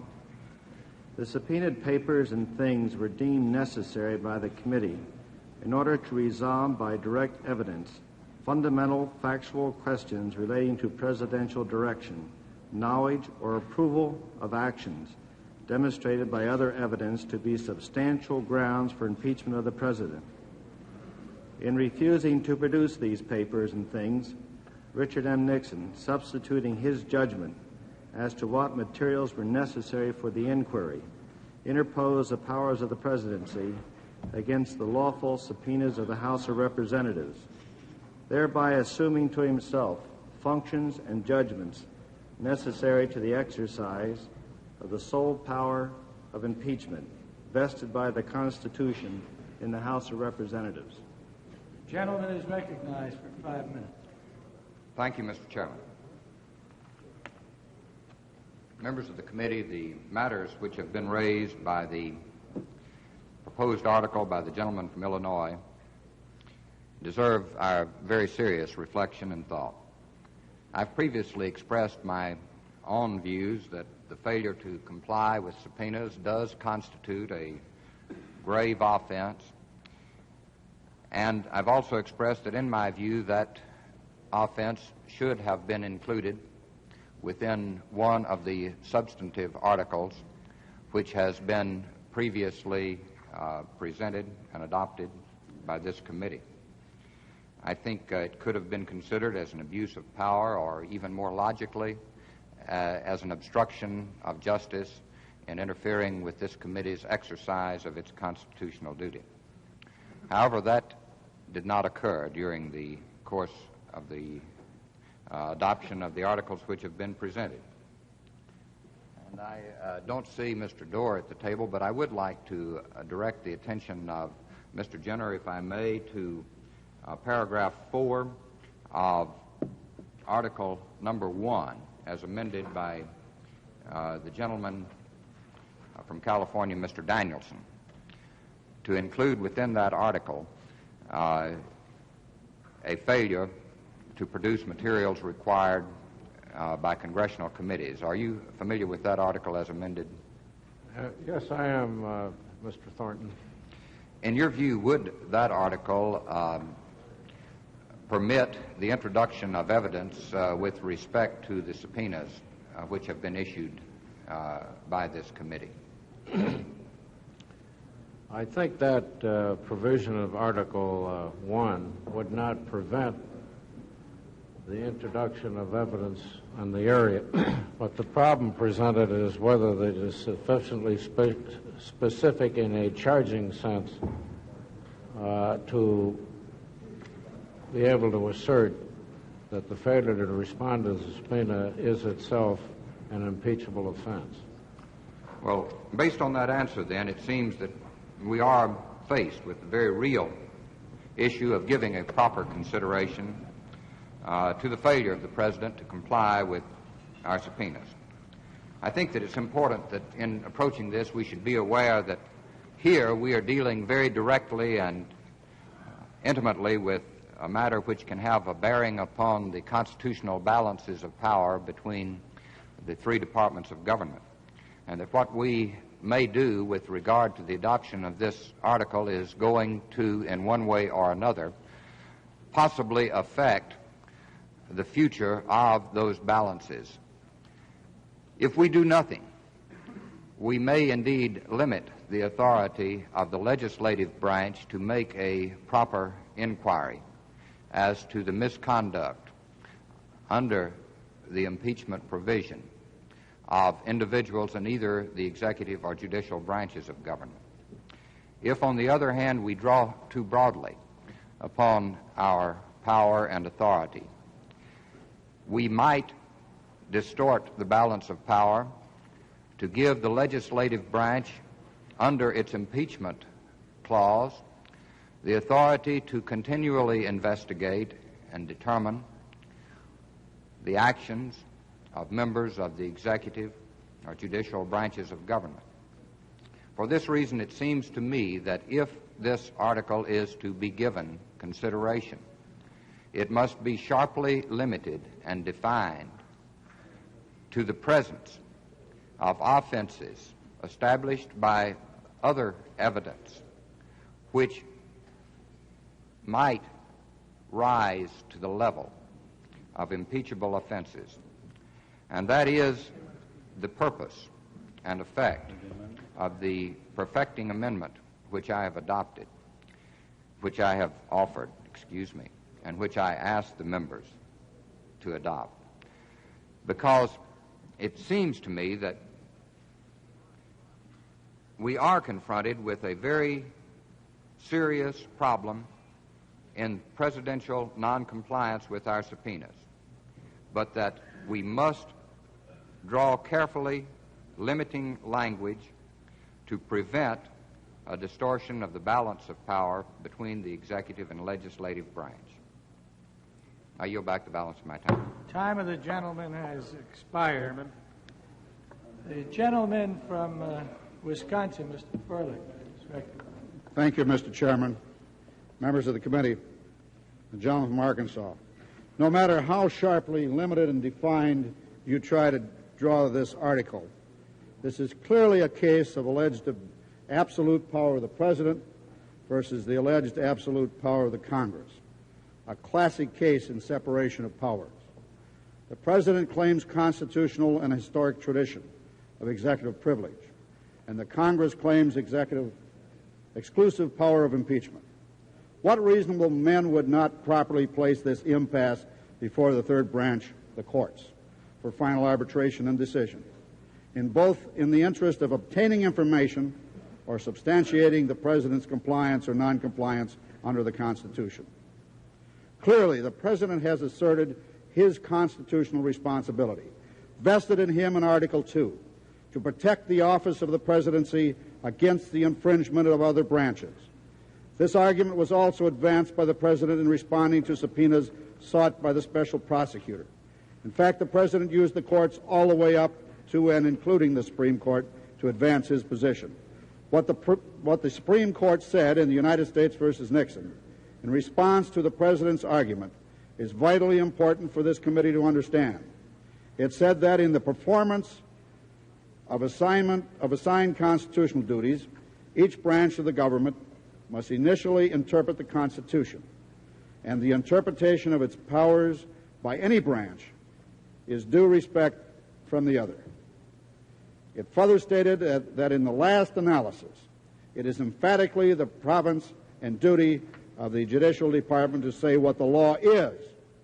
Thus, the Court said in essence that the President was absolutely correct in defending his interpretation of the Constitution, but that the Supreme Court's decision with respect to claim of executive privilege was dispositive in the last analysis. It then held that although the courts will afford the utmost deference to the presidential need for confidentiality when the claim of privilege is based merely on generalized interest in confidentiality, the assertion of privilege must yield to demonstrated specific need for evidence in a pending criminal trial. That is, the tapes must be given to the district court for in-camera inspection. The decision of the Supreme Court did not say that executive privilege was not a viable doctrine. On the contrary, it said that certain powers and privileges flow from the nature of enumerated powers. The protection of confidentiality of presidential communications has similar constitutional underpinnings. It also said the privilege is fundamental to the operation of government and rooted in the separation of powers under the Constitution. Thus, the Supreme Court has stated emphatically that executive privilege is a constitutional privilege available to the President. Now we have a situation where members of this committee, like Mr. Jaworski, are asserting the right to have certain information because under Article 1, the House shall have the sole power of impeachment. But that clause says nothing about a President being powerless to assert what he understands to be his constitutional responsibility to protect his office. Therefore, at best, we have two great branches of government involved in a stalemate, both arguing the Constitution. As the Supreme Court said, it is emphatically the province and duty of the Supreme Court to say what the law is. So if the members of this committee believe their position, they should have gone to court and asked the court to say what the law is.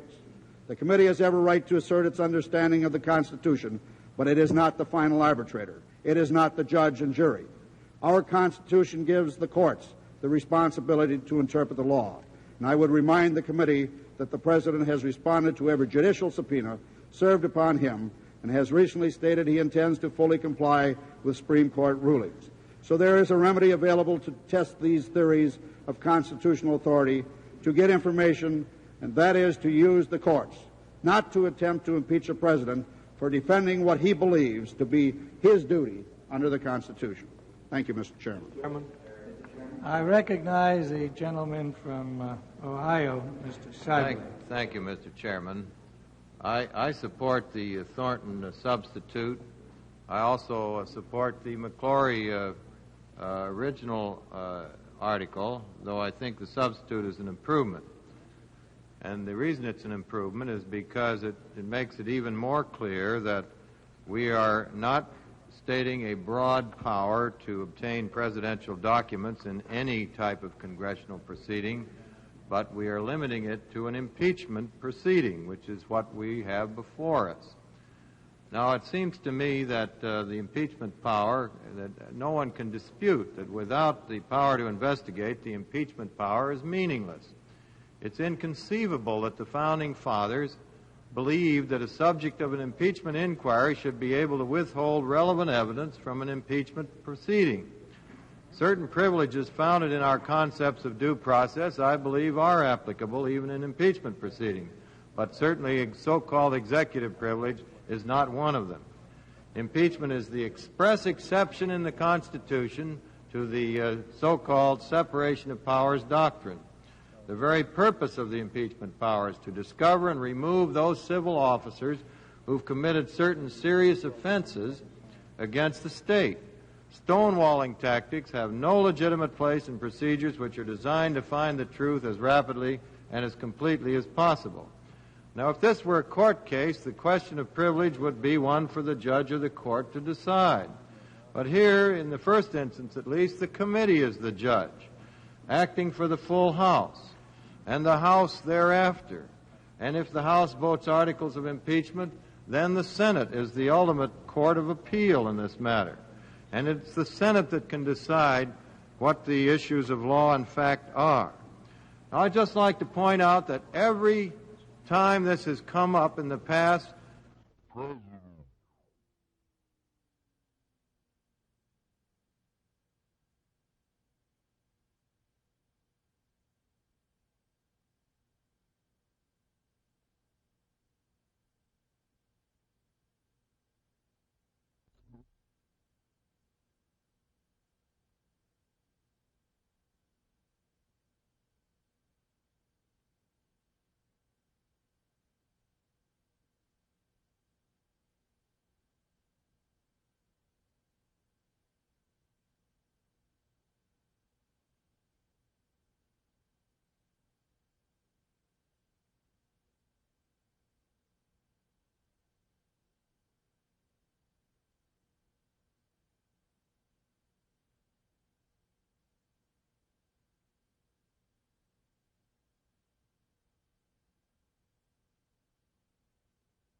constitutional duties, each branch of the government must initially interpret the Constitution, and the interpretation of its powers by any branch is due respect from the other. It further stated that in the last analysis, it is emphatically the province and duty of the Judicial Department to say what the law is. Thus, the Court said in essence that the President was absolutely correct in defending his interpretation of the Constitution, but that the Supreme Court's decision with respect to claim of executive privilege was dispositive in the last analysis. It then held that although the courts will afford the utmost deference to the presidential need for confidentiality when the claim of privilege is based merely on generalized interest in confidentiality, the assertion of privilege must yield to demonstrated specific need for evidence in a pending criminal trial. That is, the tapes must be given to the district court for in-camera inspection. The decision of the Supreme Court did not say that executive privilege was not a viable doctrine. On the contrary, it said that certain powers and privileges flow from the nature of enumerated powers. The protection of confidentiality of presidential communications has similar constitutional underpinnings. It also said the privilege is fundamental to the operation of government and rooted in the separation of powers under the Constitution. Thus, the Supreme Court has stated emphatically that executive privilege is a constitutional privilege available to the President. Now we have a situation where members of this committee, like Mr. Jaworski, are asserting the right to have certain information because under Article 1, the House shall have the sole power of impeachment. But that clause says nothing about a President being powerless to assert what he understands to be his constitutional responsibility to protect his office. Therefore, at best, we have two great branches of government involved in a stalemate, both arguing the Constitution. As the Supreme Court said, it is emphatically the province and duty of the Supreme Court to say what the law is.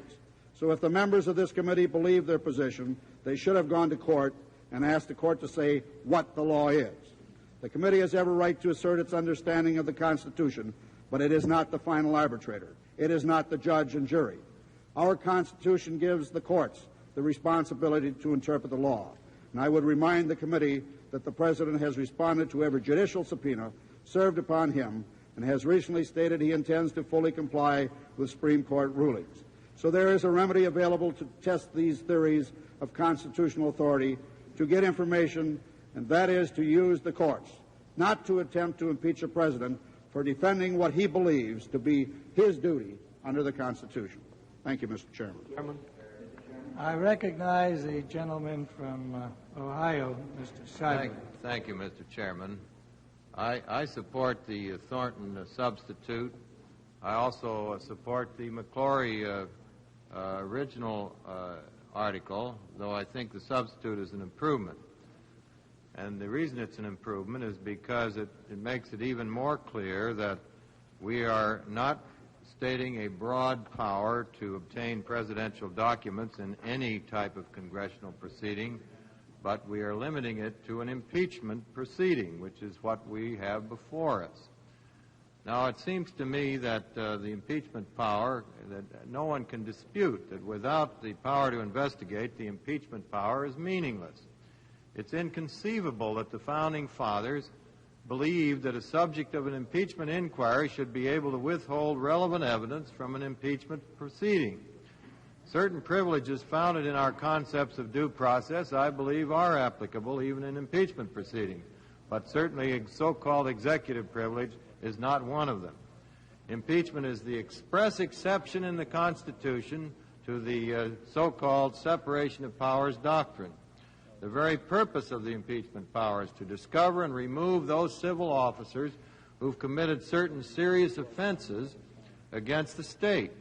Stonewalling tactics have no legitimate place in procedures which are designed to find the truth as rapidly and as completely as possible. Now, if this were a court case, the question of privilege would be one for the judge or the court to decide.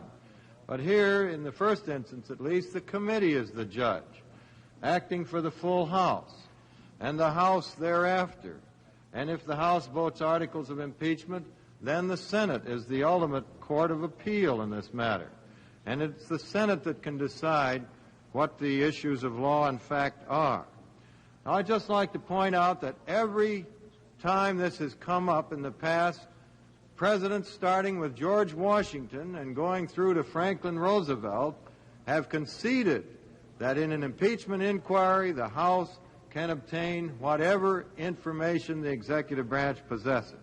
I'd just like to read you what a House committee said back in 1843 when President Tyler, after initially objecting, finally turned over to the committee some materials that they had requested. He said, "If the House possesses the power to impeach, it must likewise possess all the incidents of that power, the power to compel the attendance of all witnesses and the production of all such papers as may be considered necessary to prove the charges on which impeachment is founded. If it did not, the power of impeachment conferred upon it by the Constitution would be nugatory.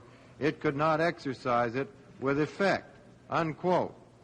3 years later, President Polk made this statement. It may, quote, "It may be alleged that the power of impeachment belongs to the House of Representatives and that with a view to the exercise of this power, the House has a right to investigate the conduct of all public officers under the government. This is cheerfully admitted. In such a case, the safety of the Republic would be the supreme law, and the power of the House in the pursuit of this object would penetrate into the most secret recesses of the executive departments. It could command the attendance of any and every agent of government and compel them to produce all papers, public or private, official or unofficial, and to testify on oath to all facts within their knowledge.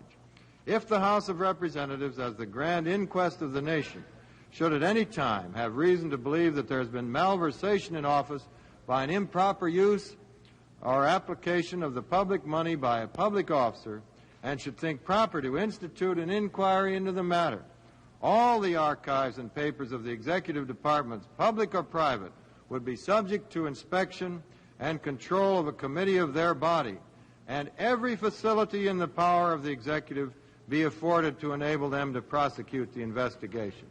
Now, the Supreme Court last week held that in a criminal case, the President's power to withhold documents, his power of executive privilege, must yield to the legitimate requirements of proof in a court case. If that is true in a criminal case involving third parties, how much more so is it true in an impeachment investigation investigating the very conduct of the President himself? Lord Cook has said no man should be the judge in his own cause. And yet if a President can withhold the key evidence from a committee investigating his conduct of his office, he in effect has become the judge in his own cause. We do not need to submit this to courts. We have the power as acknowledged by presidents in the past, and we should exercise that power. And the only effective way we can exercise it when a president refuses to respond to our subpoenas is to include that as one of the impeachable offenses and give the Senate, as the court of ultimate resort, the right to pass on that offense. The gentleman has consumed 5 minutes. Recognize the gentleman from California, Mr. Wiggins. Thank the Chairman for yielding. Mr. Chairman, I rise in opposition to the amendment. The maker of the main motion, you see, has dug himself a hole, and the purpose of the amendment is to help extricate himself from that illogical position. The situation is this. This committee, on yesterday and the day before, viewed the evidence and found it, I am told, overwhelming. I believe our good counsel called it a surfeit of evidence. I take that to be a good bit, Mr. Dorr. And voted to impeach and remove the president based thereon. Found it to be clear and convincing. And now we seek to impeach him because he didn't give us enough evidence to do the job. Now, I would think that you have an option here, if you wish. You can frankly acknowledge the inadequacy of the evidence to impeach the president and perhaps impeach him for failing to provide that evidence. Or, on the other hand, you can vote that the evidence is sufficient to impeach the president, as you have done, and to recognize that the matters subpoenaed were not, in fact, necessary to the proper conduct of this committee's inquiry. That word necessary is important, you understand, because that word is found in the authorizing resolution which gives us the power to issue subpoenas at all. We made a tentative judgment as to necessity when we authorized the subpoenas. But by your vote yesterday and the day before, you conclusively demonstrated that it was not necessary. I will in a moment, but not until I'm prepared to do so. Now look at the Thornton Amendment in terms of what it does to Mr. McClory's amendment. Mr. McClory's amendment says that the matters were necessary, deemed necessary, to determine whether sufficient grounds exist to impeach Richard Nixon. Well, manifestly, that is not so, or your votes were improper.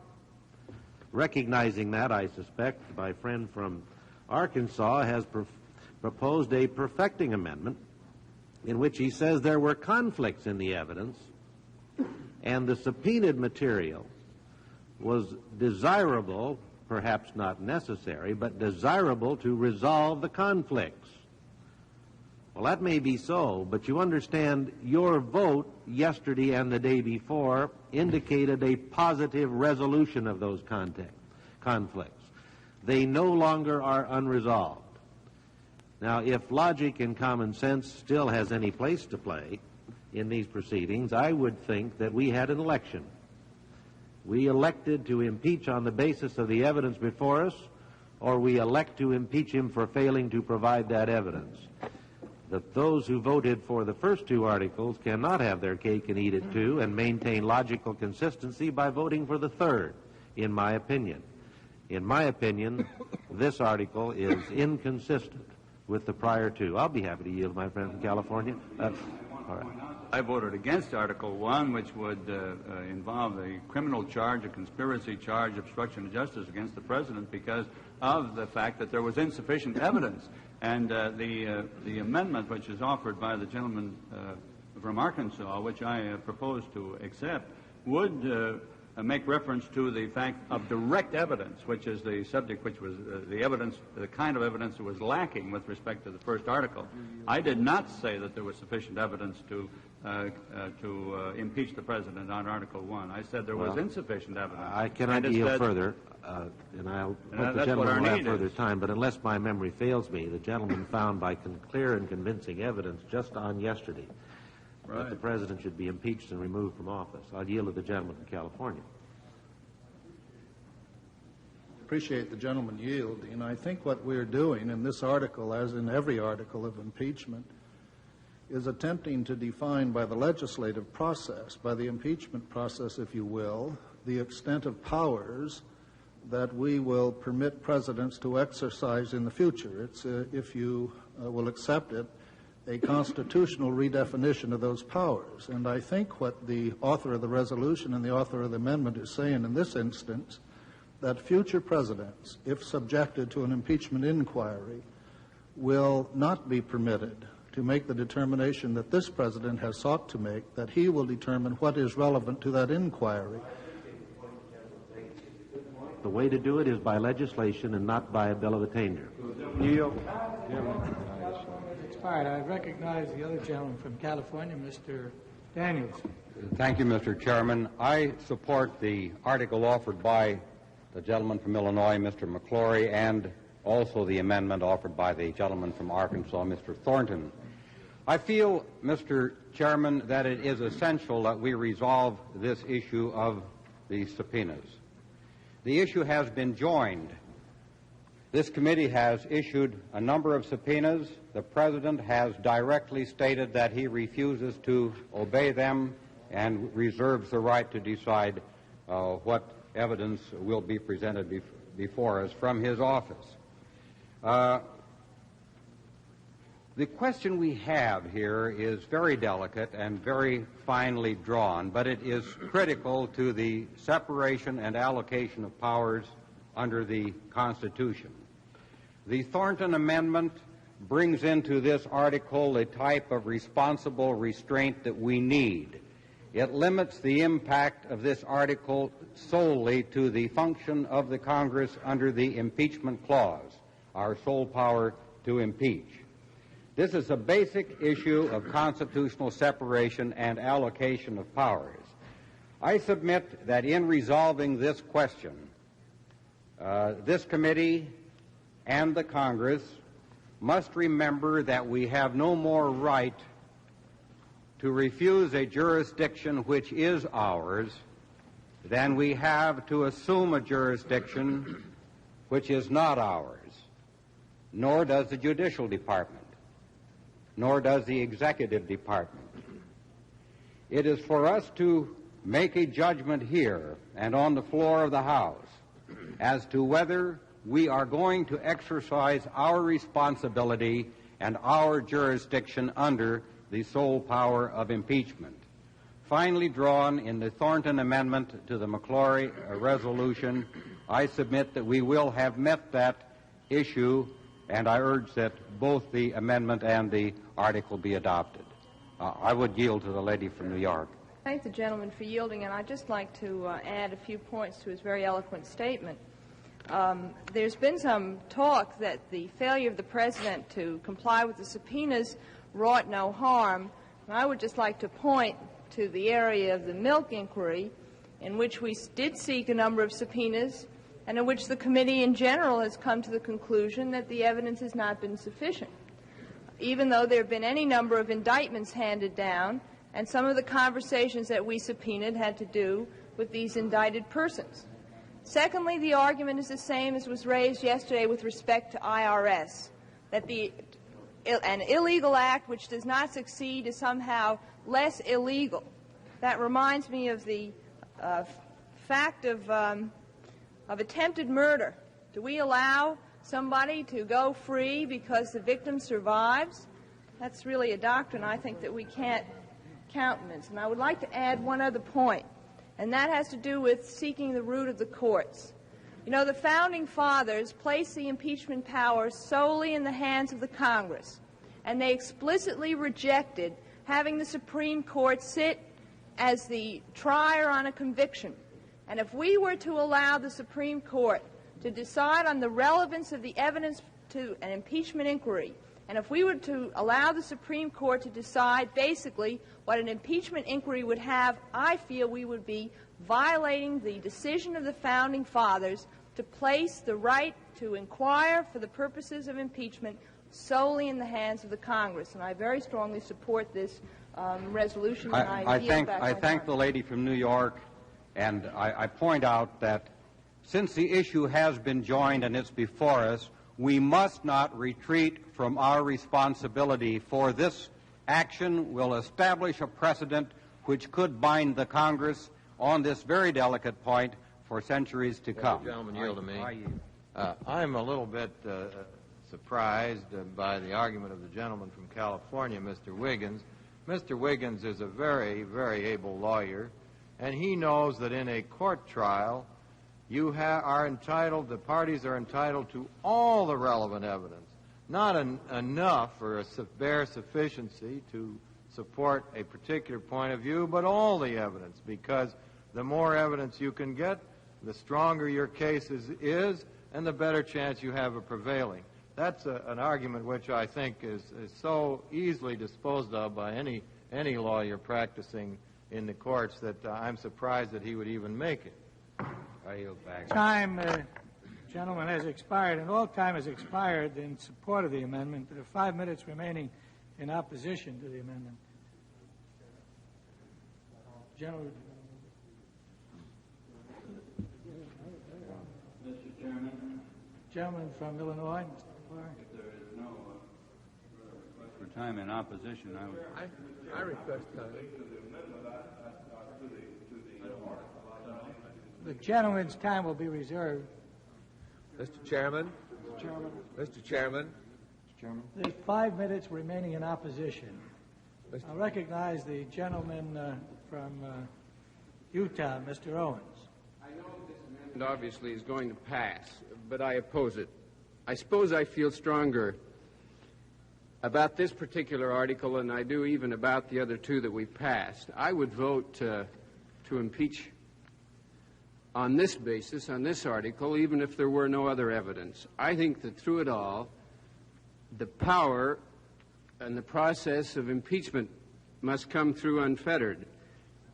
I think that the ultimate weapon against presidential tyranny, which is the power of impeachment, should be as clearly bottomed upon principle as it can be, and I think that the wording of the McClory Amendment is even better than that of the Thornton Amendment.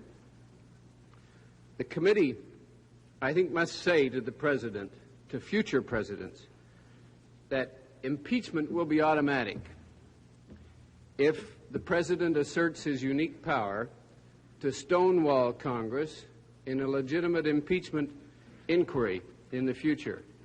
The President is the only individual in this country who can refuse to honor a subpoena, and that is quite simply because he is the Commander-in-Chief of the Armed Forces and the head of the executive branch, and we haven't the physical ability to overcome his resistance to a congressional subpoena. And I think the power to compel evidence in an impeachment inquiry must be considered absolute. We do not need to decide this morning the Fifth Amendment questions here because the President has not asserted those Fifth Amendment privilege. Mr. McClory said in his opening remarks that he hopes we don't have any more impeachment proceedings, and I'm sure we all join him in that. And I think we may not, if out of all this we set down two basic principles. One, we set clear standards for impeachment based on fairness and understandable standards which we are willing to apply to all presidents. And two, we say that impeachment power is absolute and is bottomed upon the power to compel documents and evidence. And we do this by saying that a presidential stonewall against a committee in an impeachment proceeding will bring automatic impeachment, even if no other evidence is adduced? Yes, I'll yield to the gentleman from Illinois. I thank the gentleman for yielding, and I certainly feel that the original draft of the article was good. It was in good legalistic and constitutional language, and on the other hand, I don't want to oppose this rather elaborating, in one sense, argumentative, I guess, language that's contained in the amendment. I think the gentleman from Virginia. Well, I will support the amendment of the gentleman from Illinois as amended by the gentleman, the amendment of the gentleman from Arkansas, but it seemed like to me that the principle is more absolute and clearer as set down in the original amendment offered by the gentleman from Illinois. I think the gentleman from Virginia would like to have recognition, would like to yield to him. Gentleman from Virginia. I would like to, if I may, direct a question to the gentleman from Arkansas, if you will also yield to him. I'm concerned, and the gentleman knows my reservations about this whole article.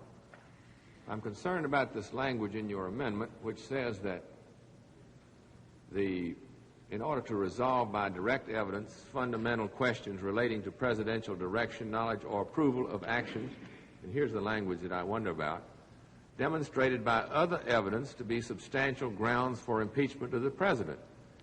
Now, does that mean that we have a preliminary finding that of substantial grounds for impeachment of the president in all of the, before we issued a subpoena in all of these areas, with reference, for example, let's take the dairy situation?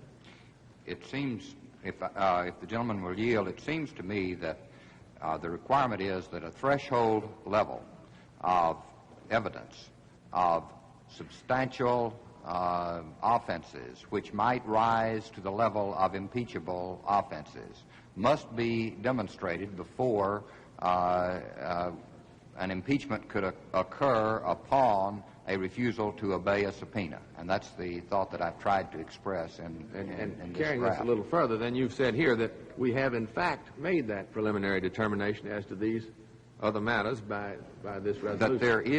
That there is a body of evidence substantial enough to raise a serious question with regard to milk and the others as to whether subpoenas of other materials is necessary to resolve some of those. So it's your thought by this action to remove us from the area of a frivolous impeachment, providing the basis for... That is correct, and further to tie it to the kind of evidence which does appear, for example, in Article 1. The time has expired on the amendment. All time has expired on the amendment. And the question now occurs on the amendment offered by the gentleman from Arkansas. Mr. Thornton, all those in favor of the amendment? All those in favor of the amendment, when the roll is called, please signify by saying aye. All those opposed signify by saying no. The clerk will call the roll. Mr. Donahue. Aye. Mr. Brooks. Aye. Mr. Kastenmeier. Aye. Mr. Edwards. Aye. Mr. Hungate. Aye. Mr. Conyers. No. Mr. Eilberg. Aye. Mr. Walde. Aye. Mr. Flowers. No. Mr. Mann. Aye. Mr. Sarbanes. Aye. Mr. Seiberling. Aye. Mr. Danielson. Aye. Mr. Drinan. Aye. Mr. Rangel. Aye. Miss Jordan. Aye. Mr. Thornton. Aye. Miss Holtzman. Mr. Owens. No. Mr. Mezvinsky. Aye. Mr. Hutchinson. Aye. Mr. McClory. Aye. Mr. Smith. No. Mr. Sandman. No. Mr. Railsback. No. Mr. Wiggins. No. Mr. Dennis? No. Mr. Fish? Aye. Mr. Maine? No. Mr. Hogan? No. Mr. Butler? Aye. Mr. Cohen? Aye. Mr. Lott? Aye. Mr. Freilich? No. Mr. Moorhead? No. Mr. Marizidi? No. Mr. Latta? No. Mr. Rodino? Aye.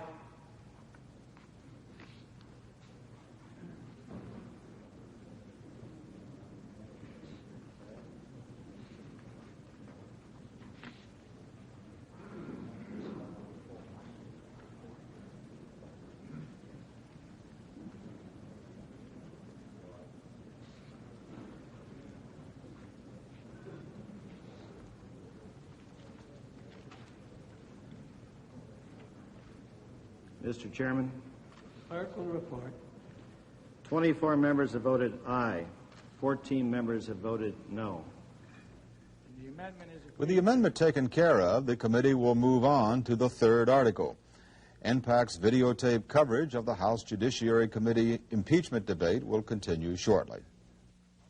This is PBS, the Public Broadcasting Service.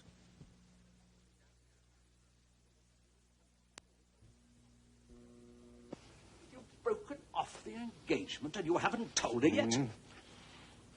Well, that's pretty cool, Cathcart, I must say. That's pretty damn cool. You utter swine. Who the hell do you think you are coming here and jilting my sister?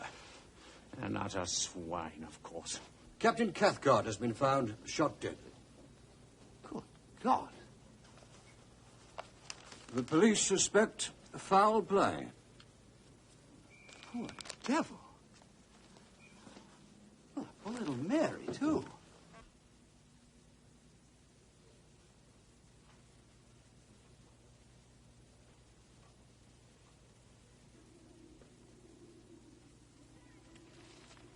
Oh, God. Oh, Jenny, you killed him!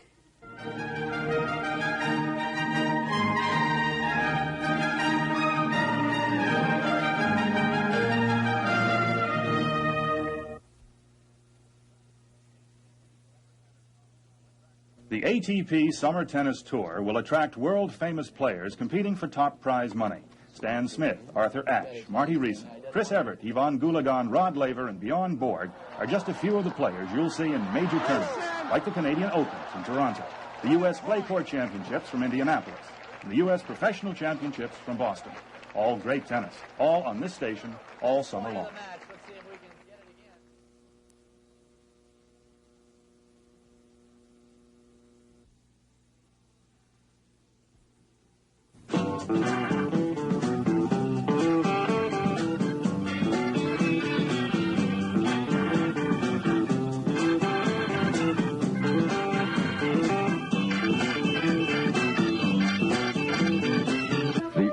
Surface is like the skin of an apple. To disturb it is to destroy it.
NPAC's coverage of the House Judiciary Committee's impeachment debate continues.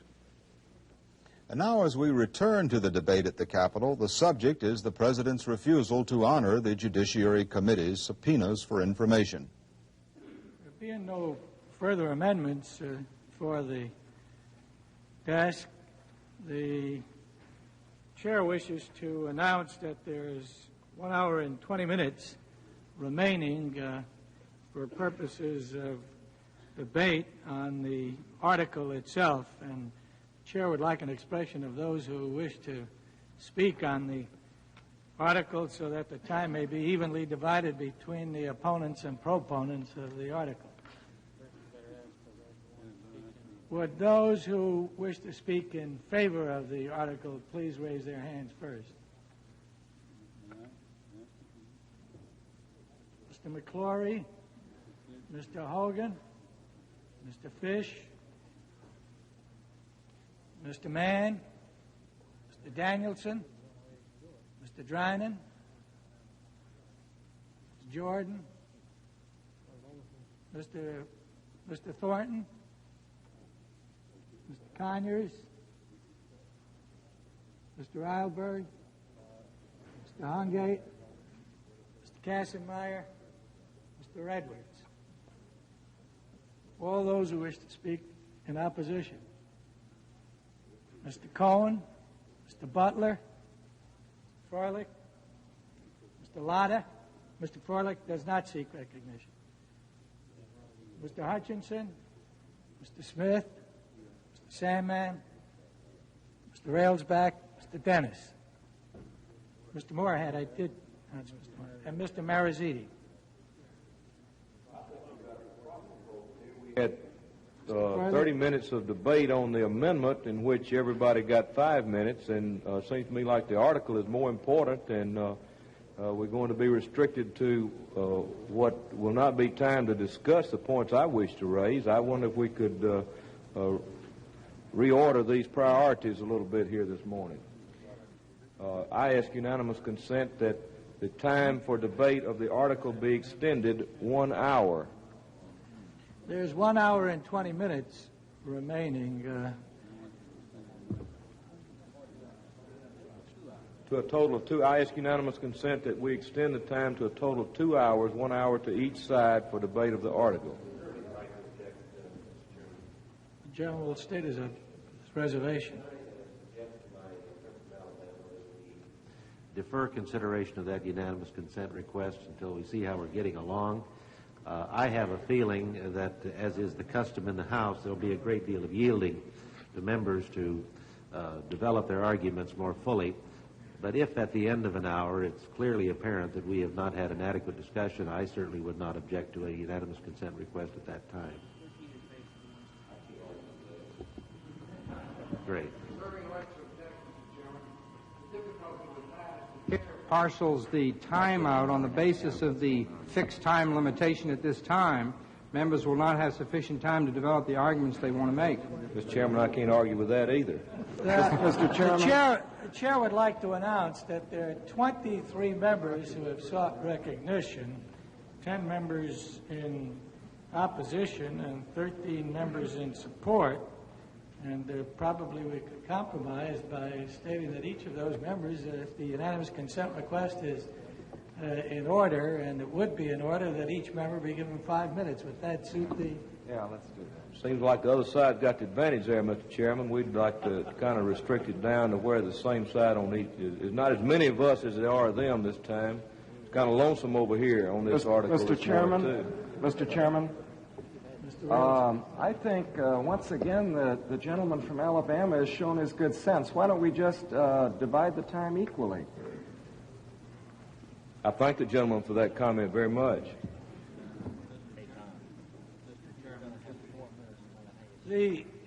All one has to do is ask unanimous consent request that that's in order, and the chair will put the Mr. Chairman, parliamentary inquiry.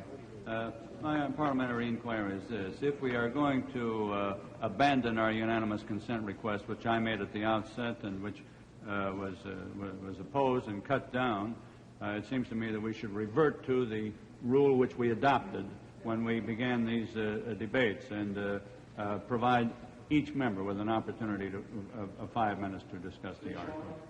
Chairman, I have a unanimous consent request that each side be given 40 minutes. Mr. Chairman, reserving the right to object. Is that all right? I think that the suggestion of Mr. McClory makes sense. We started out with the 5-minute rule. I don't know why we should suddenly switch to some other approach.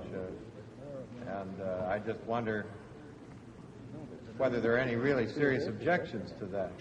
Well, the chair would like to state that presently, however, the unanimous consent request was adopted without objection, and at the present time, the chair finds itself in the position that there is 1 hour and 20 minutes remaining, and that 1 hour and 20 minutes would be divided, as the rules stated, between the opponents and proponents. Now, if that's what it is. Order is to be vacated, then the unanimous consent request to vacate that is in order, and then we will proceed. So, Mr. Chairman, I would like to withdraw my unanimous consent request and reserving the right to object to my friend from Illinois' unanimous consent request. An hour and 20 minutes amounts to 80 minutes, does it not? That is correct. Would that not be 40 minutes per side? Will a gentleman yield? I realize this is a Judiciary Committee, and we don't deal in those numbers very often, but... will the gentleman yield? I certainly yield to my... I think I've decided to withdraw my unanimous consent request.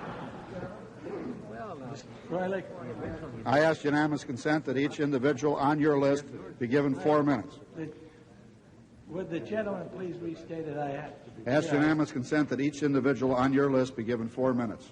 I object, Mr. Chairman. If I may be heard on my objection, Mr. Chairman.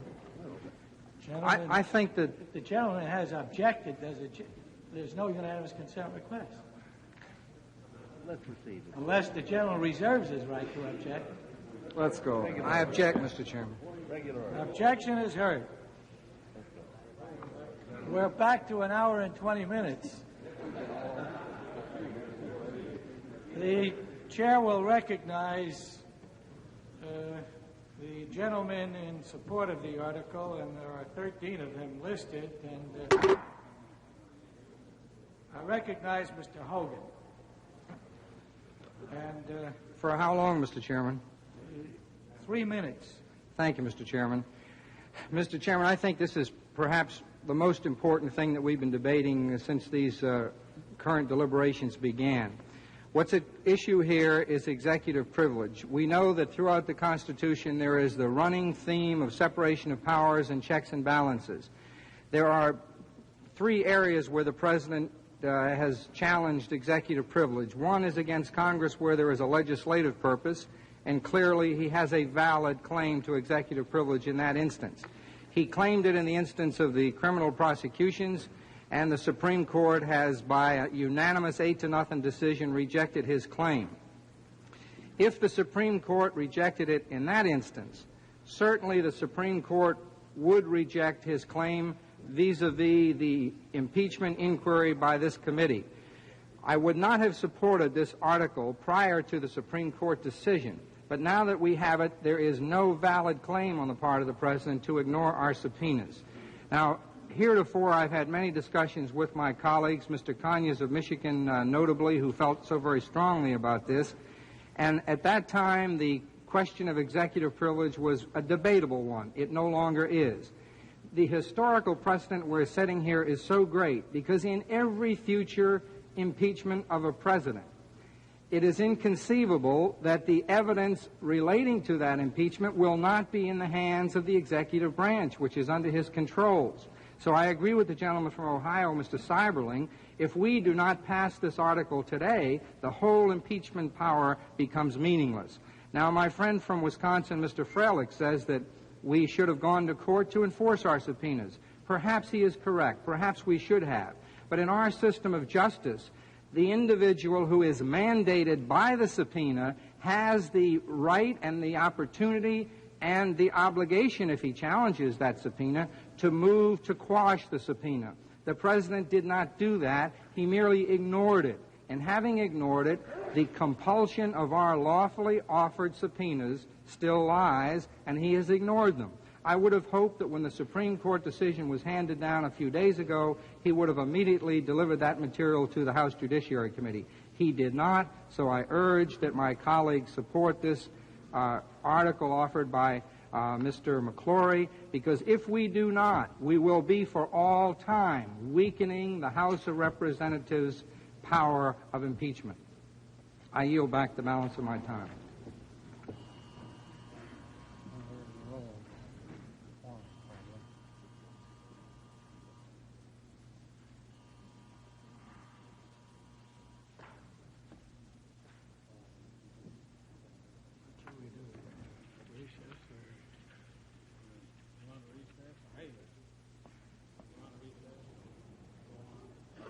The gentleman has consumed 3 minutes, and incidentally, the chair would like to state that its mathematics wasn't quite right.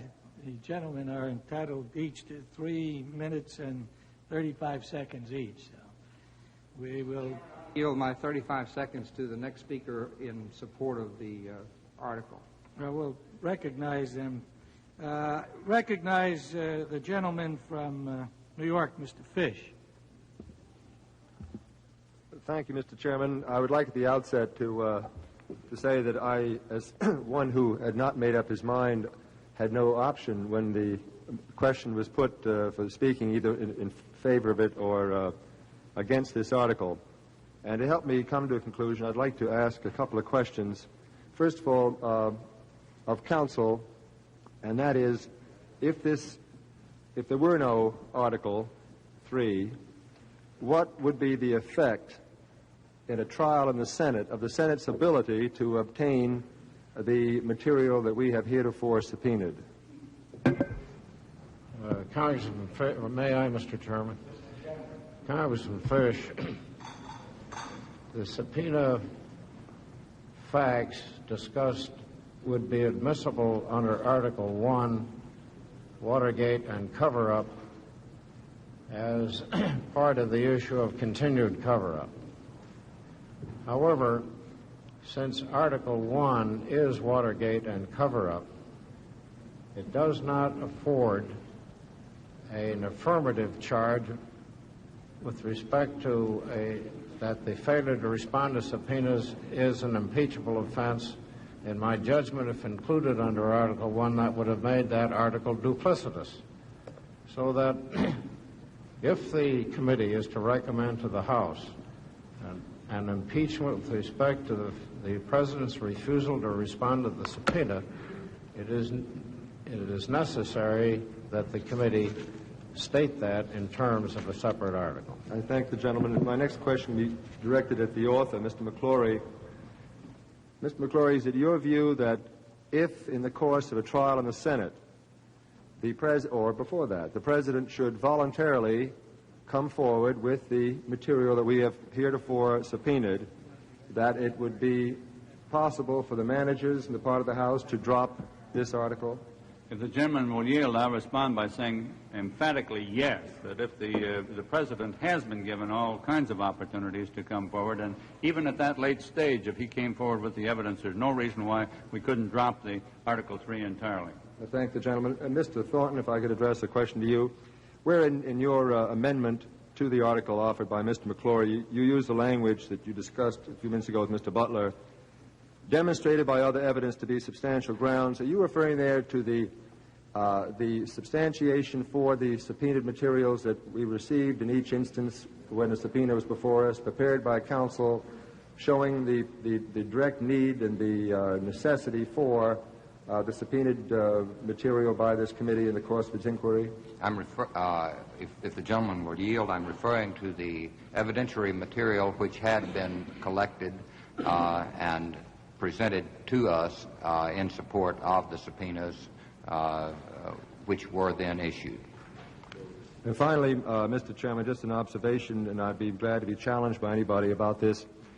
The matter of going to the courts for determination between the executive and the legislative branch, that it seems to me that the decision was made by the President himself, that it was equally irrelevant to him whether to go to the court or to the Congress but rather he made the determinations himself as to what was relevant and necessary.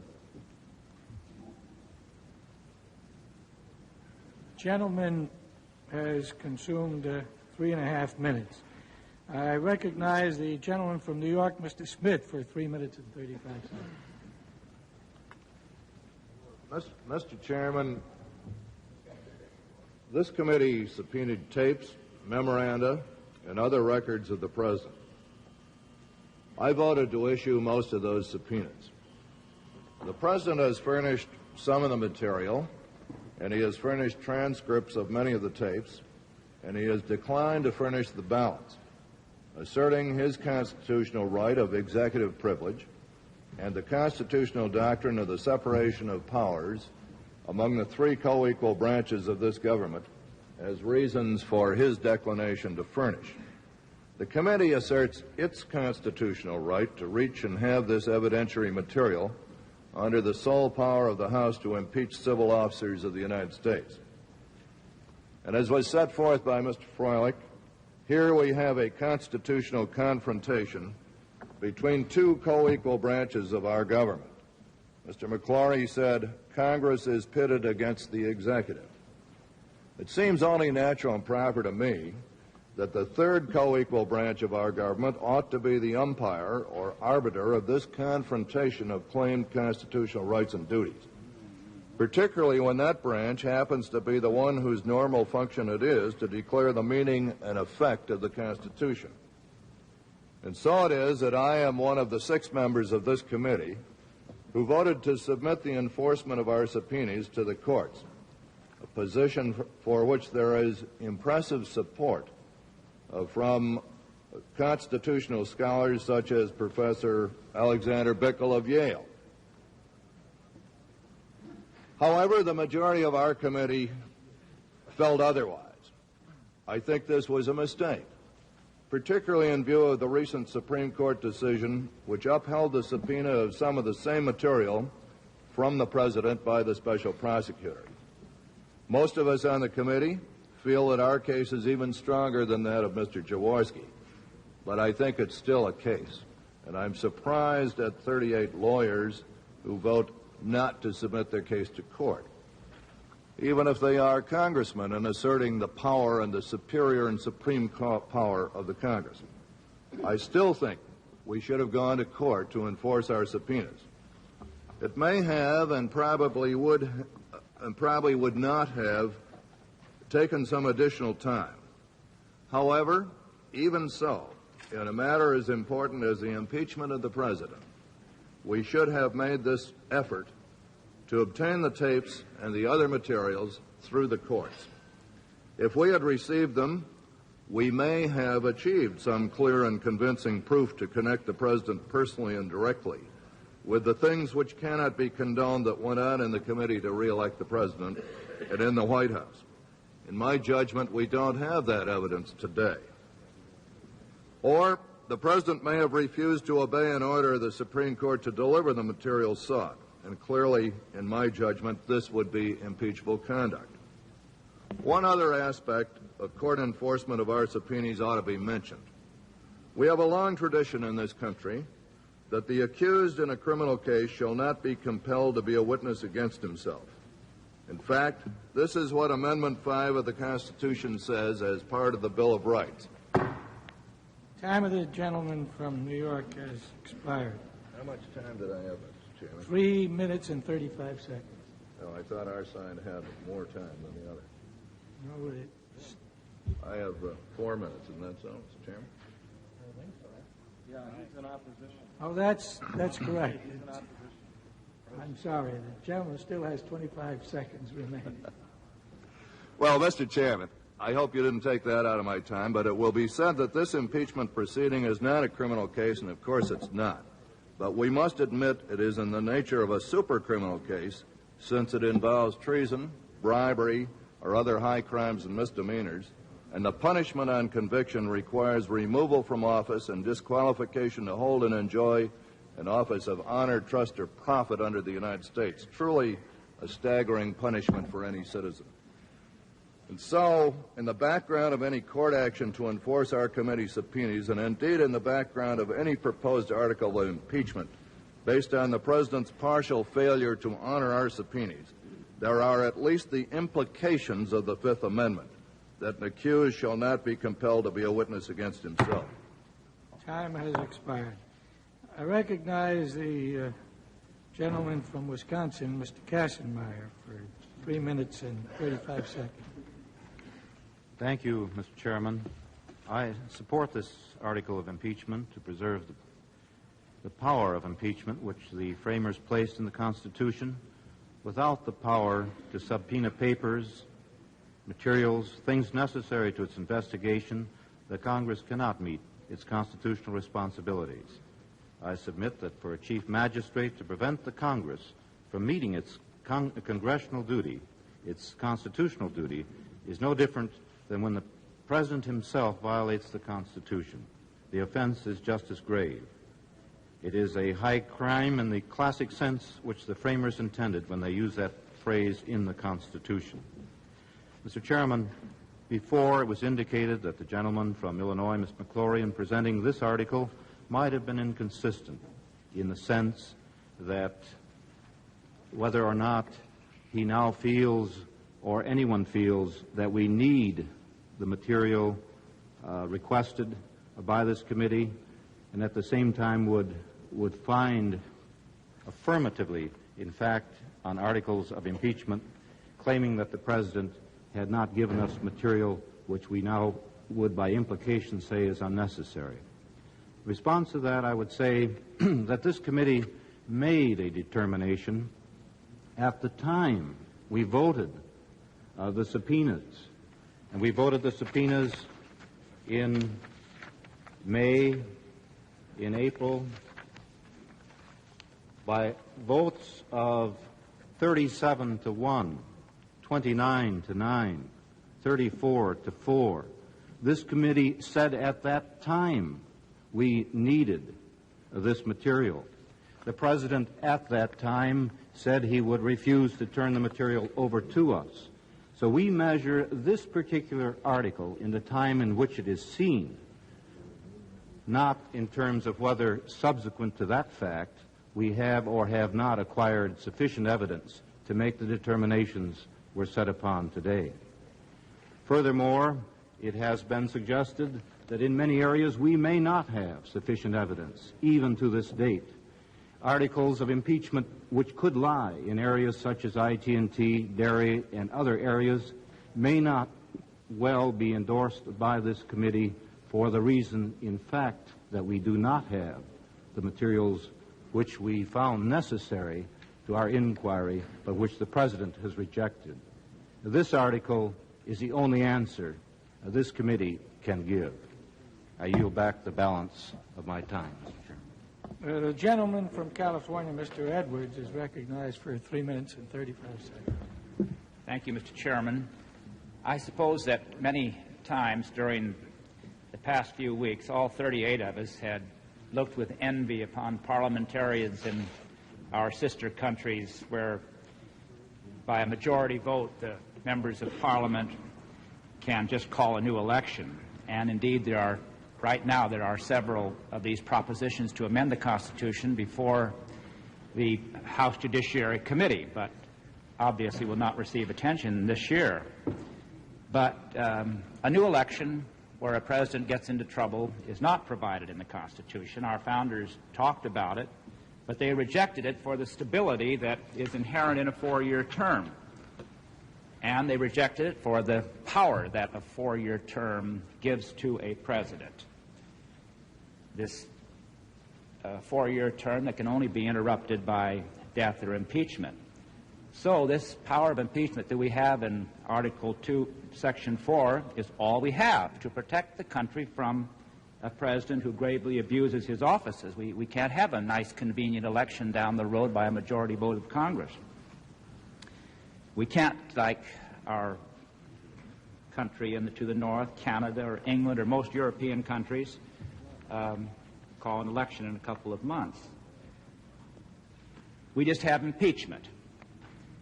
We do have, of course, the power of the purse, but that is limited. We do have to enact appropriation bills, and the President does have the right to spend the money. So I suggest that we would be irresponsible if we don't enact this Title II, that if we don't, we will diminish or destroy this only safety valve in our Constitution.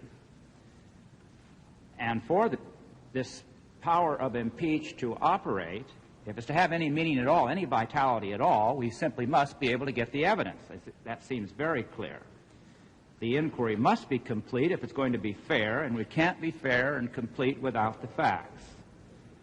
Our subpoenas all were carefully drawn, narrowly drawn. We weren't seeking information about national defense or any state secrets or personal information. So in voting for this very important Article 3, I suggest that we can't destroy the only safeguard that we have to protect ourselves from a president who misbehaves so badly that he becomes a threat to the country and should be removed either now or in the future. The gentleman from New Jersey, Mr. Sandman, is recognized for 4 minutes.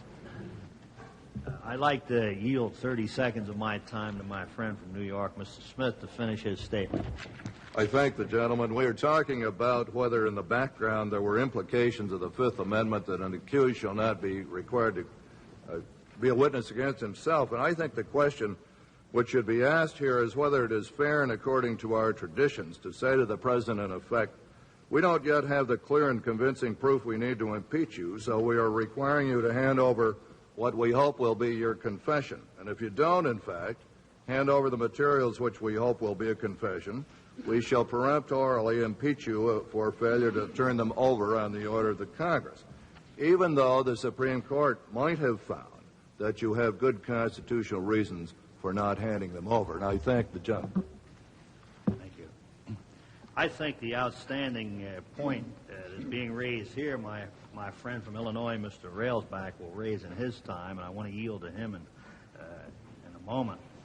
And one of the things that I hear him musing about here, which I think is so awfully appropriate, is that this really is overkill at its worst, and I know he can talk about that well. And that's about what this amounts to, that little item of overkill. There's enough votes here to pass anything. And you know it and I know it. But when you reflect upon the correction that the Thornton Amendment tries to make, it rapidly brings back those two Wiggins amendments. And then it rapidly brings to your mind, too, a word that's been brushed under the counter here for so long. That word direct evidence. It says there that these papers were needed to produce direct evidence. This is what we've been complaining about. There isn't enough direct evidence. There isn't any.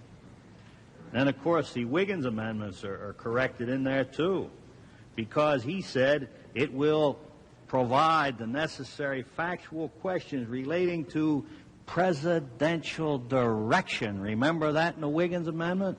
These are the same people who voted against the Wiggins amendment. The other thing in the Wiggins amendment, that it would provide the knowledge on the part of the president. Those words should haunt people who now have a reverse in their opinion. And, you know, I don't think that it seems to be the objective of some people here that unless we impeach, we are not carrying out our constitutional duty. Impeachment is that course of last resort. It is not the course of first resort. And I think we should start thinking about that once in a while. Now, I'd like to yield to my friend from Illinois, Mr. Railsback. Mr. Chairman, I wonder if I could have my own time and use it in connection with the time yielded to me, and I wonder how much time I have. The gentleman has 4 minutes of his own, and 1 minute, if the gentleman from New Jersey yields him that minute, I have 5 minutes in total, and the gentleman is recognized for 5 minutes. Mr. Chairman and members of the committee, let me say at the outset that I don't attribute any evil motives to my friend from Illinois for offering this resolution. But that's what I said, I don't attribute. Let me say, though, that I think this is a case where this committee which has somehow developed a rather fragile bipartisan support of two rather substantial, serious articles of impeachment, is now about to engage in what I call political overkill.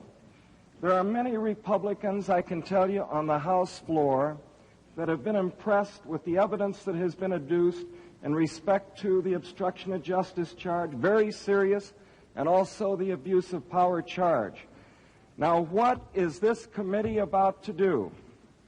We are about to be asked to impeach a president for refusing to comply with some subpoenas when he has produced substantial quantities of evidence. What other alternatives did we have available to us?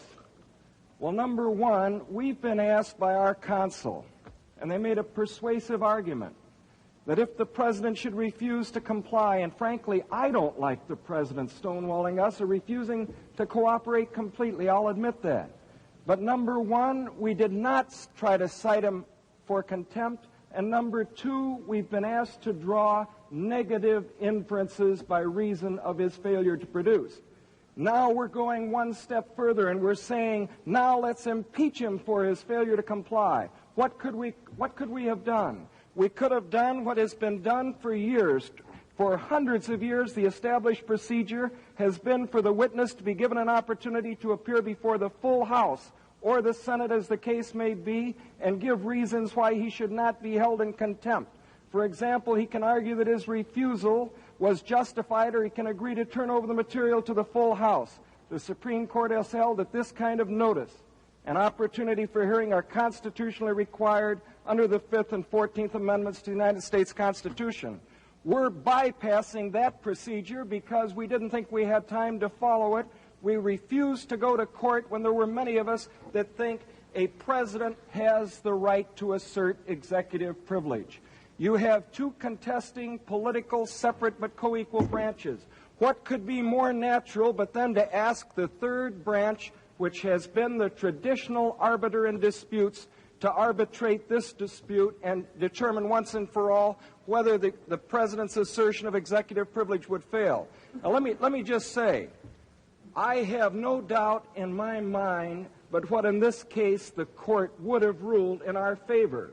The court would have ruled in our favor, and I'll tell you, it's probably the only way we ever would have been able to get the evidence so that we could determine the truth or the falsity of the allegations against the president. I think, Mr. Chairman, that with these remaining articles that I understand we're going to have one on Cambodia, we're going to have one, or we may have one on Cambodia, we may have one on fees and emoluments. This would be political overkill, and you watch what happens to your fragile coalition that thinks there have been two serious offenses committed under Article 1 and 2. Will the gentleman yield?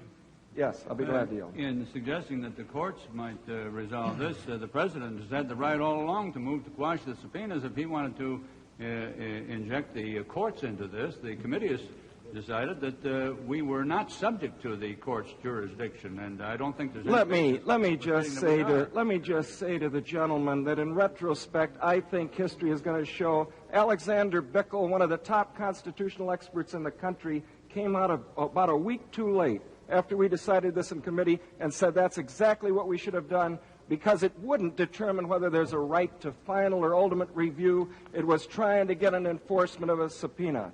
We made a mistake, but we certainly should not impeach a president because we made a mistake. Yes. Well, I believe the gentleman sat over in the hearing before the Supreme Court when Mr. St. Clair and Mr. Jaworski argued the case of U.S. versus Nixon. And I was there, and I heard Mr. St. Clair make a very strong argument that the court should not rule in behalf of the special prosecutor, because to do so would inject the courts into the impeachment process, which is a constitutional process, the sole power of which is given to the House of Representatives. We're in a separate status. We're the Congress. We're not the special prosecutor. We have even greater rights to get the materials. Time of the gentleman from Illinois has expired. Yeah, Mr. The gentleman from Mr. Conyers. Well, I thank the chairman. for 3 minutes and 35 seconds. Mr. Chairman, I'd first like to indicate that the reason that I supported the McClory article in its full and undiluted form was simply because there was no reason in the face of this first historic instance of willful non-compliance on the part of a president to refuse to comply that we should have to modify in any respect the enormity of the challenge that he himself has put before us. Now, I think it's more important than to begin worrying about whether we're going to have articles that do not meet with the approval of everyone on this committee, that we continue this process as thoughtfully as we are able. To not include this article, one that is of enormous importance to the Constitution itself, would speak very poorly of the recommendations coming from the Judiciary Committee and certainly ultimately the decision that must yet be made on the floor. Now, too many members here are beginning to think that they are casting the final decision on impeachment in the Judiciary Committee. Well, let me remind you, there are 400 other members that are going to decide this, and I resent any implications of people on the committee suggesting what ought to and what ought not to be introduced now that we have 2 articles of impeachment. Because anyone that doesn't like whatever other articles, including this one that is presented to them, has their obligation to vote against them. But I don't think that they can intimidate or curtail the views of any member on this committee as to what they're supposed to do. Now, I introduced the first motion that would have accelerated the impeachment procedure by taking to the floor immediately an article for the refusal of the President to comply. Because if there's anything we must pull out of this impeachment process, is the impeachment process itself, which the President himself now challenges by raising the spurious concept that he has raised here. Executive privilege has no basis in an impeachment proceeding, and most scholars have said so repeatedly. And so, with those words, Mr. Chairman, I fully and strongly support this article and hope that it will be reported by the largest number possible on this committee and that it will be sustained by the majority of our colleagues on the floor. Yes, I will. What this really comes down to is, does this committee mean what it says about conducting an impeachment inquiry and mean it about the powers of Congress? Or when we're really faced by a stone wall in the White House, do we just say poof and collapse? The gentleman from Indiana, Mr. Dennis, is recognized for 4 minutes. Thank you, Mr. Chairman. Mr. Chairman, Articles 1 and 2 can be debated on the law and on the facts, as indeed they have been and will be. But this proposed article we have before us now is utterly without merit. The President, in this instance, asserted what he claimed to be a constitutional right based on executive privilege and the separation of powers. And it's a right, incidentally, which under certain circumstances has now been recognized by the court in the course of its recent opinion. We took a different position. And now we're going to say, without any resolution of that question, that because you, Mr. President, invoked a constitutional position, we're going to impeach you. Now, that argument ought to carry its own answer. We elected never to test the question. We never went to the floor of the House and asked the House to vote a contempt, as we might have done and should have done if we thought he was in contempt. We elected by vote of this committee not to test the matter in the court, as we might have done, and even though, as the court reiterated the other day, the courts are emphatically the province to determine what the law is, we could have been parties to the recent suit or a similar suit and we would probably have prevailed. And we know now that the President would have complied, and we would have this evidence if we'd just gone and asked for it in the proper forum. But we refused to do that. Now, the sole right to impeach doesn't carry with it the sole right to determine what the Constitution means, doesn't make us the sole arbitrator of the Constitution. This is a bootstrap operation, ladies and gentlemen. We are, in effect, trying to say to the President, if you don't agree with our view of the Constitution, we're going to impeach you. Now, that is not a reasonable position to take. The court in Nixon against Sirica the other day said this: if a president concludes that compliance with a subpoena would be injurious to the public interest, he may properly invoke a claim of privilege. And that's exactly what the president did. And it will reflect no credit on this committee if we try to impeach him for doing that. I reserve my time. The gentleman cannot reserve his time, but the gentleman refuses to yield. The chair notes that there is a roll call vote and process on the floor, and the chair will recess the committee and continue with the debate on this question, the recognition of members, at 2:30. I'm sorry. Trooping over to the House floor and answering the roll call there, committee members took time for lunch. When they returned to the hearing room, they resumed the debate over whether or not refusing congressional subpoenas constitutes an impeachable offense. The committee will come to order. At the time the committee recessed, we were still considering the McClory Article 3 as amended. And there were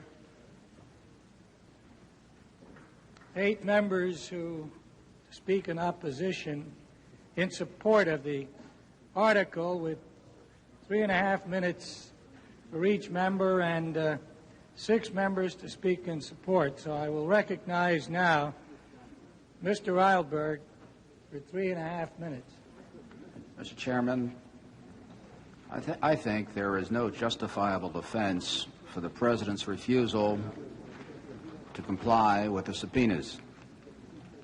I respectfully submit that if members now considering voting against approving this article of impeachment did not think the President should be disciplined or punished for refusing to comply with the subpoenas, why did they vote for them in the first place?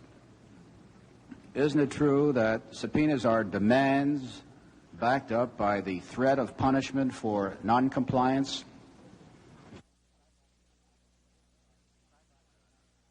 As a practical matter, and I emphasize practical matter, be disciplined or punished for noncompliance. At no time has any reasonable argument been advanced for the President's refusal.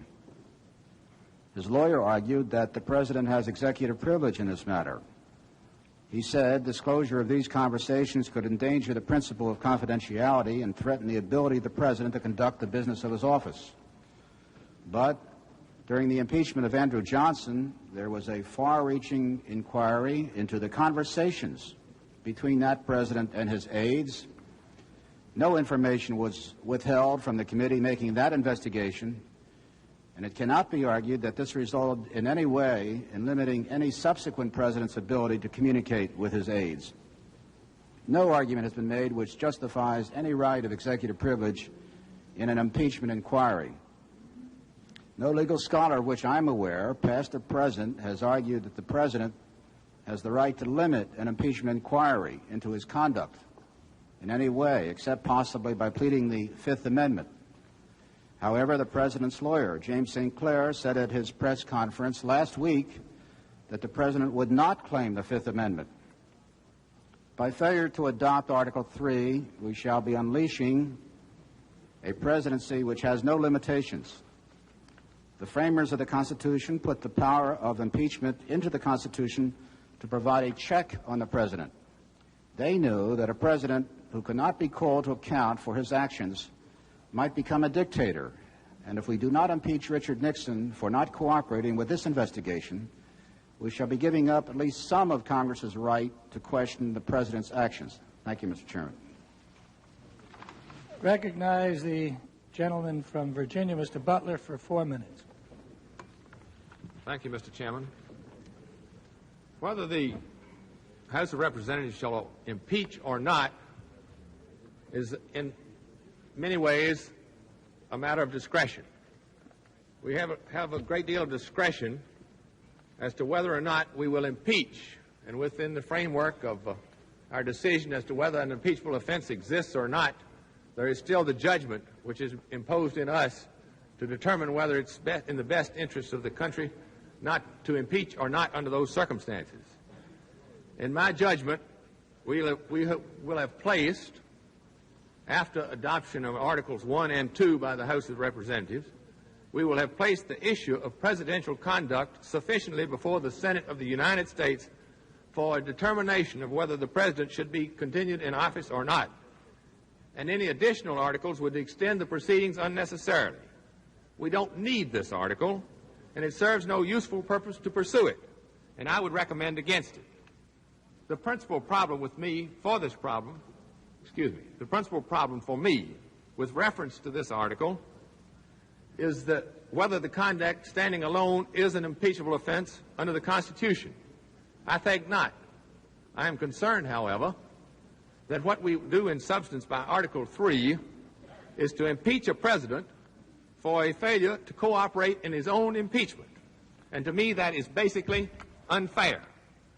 In my judgment, the House of Representatives has a responsibility to go further down the road than we have at this moment before we impeach the president for his noncompliance with our subpoenas. I would prefer that our determination be affirmed by the courts in an appropriate proceeding, or at least by a preliminary determination of contempt in an appropriate proceeding before the House. The issue is also one of legislative responsibility.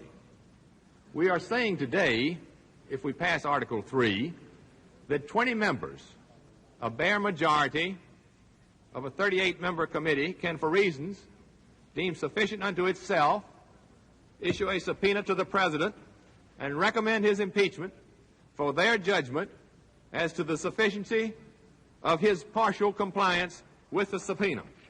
This article offends my sense of fair play, and I intend to vote against it. Mr. Chairman, I yield the balance of my time to the gentleman from Maine, if I may. The gentleman has no time remaining. The gentleman's time has expired. I recognize the gentleman from California, Mr. Danielson, for 3.5 minutes.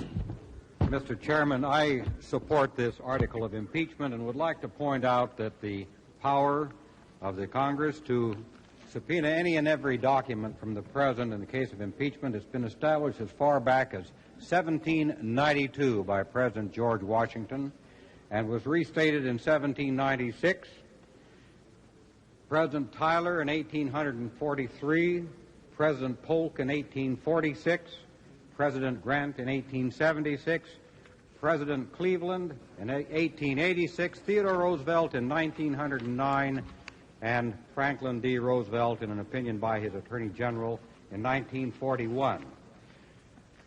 I submit that we should continue to assert this very important right and responsibility of the House. Counsel, Mr. Jenner has provided for me an excerpt from the recent decision of United States versus Nixon.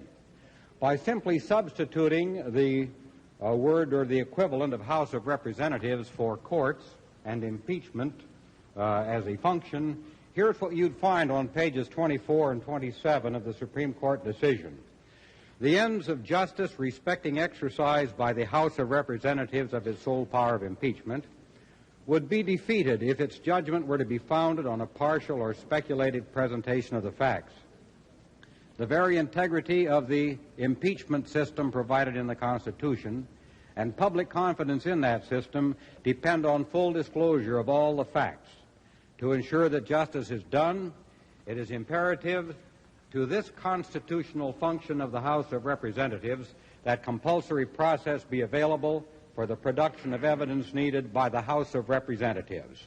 But on page 27, on the other hand, the allowance of the privilege to withhold evidence that is demonstrably relevant in an impeachment inquiry would cut deeply into the guarantee of due process of law and gravely impair the basic constitutional function conferred solely on the House of Representatives.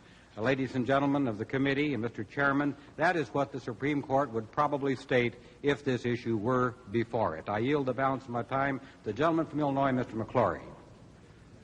The gentleman has consumed 3 minutes and 10 seconds, 2 minutes and 40 seconds. The gentleman from Maine, Mr. Cohen, is recognized for 4 minutes. Thank you, Mr. Chairman. I'd like to point out initially that whether this article passes or fails, I want to make it clear that this member of that fragile coalition intends to remain firm in his adherence to Article 1 and 2. The able gentleman from California, Mr. Wiggins, suggested that this article is logically inconsistent with a vote for Articles 1 and 2, and I simply cannot agree with that statement. The fact that one can arrive at a conclusion based upon clear and convincing evidence in no way diminishes the need to review all of the relevant evidence. And I would point out that it was not decided until just recently, in the final days of our proceedings, whether the test that we would apply would be that of probable cause, clear and convincing evidence, or beyond a reasonable doubt. But to conclude that the evidence was sufficient for the committee to reach a decision does not mean that we were not entitled to all of the information that was relevant and that the President was not obligated to furnish it to us, or that the Senate is not entitled to the evidence if they insist upon a standard of beyond a reasonable doubt. The reference to logic prompted me to think of Justice Holmes' statement that a page of history is worth a volume of logic. And I think it's clear that the information that was relevant to our inquiry and necessary was withheld. Some of it had to come through the special prosecutor or through the grand jury. And I suppose that had the committee been unable to reach a decision to its satisfaction on the issues, it would have been argued, logically, that you cannot impeach a president for invoking the executive privilege when the issue had not been resolved by the final arbiter, being the Supreme Court. I stated the other day that one of the most unfortunate aspects of this case, whereby the saddest and most melancholy wounds were those that were self-inflicted, has been the degradation of valuable doctrines such as executive privilege and national security, because they, in my belief, have been invoked for illegitimate purposes, and I only hope the wounds aren't fatal. I believe that the withholding of the evidence was just one other example of presidential action that was calculated to impede rather than expedite the administration of justice, and to the extent that it's not covered by Article 1 or by Article 2, I'd like to put my colleagues on notice that I would propose to introduce an amendment to include such a provision on the House floor. We're concerned about setting precedents, and I would note parenthetically that neither the procedure nor the spirit that permeated the Johnson impeachment trial was binding or influential upon this body. I do not think we should set in concrete as a matter of law that no future president should ever be able to invoke the doctrines of executive privilege or national security as restraints upon our power. I believe that the facts are clear and that we can decide this case as a matter of fact rather than as a matter of law. Thank you. The amendment. I recognize the gentleman from Massachusetts, Father Drinan, for 3 minutes and a half. Thank you very much, Mr. Chairman. Since I've been in Congress, I have voted on 2 contempt citations. On the first, Dr. Frank Stanton, on July 13, 1971, I found myself with a vast majority voting to recommit that particular citation of contempt. It turned out that the subcommittee in question already had the full text of the material deleted by CBS, and as a result, I voted to recommit it, and I was happy to see that Mr. Dennis and Mr. Wiggins and many others in this committee joined me. The question of Gordon Liddy was different. On September 10, 1973, I voted for contempt with the overwhelming majority of the House of Representatives. Mr. Liddy refused even to give his name, and he did not even get to the question of invoking the Fifth Amendment. So I find the question of the President really in the same category as these two individuals and any other person whose documents this Congress does in fact seek to subpoena. And in Professor Raoul Berger's book that I looked at just now, I find nothing that would justify defiance of our subpoena.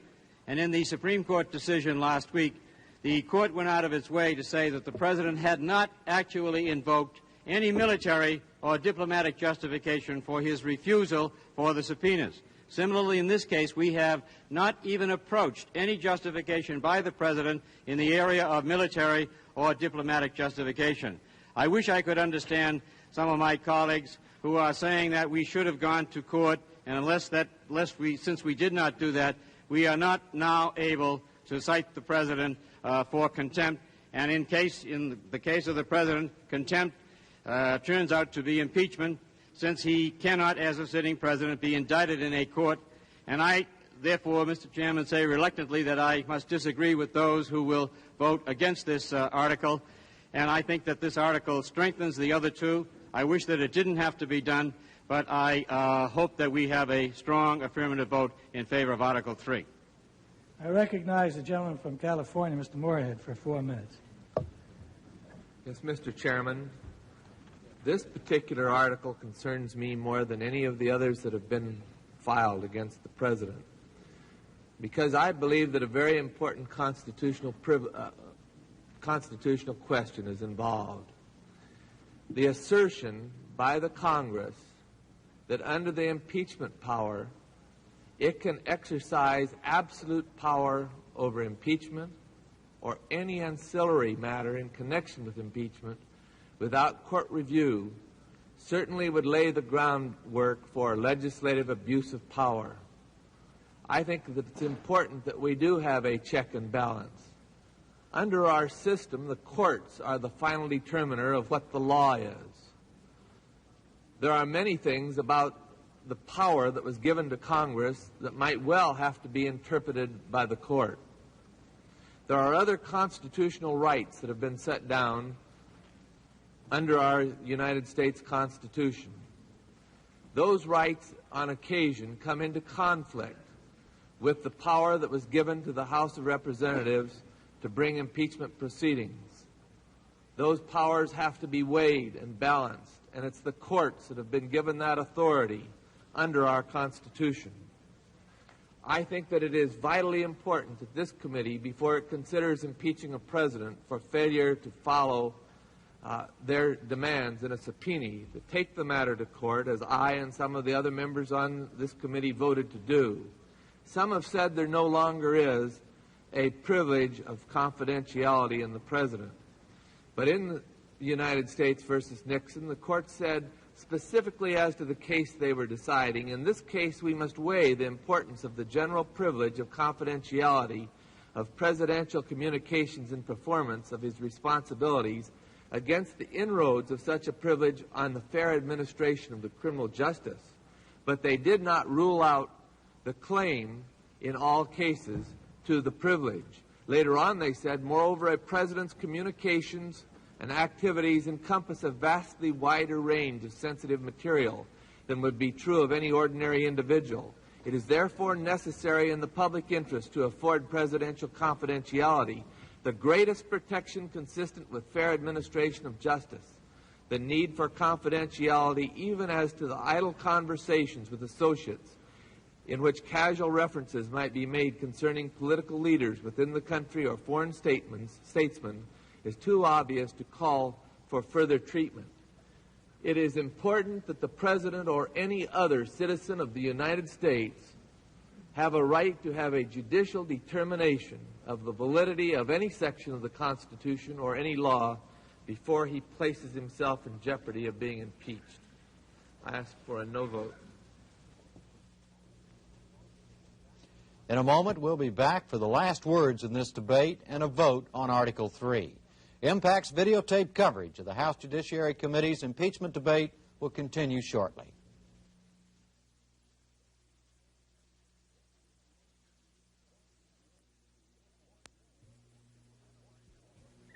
Washington Week in Review analyzes the presidency. Yeah, I think he does think the House will not impeach him. Now, you may think that's living in a world of self-delusion, but I think they are genuinely believe that is not going to happen. Washington Week in Review reports on the Congress. It's becoming increasingly doubtful whether the Senate will have time this year to try the impeachment trial. Washington Week in Review discusses foreign affairs. Kissinger goes up and down in optimism and pessimism. I think that's clear. He saw a chance to get a deal, and he said he'd stay a few more days. With moderator Paul Duke, Washington Week in Review looks at the major national and international events of the week. From Washington, NPAX, Washington Week in Review.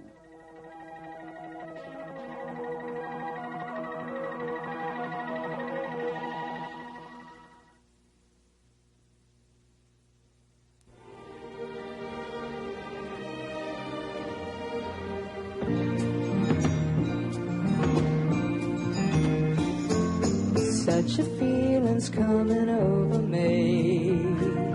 There is wonder in most everything I see. The populous homes of the Carpenters next time when Karen and Richard Carpenter join Arthur Fiedler on Evening at Cox. Surprised if it's a dream.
impeachment without court review certainly would lay the groundwork for legislative abuse of power. I think that it's important that we do have a check and balance. Under our system, the courts are the final determiner of what the law is. There are many things about the power that was given to Congress that might well have to be interpreted by the court. There are other constitutional rights that have been set down under our United States Constitution. Those rights, on occasion, come into conflict with the power that was given to the House of Representatives to bring impeachment proceedings. Those powers have to be weighed and balanced, and it's the courts that have been given that authority under our Constitution. I think that it is vitally important that this committee, before it considers impeaching a president for failure to follow their demands in a subpoena, to take the matter to court, as I and some of the other members on this committee voted to do. Some have said there no longer is a privilege of confidentiality in the president. But in the United States versus Nixon, the court said specifically as to the case they were deciding, in this case we must weigh the importance of the general privilege of confidentiality of presidential communications in performance of his responsibilities against the inroads of such a privilege on the fair administration of the criminal justice. But they did not rule out the claim in all cases to the privilege. Later on they said, moreover, a president's communications and activities encompass a vastly wider range of sensitive material than would be true of any ordinary individual. It is therefore necessary in the public interest to afford presidential confidentiality the greatest protection consistent with fair administration of justice. The need for confidentiality even as to the idle conversations with associates in which casual references might be made concerning political leaders within the country or foreign statesmen is too obvious to call for further treatment. It is important that the President or any other citizen of the United States have a right to have a judicial determination of the validity of any section of the Constitution or any law before he places himself in jeopardy of being impeached. I ask for a no vote. In a moment, we'll be back for the last words in this debate and a vote on Article 3. Impact's videotape coverage of the House Judiciary Committee's impeachment debate will continue shortly.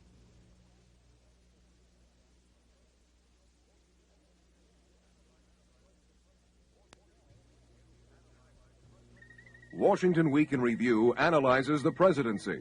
Yeah, I think he does think the House will not impeach him. Now, you may think that's living in a world of self-delusion, but I think they genuinely believe that that is not going to happen. Washington Week in Review reports on the Congress. It's becoming increasingly doubtful whether the Senate will have time this year to try the impeachment trial. Washington Week in Review discusses foreign affairs. Kissinger goes up and down in optimism and pessimism. I think that's clear. He saw a chance to get a deal, and he said he'd stay a few more days. With moderator Paul Duke, Washington Week in Review looks at the major national and international events of the week. From Washington, NPAC's Washington Week in Review.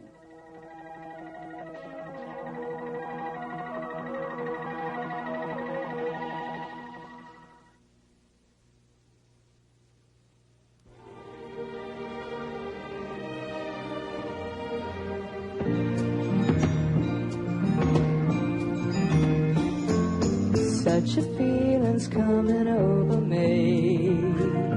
There is wonder in most everything I see. The popular songs of the Carpenters next time when Karen and Richard Carpenter join Arthur Fiedler on Evening at Cox. Surprised if it's a dream.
NPAC's coverage of the House Judiciary Committee's impeachment debate continues.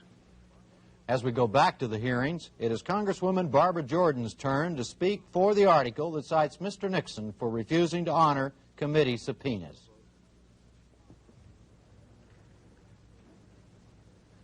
The gentlelady from Texas is recognized for 3 minutes and a half. Thank you, Mr. Chairman. Mr. Chairman, when Mr. St. Clair, the President's attorney, started to present to us his closing summation of the case before this committee, he said, as a matter of first instance, that a president cannot be impeached by piling inference upon inference. Now, I agree with that. But if the president had complied with the subpoenas for information issued by this committee, there would be no necessity for an inference to be drawn in the first instance. If the president had provided the best evidence which this committee sought, there would be no necessity for us to infer anything. Example, the June 20 conversation is important. The 18-and-a-half-minute gap is on that conversation that the president had with Mr. Haldeman. We subpoenaed, this committee subpoenaed conversations which the president had on the 20th of June with Mr. Charles Colson. He talked to Mr. Colson 4 times that day. Mr. Colson knew about the Liddy plan for intelligence gathering. If we had had compliance with the subpoena of this committee and had secured those 4 conversations, we may not have to infer what the president knew on the June 20 tape, which was manually erased. The argument that this subpoena power of this committee violates separation of powers doctrine has no validity in my judgment, in that the fact that we have 3 separate branches of government does not mean that we have 3 governments. They are independent but relatively dependent. Consequently, this partial intermixture of powers gives rise to the whole workings and the whole functioning of the government. If the president had cooperated with this committee, it would have been a part of the whole working of the matter of the impeachment process as we have tried to go forward with it. Gentleman from New Jersey, Mr. Morozidi, is recognized for 4 minutes. Thank you, Mr. Chairman. In a recent case, last week, the court decided that if the president felt that he must exercise a right or a privilege for the welfare of the people of this nation, he should do so. And the president did exactly that in the Jaworski case. And the court decided. Now, contrary to what's been said here today, the doctrine of executive privilege is still alive. It is a valid doctrine, and the court stated that the bare exercise, the naked exercise of the privilege is not sufficient. There must be a showing of a national security interest or diplomatic consideration and so on. So the doctrine is still valid.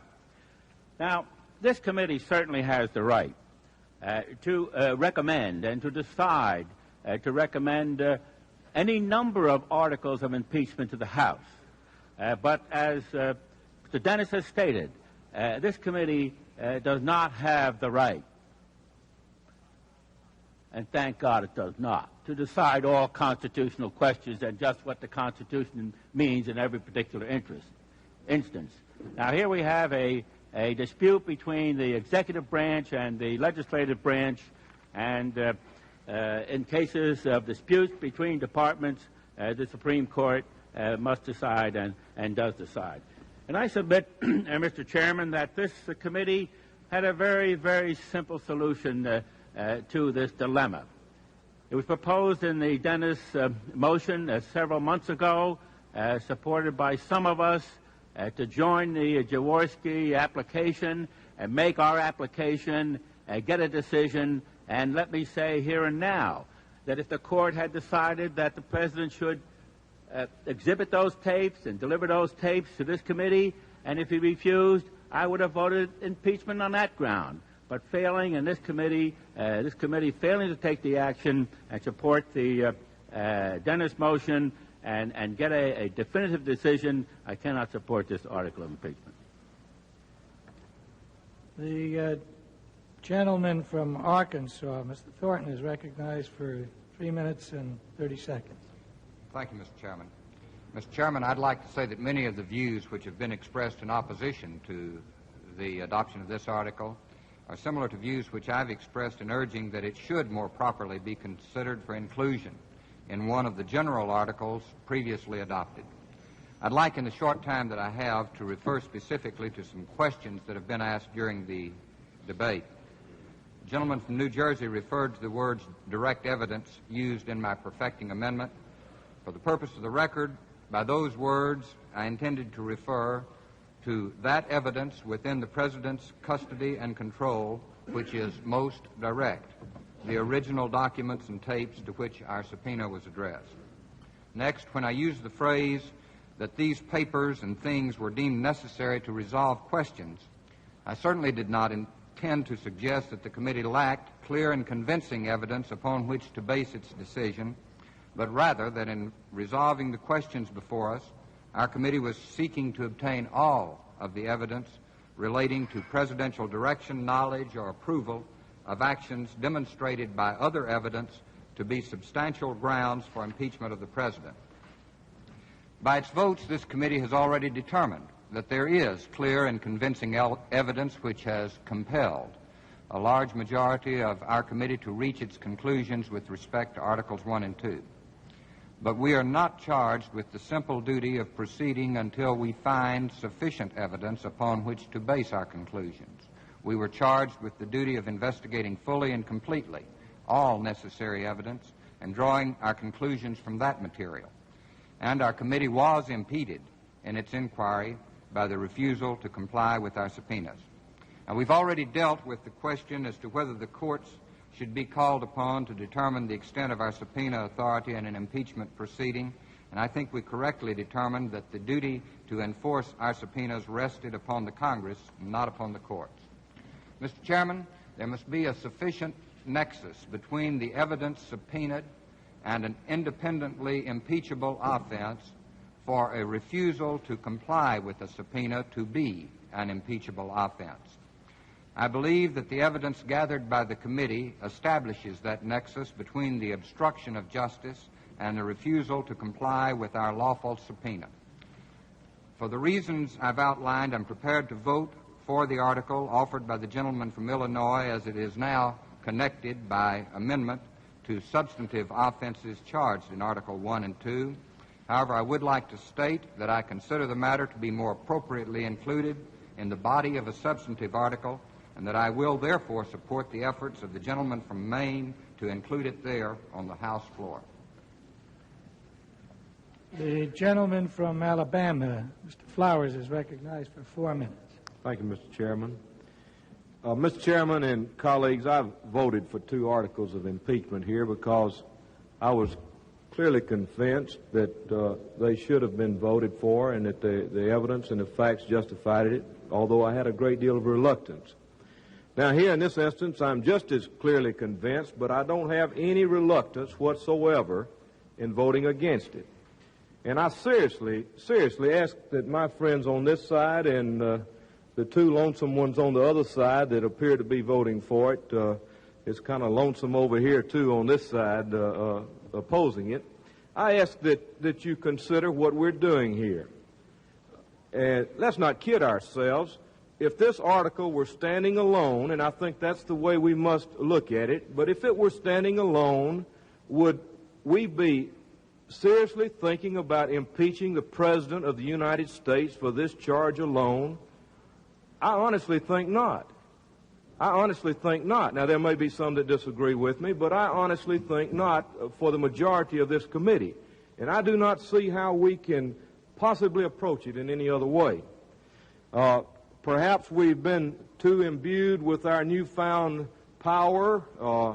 we've been thinking too much about the House having the sole power of impeachment. I do not know what, but I just think that this is too much to impeach the President, too much for me to consider impeaching the President of the United States for. It's just not sufficient. Now, here are the kind of things that run through my mind, and again, this is me. At some point, at least to me, there's a question of whether the President must comply with a subpoena issued by this committee. I think that at some point that the President, the Chief Executive, has an opportunity to raise the issue of whether or not he has not already given enough evidence. I don't think we anywhere near approached it in this instance, but we never did what we had to do to insulate our charge against not doing what we had to do. Secondly, then, we've not elevated this to the level of an impeachable offense by either going to the House floor or going to the courts, as my colleague from Illinois, Mr. Railsback, suggests. In this particular, you might argue that we're putting the cart before the horse. I think, as my colleague from Arkansas has suggested, it would be better placed in either Article 1 or Article 2 that we've already voted on. I probably would oppose it as an inclusion, but it would certainly more likely lie in one of those articles.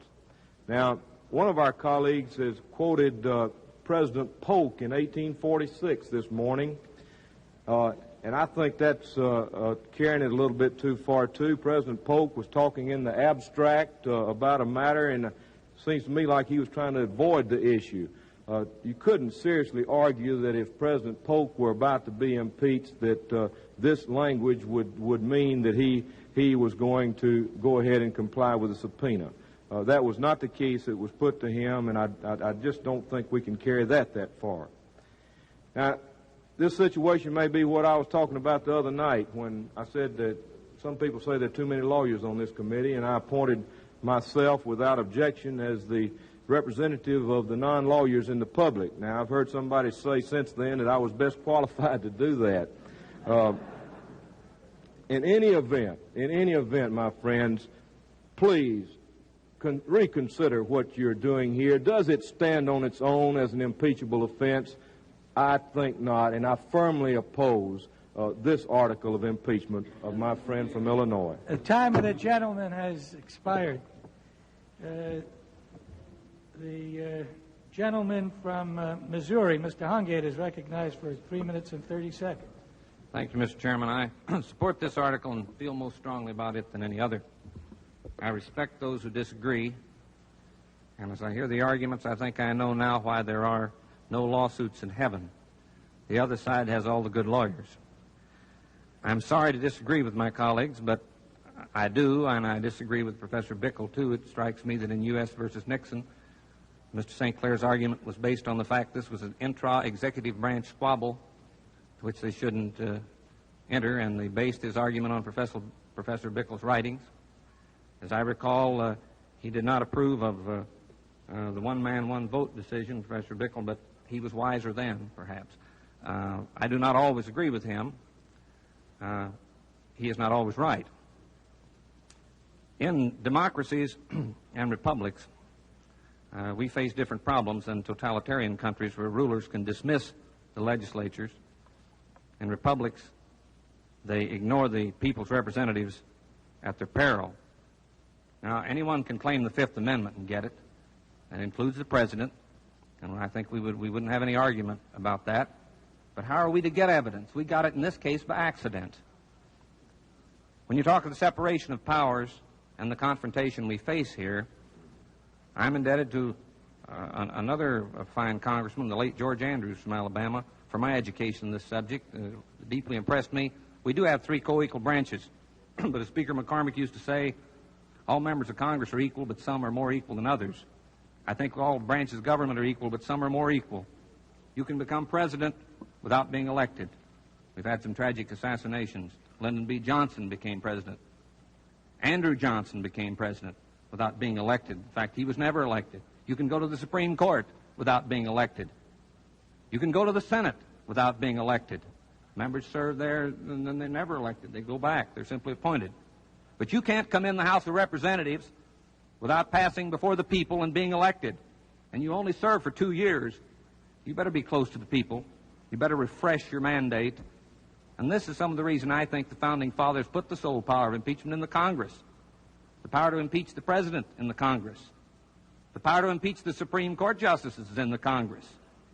The ultimate power in the case of confrontation, I submit, is in the body, or should be in the body, nearest to the people, closest to the people's control. I submit the House of Representatives is that body, and I cannot acquiesce in agreeing it is an inferior body, or making it one now. If we are to simply push papers, there are many paper pushers of independence who will choose to do that elsewhere. I urge approval of Article 3. I recognize the gentleman from Michigan, Mr. Hutchinson, for 4 minutes. I suppose that it would come as no surprise to anyone that I would oppose the inclusion of this article of impeachment, because I voted against subpoenaing the President of the United States on every occasion. I voted against those subpoenas because, first, I didn't think there was any practical way to enforce them, but equally and perhaps even more importantly, I voted against subpoenaing the President of the United States because we have a government of 3 co-equal branches, and that means to me that while the President is not above the House of Representatives and the Senate, neither is he below the Congress.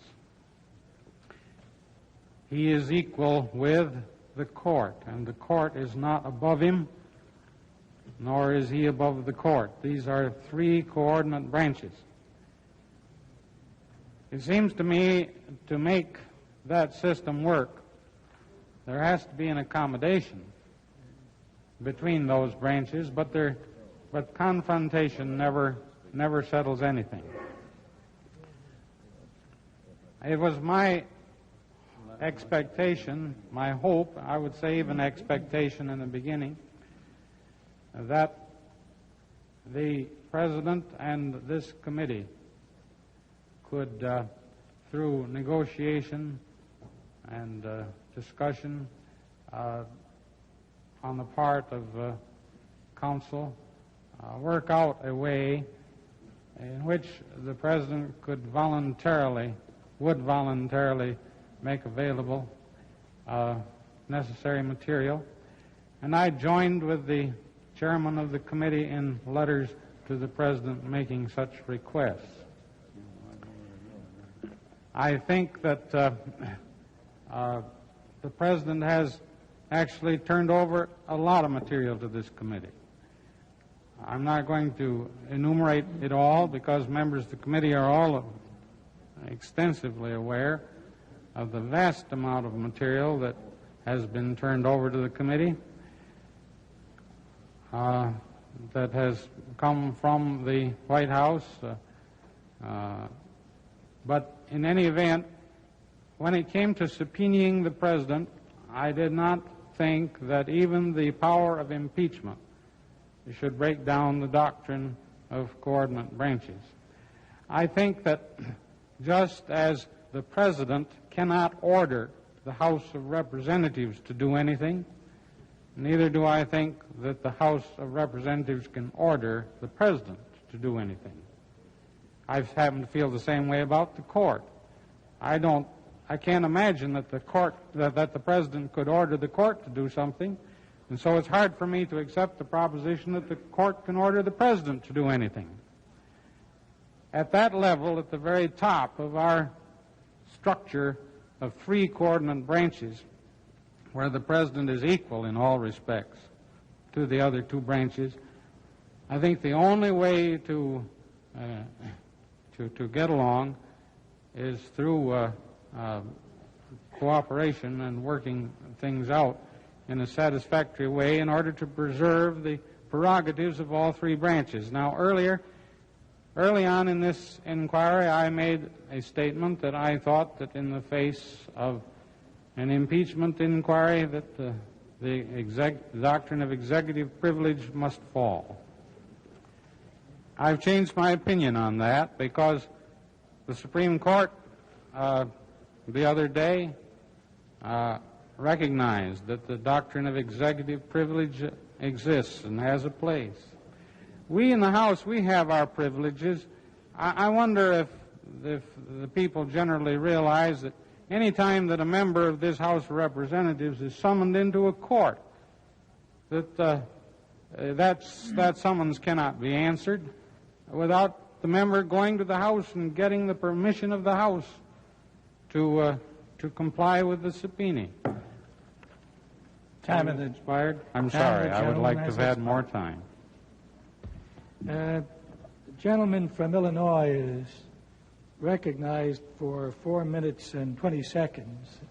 And after the gentleman from Illinois has consumed his time, there's no further time. The gentleman from Ohio, was he seeking recognition for some purpose other than...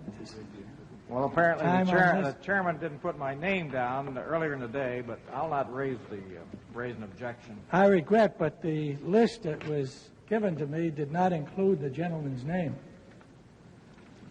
May I respectfully suggest to the chair that I could poll the members around here that could say that I raised my hand, but I will not do so. The gentleman from Illinois. Mr. Chairman,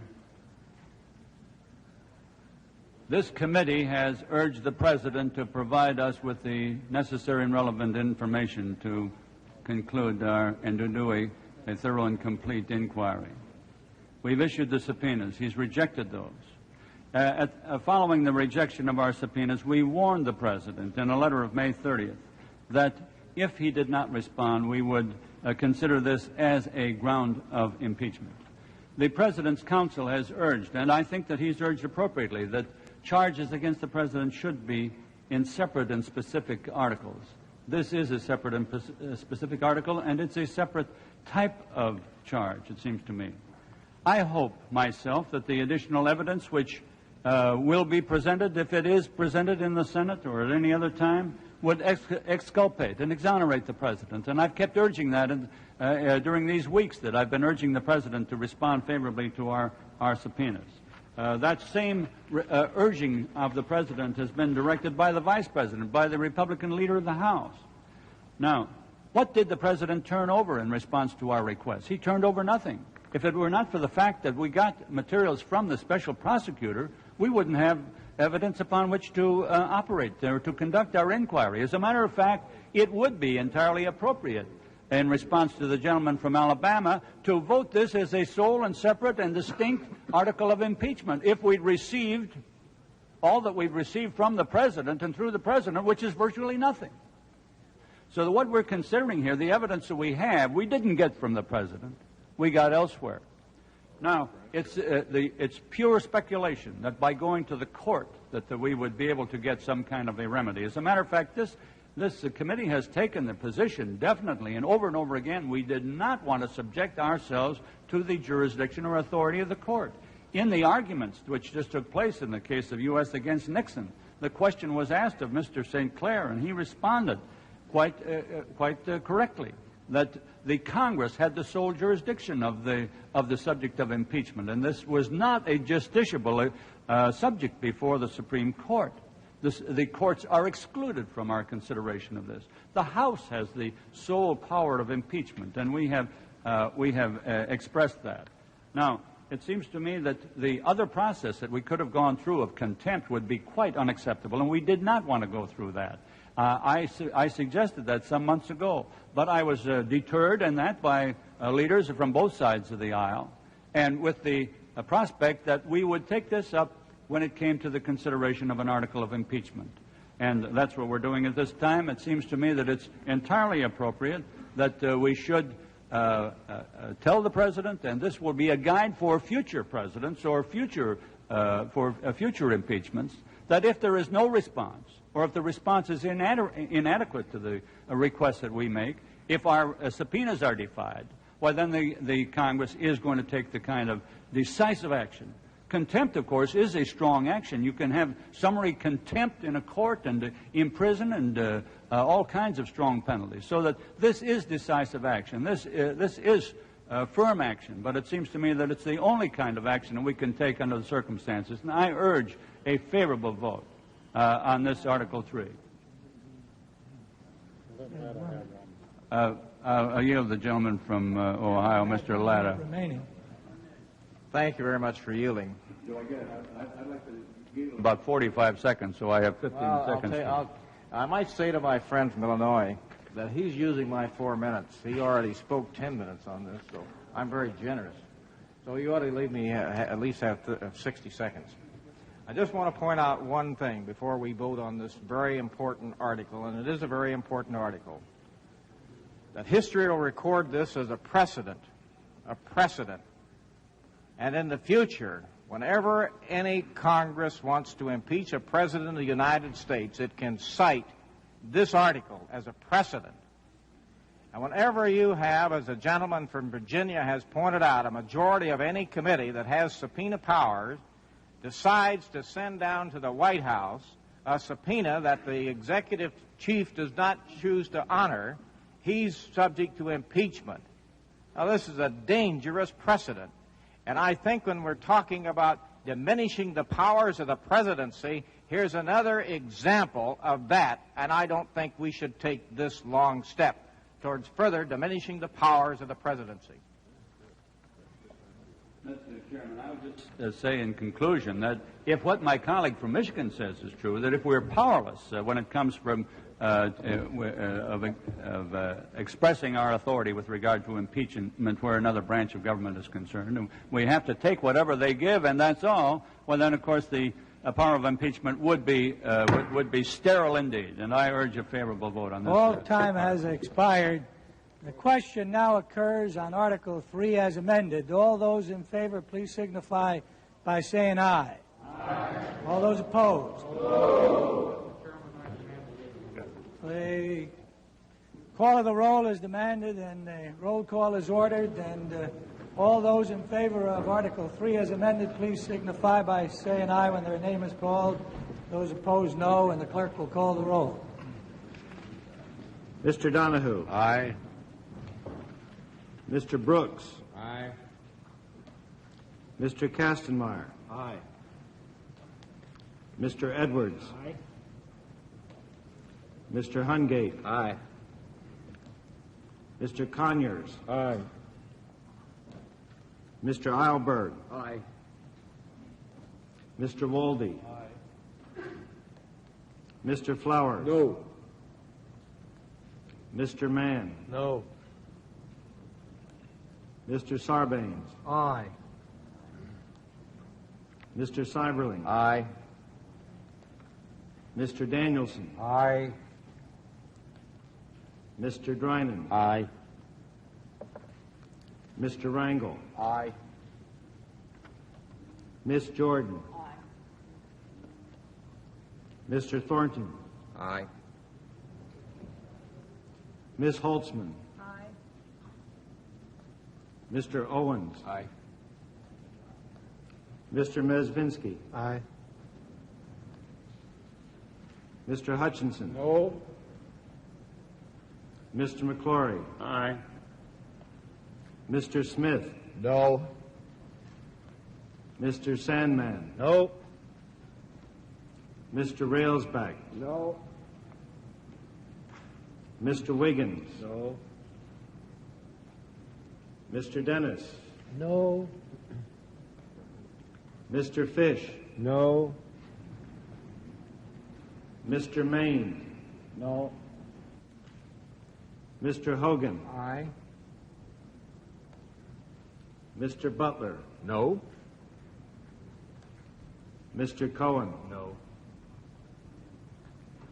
Mr. Lott. No. Mr. Freilich. No. Mr. Moorhead. No. Mr. Mariziti. No. Mr. Latta. No. Mr. Rodino. Aye.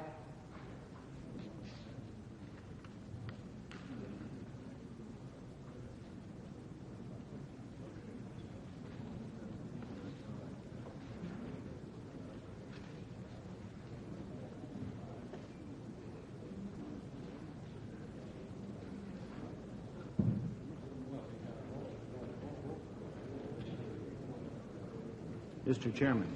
The clerk will report. 21 members have voted aye. 17 members have voted no. And the amendment is agreed to, and under the resolution, Article 3 is adopted and will be reported to the House together with the Donahue resolution embodying Article 1 and 2. And the chair will recess until 4:15. With work on the subpoena issue completed, the committee Democrats recessed and caucused in an effort to speed up the rest of the debate.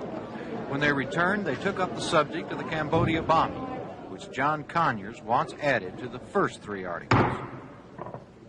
The committee will be in order. Mr. Chairman, I recognize the gentleman from Michigan, Mr. Conyers. I have an article at the desk, and that has also been distributed to the members. I move it and ask that it be read at this point. I ask the clerk will please read the article.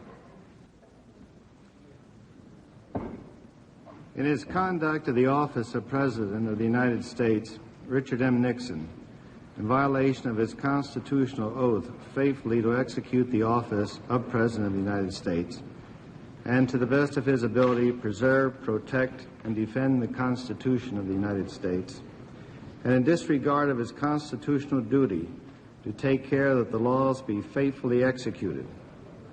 On and subsequent to March 17, 1969, authorized, ordered, and ratified the concealment from the Congress of the facts and the submission to the Congress of false and misleading statements concerning the existence, scope, and nature of American bombing operations in Cambodia, and derogation of the power of the Congress to declare war, to make appropriations, and to raise and support armies, and by such conduct warrants impeachment and trial and removal from office. The gentleman is recognized. Mr. Chairman, I ask unanimous consent that all debate on this article numbered 4, including consideration of any amendments thereto, be limited to a period not to exceed 2 hours, to be divided equally between opponents and proponents of the article. This would include, of course, the debate on any amendment shall be limited to a period not to exceed 20 minutes, divided equally also between opponents and proponents of the amendment.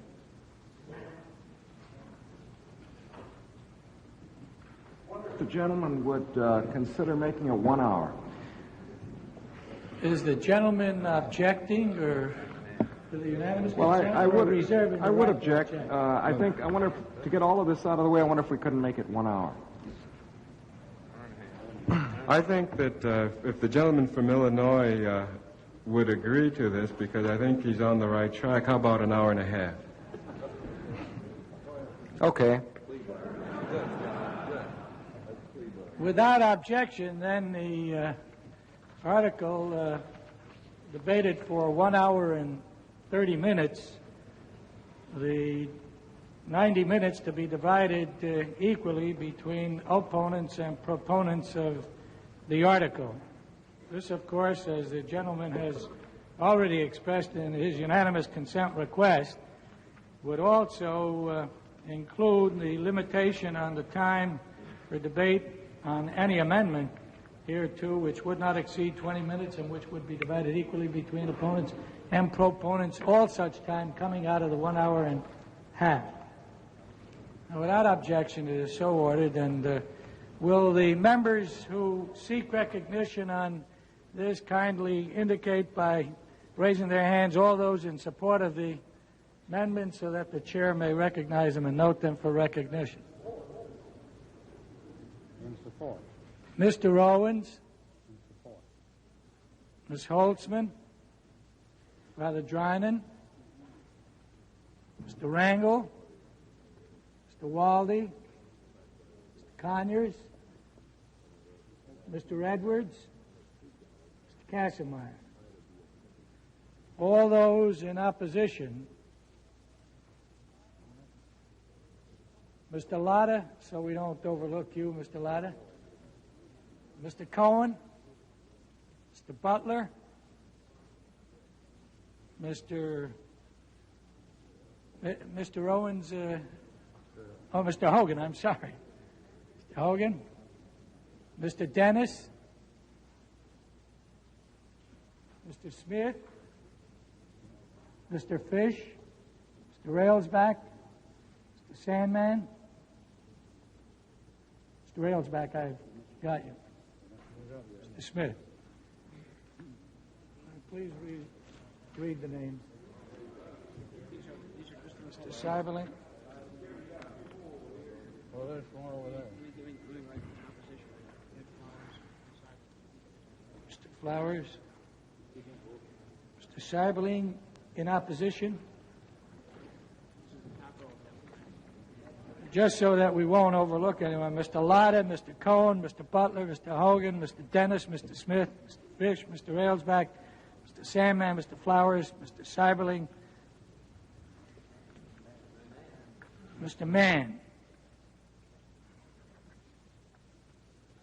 And those in favor, Mr. Owens, Ms. Holtzman, Mr. Kassenmeyer, Mr. Edwards, Mr. Conyers, Mr. Walde.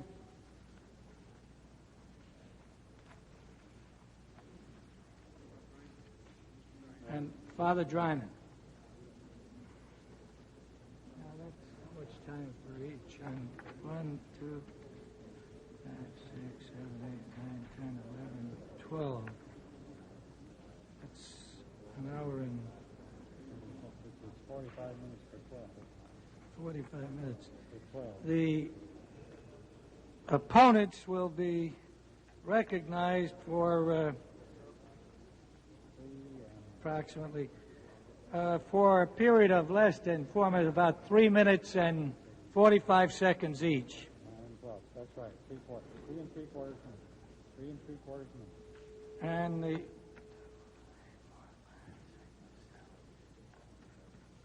And those in support will be recognized for 6 minutes and 15 seconds each in support of the amendment. I recognize the gentleman from Michigan for 6 minutes and 15 seconds. Thank you, Mr. Chairman and members of the committee. We've said here again and again during the course of these deliberations that the one power of the Congress that might, in fact, be even more powerful than that which brings us here is the power to declare war. And I think that we might make an observation about the nature and importance of this proposed article from the outset. Because as one who has worked with all of the members who have labored toward an understanding and a support of any of the articles, I want to extend first my commendations to the chairman and then to those who compose the quote-unquote fragile coalition, because I have been as concerned as any about putting it together and keeping it together. So far during these proceedings, no one has been required to make any compromises of conscience that have to do with those measures that should be considered as impeachable offenses. And I think that to do anything less would demean these proceedings and leave us open for criticism for all time in the view of those who will study in great detail our conduct during this historic event. And so I bring this article forward not with some trepidation, because it seems to me, first of all, to have been that matter which underlies all of the articles that have been voted so far. Because we have stated time and time again that the reason for Watergate and its cover-up and the incursions into the various agencies and departments of government was motivated by a necessity that was political. Well, I'd like to suggest to you that the reason that that political motivation arose in the first place was the fact of the Vietnam War, in which this Cambodian incursion is an incident. Because this president, unfortunately like the one before him, is to a greater extent a casualty of the Vietnam War. And I would point out to you that we need to state only the matter quite simply. Tapes are not required. It is not necessary that we go beyond the documentation that has been put together by the committee and analyzed. The president unilaterally undertook major military action against another sovereign nation and then consistently denied that he had done so to both the Congress and the American people. Now, my colleagues, I suggest that the consequences of that conduct are so enormous that for us assembled here not to seriously consider this as an additional article, not to merely add articles upon articles, but as one of the most important that go to the perhaps most important duty that befalls us in the Congress. You know, many people don't know or have forgotten who has the authority to declare war in 1974 in the United States. Many people have forgotten that the Congress constitutionally has that sole authority. And so I would urge that we, in an attempt to reassert those powers which we consider to be vital and precious if the constitutional form of government is to prevail and continue and improve, that we give the gravest consideration to this article.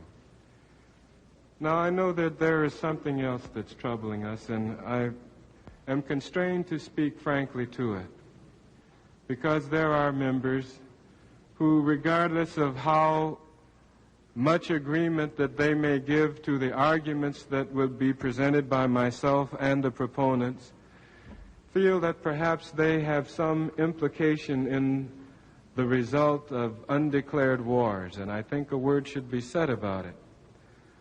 I don't think that we can absolve the fact that the Congress has failed to declare officially that war that has haunted us for nearly 10 years, but that we can use this moment as a new beginning, as a point of departure, where the Congress says from this moment on, from this day forward, we will reinstitute that law constitutionally asserted from the beginning, that somehow during the course of previous administrations, I am frank to admit, have eroded, and we find that that power is no longer ours and ours alone. But on March 17, 1969, the President of the United States, and I might note less than 2 months after he had been given the oath of office, approved the beginning of bombing strikes in Cambodia, which continued until August 15, 1973. But it was not until July 16th that Secretary of Defense Schlesinger, before the Senate Armed Services Committee, revealed formally that bombing had occurred in Cambodia prior to May 1970, the date of the American invasion or incursion into Cambodia.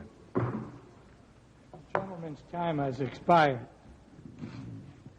The gentleman from Ohio, Mr. Latta, is recognized for 3 minutes and 45 seconds. You're recognized. 3 minutes. Thank you, Mr. Chairman. Let me say that, first of all, I think that we have to recognize that when Mr. Nixon took office, he had a very serious problem. We had over 500,000 American troops in South Vietnam. The casualties were heavy. We had hit-and-run activities by the enemy, going into sanctuaries that were not being hit. Action had to be taken to save American lives. Listening to the gentleman from Michigan, I noticed that he overlooked mentioning the fact that we didn't have very much dissent from the Cambodian government. In fact, they indicated that publicly they couldn't say anything, but they were giving us passive consent. And I think this is important to note. They were not opposed to what we're doing inwardly, even though they might have expressed outwardly their displeasure. We had a situation, a military situation, that had to be taken.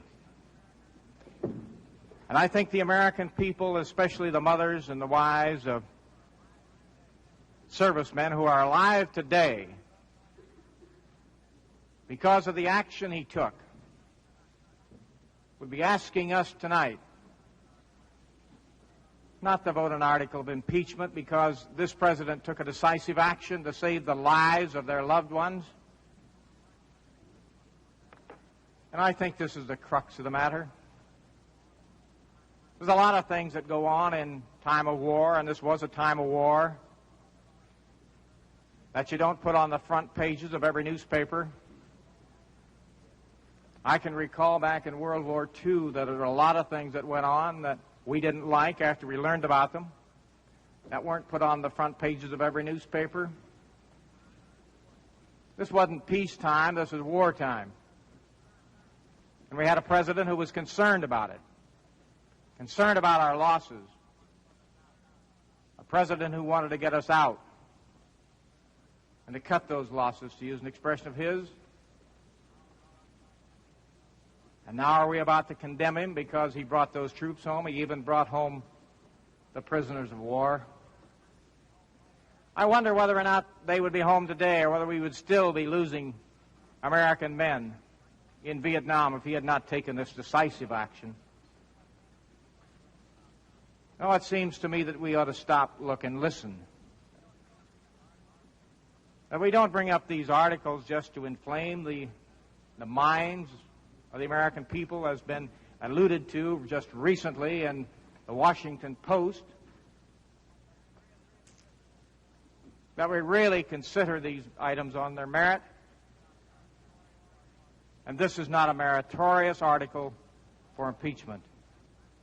We've already taken some action without my support in this committee, which have adopted by the House. And the President is impeached on the basis of the articles recommended to the Senate, would set dangerous precedents and reduce the office of presidency to merely a chore boy for the Congress of the United States. And I think it's important that we continue to have in this country co-equal branches of government, that we don't reduce that office of president to a chore boy, that we let him remain as commander-in-chief. And it seems as though we forget that responsibility that's given to him under the Constitution.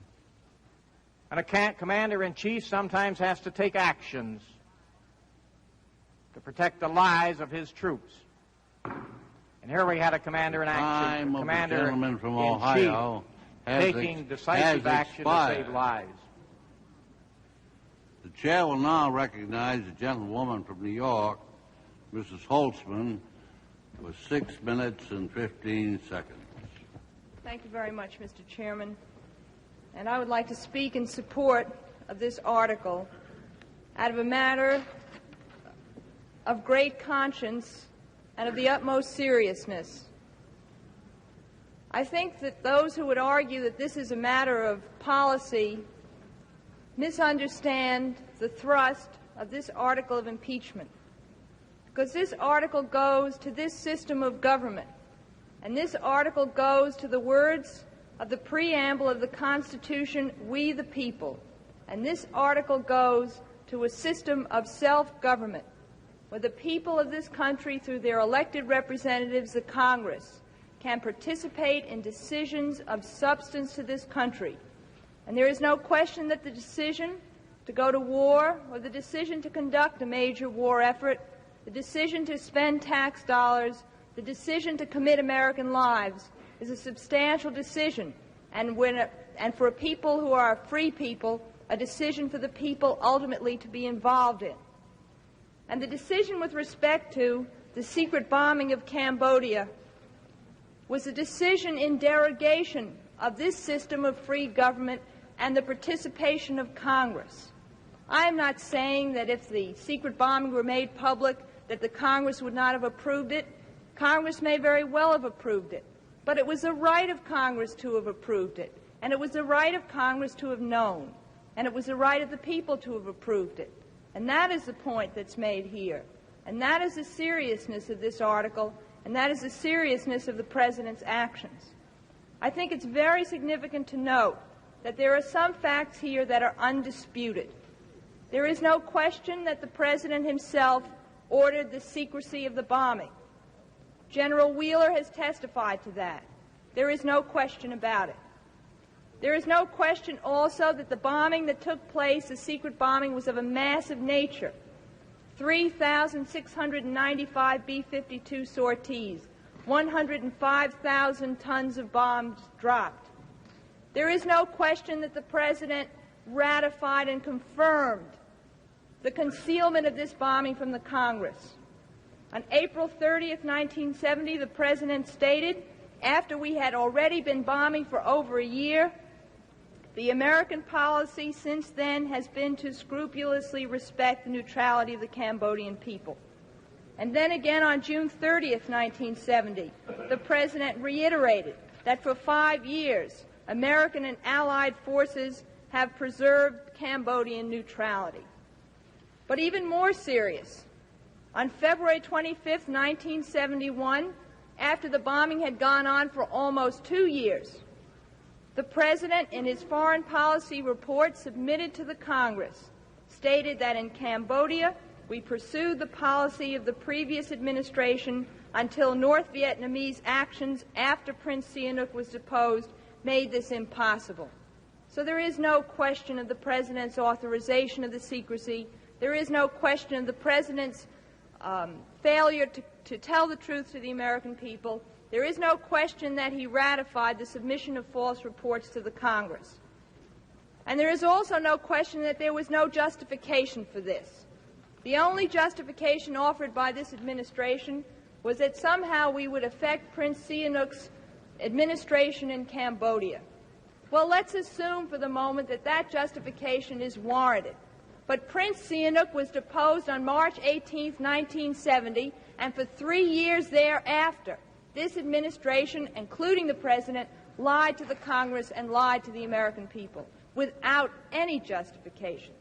It seems to me, Mr. Chairman, that the issue here is of great gravity and great seriousness. And the issue here is whether or not the Congress can participate in decisions which it is given power over under the Constitution, the power to make appropriations and the power to raise and support armies and the power to declare war. And there is no question that this President acted in derogation of that. And if we are to remain a free people, and we are as a people to govern decisions over our lives and death, then we have to be able to participate in this, and we must give notice to this President and other presidents that deceit and deception over issues as grave as going to war and waging war cannot be tolerated in a constitutional democracy. Thank you, Mr. Chairman. The chair will now recognize the gentleman from Maine, Mr. Cohen. Thank you, Mr. Chairman. I'll be brief on this particular issue. The basis, as I understand, for this article is that this constituted a usurpation of power by the President, power properly belonging to Congress, and I don't think that anyone here will contest that. I think the bombing was wrong because it was done secretly, and it was done without Congress's consent.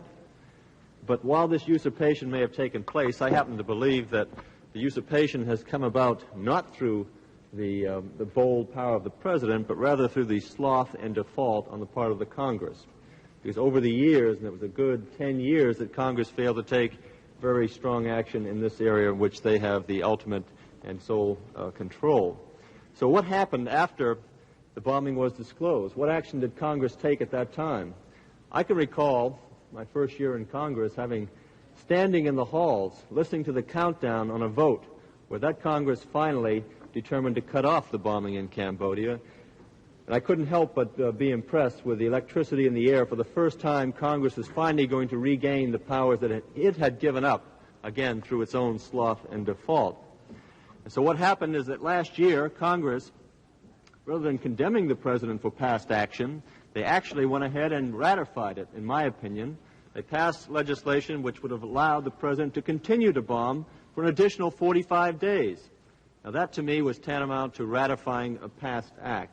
And I can't see us imposing a double standard upon the President of the United States by having some complicity in this act. We come awfully close to the margin when we pass a law which says it's all right to bomb just for another 45 days, but after that, you can't bomb, and besides, we're going to impeach you for what you've done before. Now, that's what happened. I know the gentlelady from New York did not share in that vote, nor did I, and a number of other members on this committee did not. But the fact of the matter is that Congress did have some complicity, in my opinion. I'd like to yield to the gentleman from Mississippi who wanted to speak on this issue and has not had an opportunity to request time.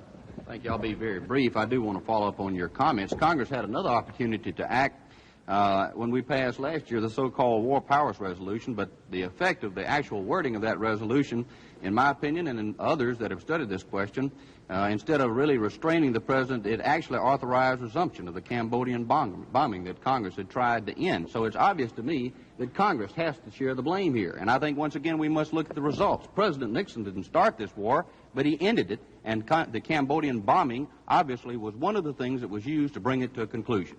Thank you. I'll yield to the gentlelady from New York. Thank you. I just want to respond to the point on ratification. When Congress voted to cut off the bombing on August 15th, Congress was not aware at that point of the secret bombing. The secret bombing was revealed on July 16th, 1973, and the votes regarding Cambodia bombing took place prior thereto. There has never been a vote in Congress which in any way could be construed to have ratified that secret bombing. Congress had some prior knowledge about bombing activities taking place in Cambodia. That's one of the bases of the argument that's been going on for the past 2 or 3 days. The time of the gentleman from Maine has expired. The chair now recognizes the gentleman from... In a moment, we'll be back with more of the discussion over whether Mr. Nixon overstepped his bounds as Commander-in-Chief. NPAC's videotape coverage of the House Judiciary Committee's impeachment debate will continue shortly. This is PBS, the Public Broadcasting Service.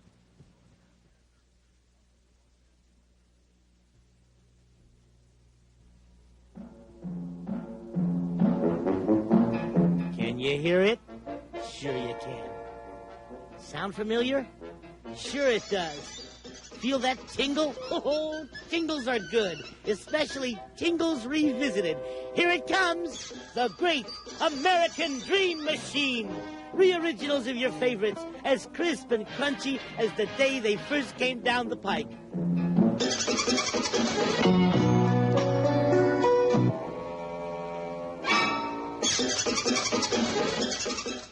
I'm Marshall Efron, inviting you to hook up to the Great American Dream Machine.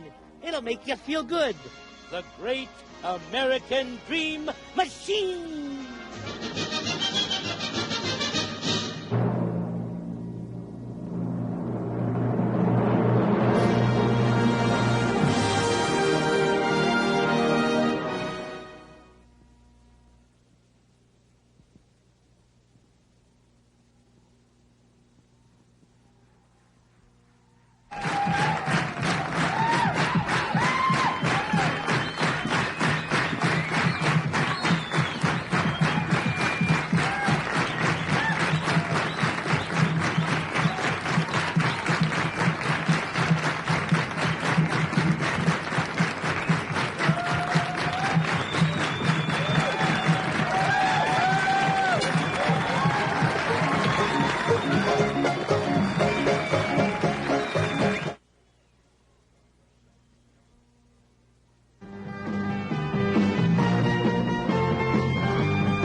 award-winning films from the Washington National Student Film Festival, as judged by Nicholas Ray and Stan Vanderbeek.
NPAC's coverage of the House Judiciary Committee's impeachment debate continues.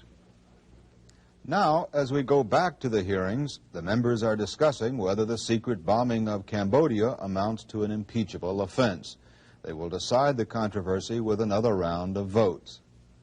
The chair now recognizes the gentleman from California, Mr. Edwards, for 6 minutes and 15 seconds. Well, thank you, Mr. Chairman. As Mr. Conyers says, this is a troubling section. As a new matter, if this were brought to us for the first time, the totally unauthorized war by the President, where there was no outside danger to the country, would be the grossest misbehavior, clearly impeachable. Unfortunately, in this particular case, this is not historically accurate. The raids were a part of the undeclared war that began years before the Vietnam War.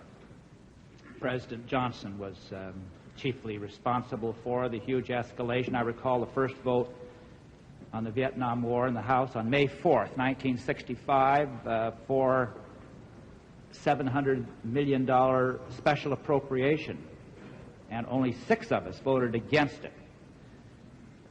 The Vietnam War had wide congressional approval for entirely too many years. And then after that, quite a number of Democrats worked very hard for Senator Eugene McCarthy, chiefly on behalf of Senator McCarthy, because he said that he would end the war in Vietnam, while President Johnson made no such commitment. And I might add, as an aside, that during those very difficult years, and they worked very difficult years for the people who were working to get the United States disengaged from this war, we had very little help, no help whatsoever, from private citizen in New York, the lawyer, Mr. Richard Nixon. But it is time to send the message to future presidents and this president about undeclared wars. Congress alone has the power. President does not have the power. It's an impeachable offense to wage an undeclared war. But since shortly before I came here in 1963, we had the Bay of Pigs, which was an American invasion of Cuba, undeclared, clandestine. We had in 1965 the huge escalation in Vietnam. Dominican Republic, the American Marines landed for the last time, I hope, in Latin America, the last time, I hope, anywhere where we have to, where someone feels that we have to invade a small country to keep order. And then Cambodia, the Cambodian incursion and the bombing in 1969, which was a massive deception of the American people. It is common to say that Prince Sihanouk was a part of the deal, that he agreed to it. I have never yet seen a statement from Prince Sihanouk to the effect that this is true. General Wheeler says that he had intimations or something like that from Prince Sihanouk. The only information that I can find is from the Senate hearings back in 1969, quoting Prince Sihanouk at a press conference on March 28, 1969 in Phnom Penh. And he says, and I'll shorten it, I wish to reaffirm that I have always been opposed to the bombings, that we have no other means than we have been using so far to shoot at the U.S. aircraft. And in the rest of the statement, he vehemently and indignantly denies the allegation that he is the part of any agreement for the Americans to be bombing the country for which he is responsible. It is a problem that certain selected members and the members who were chosen to be told about the bombings in Cambodia were very carefully selected. They were selected so that they would keep quiet about it, apparently. And at the Senate hearing, Senator Symington said, I have been on this committee. This is my 21st year. I knew nothing whatsoever about the secret bombing in Cambodia. I put up the money. Apparently nobody knew about this except 2 or 3 senators at the most. If we are asked to appropriate money for one thing and is used for another, regardless of its effectiveness, that puts us in a pretty difficult position. I personally think it's unconstitutional because you dropped over 100,000 tons on this country, and I had no idea you dropped even one. Nor did the other members of the committee, except those chosen few, all of whom I might add, supported the war, which I did once and later changed in 1967. But, Mr. Chairman, overriding everything else is our responsibility in connection with the Constitution. And in these proceedings, we always get back to this basic document that is supposed to determine how we behave ourselves in this country and how we're supposed to govern this country and how Congress is supposed to behave and the executive department is supposed to behave. And it gives to Congress alone, not to the executive department, not to the president, not to the Pentagon, the power to make war. And presidents are not supposed to make war without going to Congress first and getting permission by an act of Congress.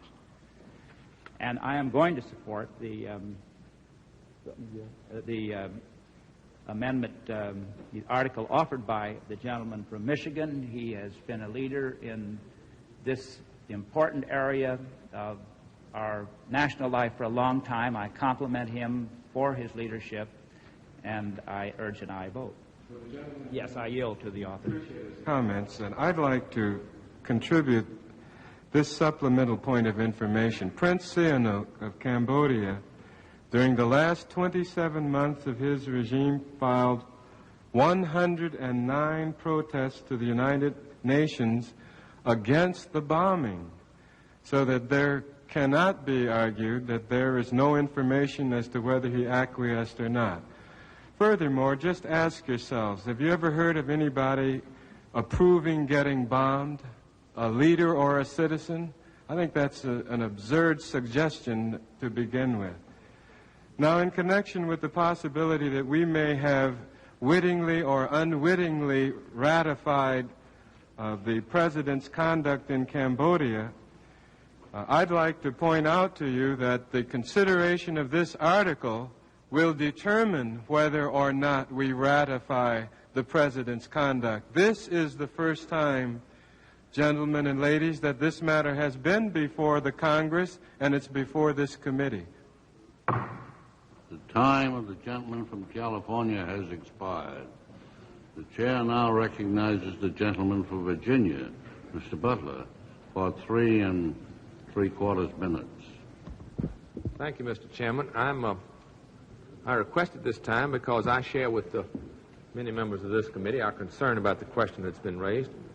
And rather than address myself to some of the arguments, I think I'd use my chief resource person on the subject of Cambodia, the gentle lady from New York, if she will help me for a moment. The references were made to the members of Congress which were aware of these bombings, and I would ask you if you would tell us what the testimony is with reference to that. Well, please understand that I'm not asking for an argument. I understand. I thank the gentleman for his kind words, and I will try to be of assistance. There is apparently some testimony that the following persons, according to the Defense Department, were given information about the bombing. Senator Russell is now... All right, now... I'll just list the names. All right, well, what was Senator Russell's capacity at that moment? He was the chairman of the Appropriations Committee in the Senate. All right, thank you. And next? He is now deceased. Senator Dirksen, who is now deceased, was the minority leader, according to the Defense Department. Yeah, well, I understand that. Thank you. You're not vouching for these. Senator Stennis, chairman of the Armed Services Committee, says that he does not remember being advised of the massiveness of the bombing. But the Defense Department did testify that Senator Stennis was aware of it. Yes, he said that he did not recall a specific briefing and certainly does not remember being advised of the massiveness of the bombing. That's not a quote, but... All right. Now, and who else does your list have there? Representative Ahrens, ranking Republican Armed Services, cannot remember being told but might have been. But the testimony of the Department of Defense was that Representative Ahrens was advised of it. That's their statement, yes. And Representative Rivers, chairman of the Armed Services Committee in the House, he is now deceased. According to the President, Representative Abe, presently chairman of the Armed Services Committee in the House. Thank you. Did Mr. Kissinger also testify to the effect that selected members of Congress had been informed of the bombing strikes? I am unaware of whether or not he testified to this, but I think that the testimony of the persons is, and that it's unclear as to exactly what they were informed of with respect to the bombing. I thank the lady, the gentle lady. I would ask our staff resource person here, and if your name is Mr. Walker, is your information indicate that any other persons in the leadership of the Congress were advised of this? We have indication that Dr. Morgan in the House of Representatives was advised. Mr. Mahon in the House of Representatives was advised. Mr. Ford? And Mr. Ford was advised. And it should be also noted that there has not been a single individual who has definitively contradicted the representations that these selected members were advised. The recollection of the details varies from member to member. All right. Now, does your research into this matter indicate that any limitations were placed on the membership of Congress as to whether they should not pass this information on or anything of that nature? We have no evidence whatsoever as to that condition. I thank the gentleman. Mr. Chairman, I think the evidence indicates pretty clearly that the Congress, through its leadership, was kept advised of these incidents, and that if the Congress, through its leadership, failed to pass it on, that's a responsibility that Congress must share with the President. We can't impeach ourselves. Yeah. The time of the gentleman from Virginia has expired. The chair now recognizes the gentleman from California, Mr. Waldy. Thank you, Mr. Chairman. 15 seconds. Mr. Chairman, it seems to me in this process of impeachment, what we ultimately are seeking to do is a constitutional process where at the conclusion we will have redefined the power of the President. And we will, in that redefinition, hopefully have limited that power, because if we impeach, we will have come up with a conclusion that the power has been abused and that there has been too much power accumulated in the executive branch. If that is so, it would just seem extraordinarily unusual for this committee and the Congress in their examination, a historical examination, really the first of the presidential power, to ignore the exercise of the war power and to determine if, in fact, the war power has not been abused and if the President has not accumulated too much authority in that regard. Now, in this process, where I'm most troubled, and that troublesome aspect has just occurred to me of late in the proceedings, it is difficult to separate Richard Nixon, the man, from Richard Nixon, the occupant of the executive branch, whose powers are being limited and hopefully circumscribed. And in this instance particularly, it's difficult, because I'm a believer in the lesson of the Pentagon Papers, and if that lesson had any message to it at all, it was that the war power, as exercised by most modern presidents, has been abused. And it was abused terribly by a president of my own party, the predecessor of this president, in the very areas in which we are examining exercise of this war power by this president, that is, in deception and concealment. Now, if President Johnson's exercise of the war power had not been characterized essentially by the deception and concealment that was revealed in the Pentagon Papers, it is entirely probable that had the country known what truly was the information upon which policy was being made in Southeast Asia, that there would have been no way that President Nixon would have been presented with the tragedy of Vietnam that was presented to him when President Johnson left office. But the fact of the matter is, the abuse of the war power by President Johnson in deception and concealment created the problem that President Nixon sought to extricate the country from, but in his exercise of the war power, in that extrication process, he too resorted to deception and concealment. Now, if you're only examining not as Richard Nixon or not as Lyndon Johnson, but as the Congress determining whether a redefinition of the powers of the executive, and in this particular power, the war power, ought to be undertaken, I think you have to conclude that where deception and concealment is utilized in order to acquire support for a war policy, we ought to draw a line and say, in the future, as we've redefined this power of the executive, deception and concealment to obtain support from the American people will not be tolerated. And if that is the case, clearly the deception and concealment of this president, in this instance designed to obtain support from the American people, which would not have been forthcoming perhaps had he in fact reported to them the extent of the bombing of Cambodia, is not acceptable. Now, if you can assume that had the president reported the American people what he was doing and the reasons for him having done so, they would have supported it, then you have to ask yourself this question: why did he not then report it? I personally am inclined to believe they may very well have supported that effort.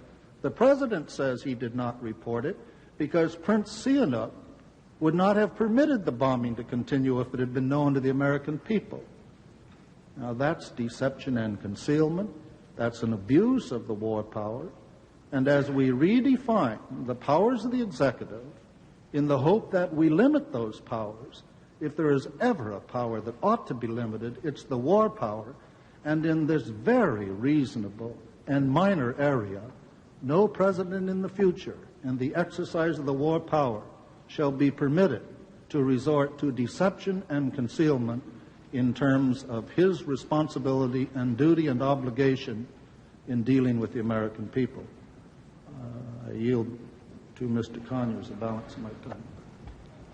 I thank the gentleman for his very acute perceptions on this subject, and I'd like to point out that I don't think anyone in making a decision of whether to support this article or not on this committee could begin to assert that telling a few members selected throughout the Senate about the bombing would constitute the notice that is required of such a high constitutional level, especially when the president was at the same time, through separate reporting plans, intentionally misleading not only the American people but the Congress as well.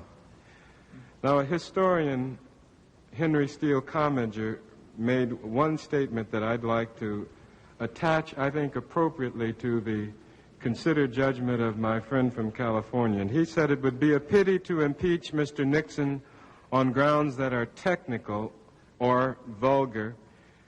If such offenses are all that is involved, the nation could afford to wait 3 more years for the moment when Mr. Nixon would be automatically retired to that private life which he so richly merits. The time of the gentleman from California, Mr. Waldy, has expired.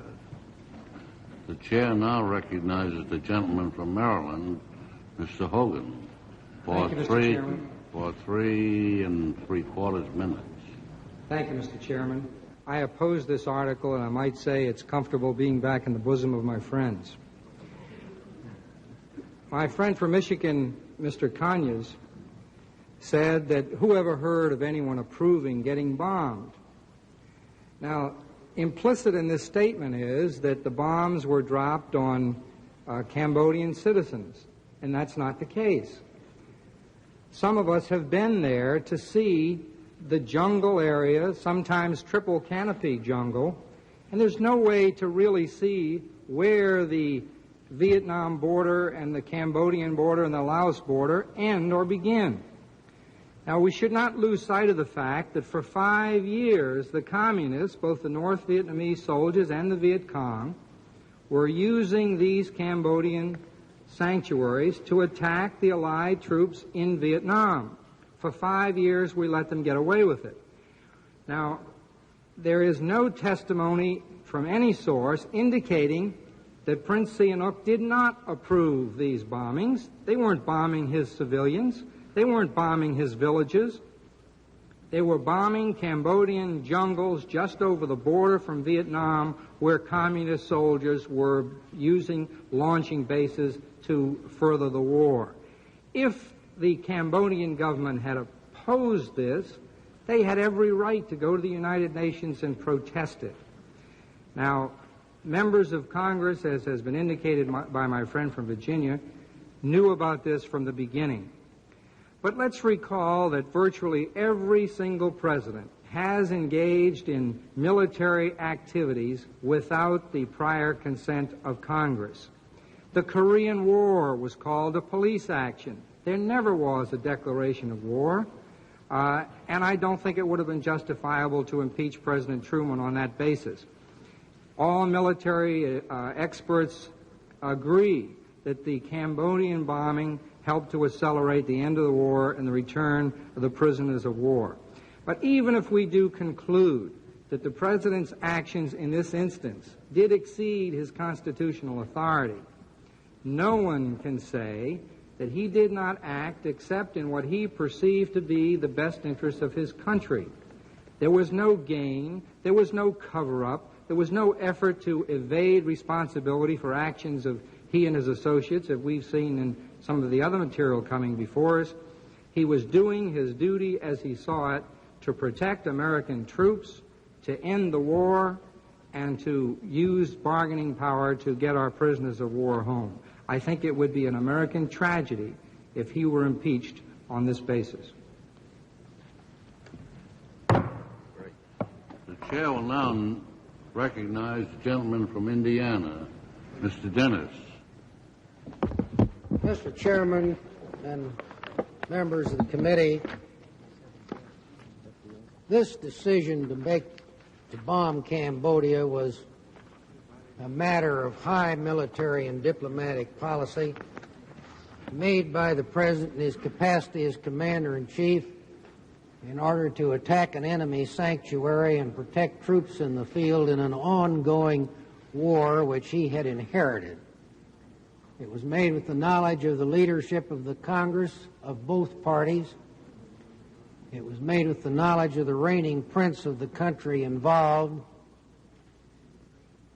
It was made in a war which basically was supported by a great majority of the Congress of both parties for a great many years and was supported at that time.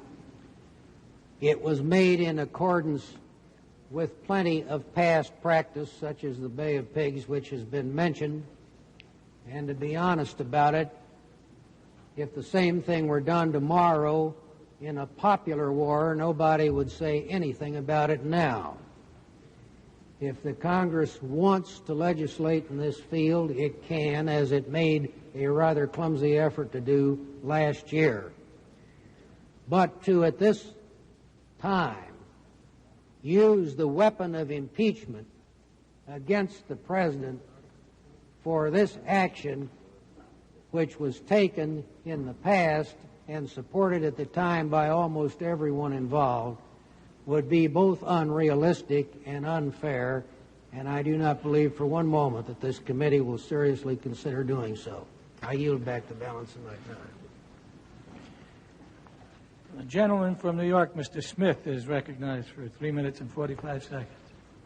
Mr. Chairman, the other night when we started this debate, I said that, as far as I was concerned, I didn't think that clear and convincing proof of the president's direct involvement in all of the charges that have been made against him had been brought forth before this committee in the months of our efforts and the mountains of testimony we looked at.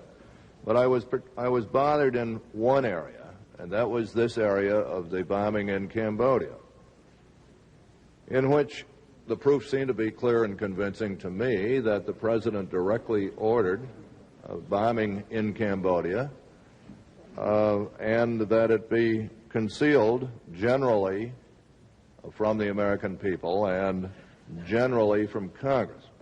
And it does bother me, and I congratulate the gentleman from Michigan, Mr. Conyers, for bringing this article forward. Now, I'm going to vote against the article because there are too many aspects of this situation which are still not clear and perhaps won't be clear for years. I think perhaps this committee should have gone into this matter more deeply than we did. I think we should have pursued perhaps more vigorously the quest for information. But we have heard about the president's duty to inform the Congress about military moves. This was a move. One question: was this militarily justified? And the consensus seems to be that it was. It did save American lives. Did Prince Sihanouk acquiesce in it? Well, the evidence there appears to be that he did. Now, we were told at a briefing of members of Congress that he acquiesced in it, but he said, since I am a neutral, if you tell anybody, I'll deny it. He was bothered by the fact that North Vietnamese and Viet Cong were living on his eastern borders. The price of his neutrality was to let them do it, or they were going to take over the country. Now, the evidence indicates that he did acquiesce because I looked at some of those 109 protests made by the permanent commissioner of Cambodia to the United Nations, and they were all about helicopters, all about Skyhawks. There isn't one, as I understand, about any B-52 bombing. Ms. Holtzman told us how much B-52 bombing took place after the figures came out. And they tell me that although it's hard to see a B-52, everybody knows when they've been around because the earth jumps and shakes. And apparently there isn't one protest on the part of Prince Sihanouk's ambassador to the United Nations in regard to that bombing. And it was that bombing that was the beginning of the bombing that was secret. And so I think that perhaps our passage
bombing that was the beginning of the bombing that was secret.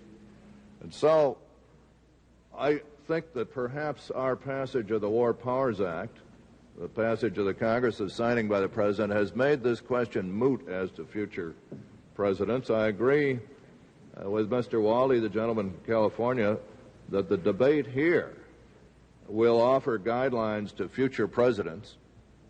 The mere fact that we are debating this matter, the mere fact that we are talking about it, the mere fact that we are agonizing about it a little bit.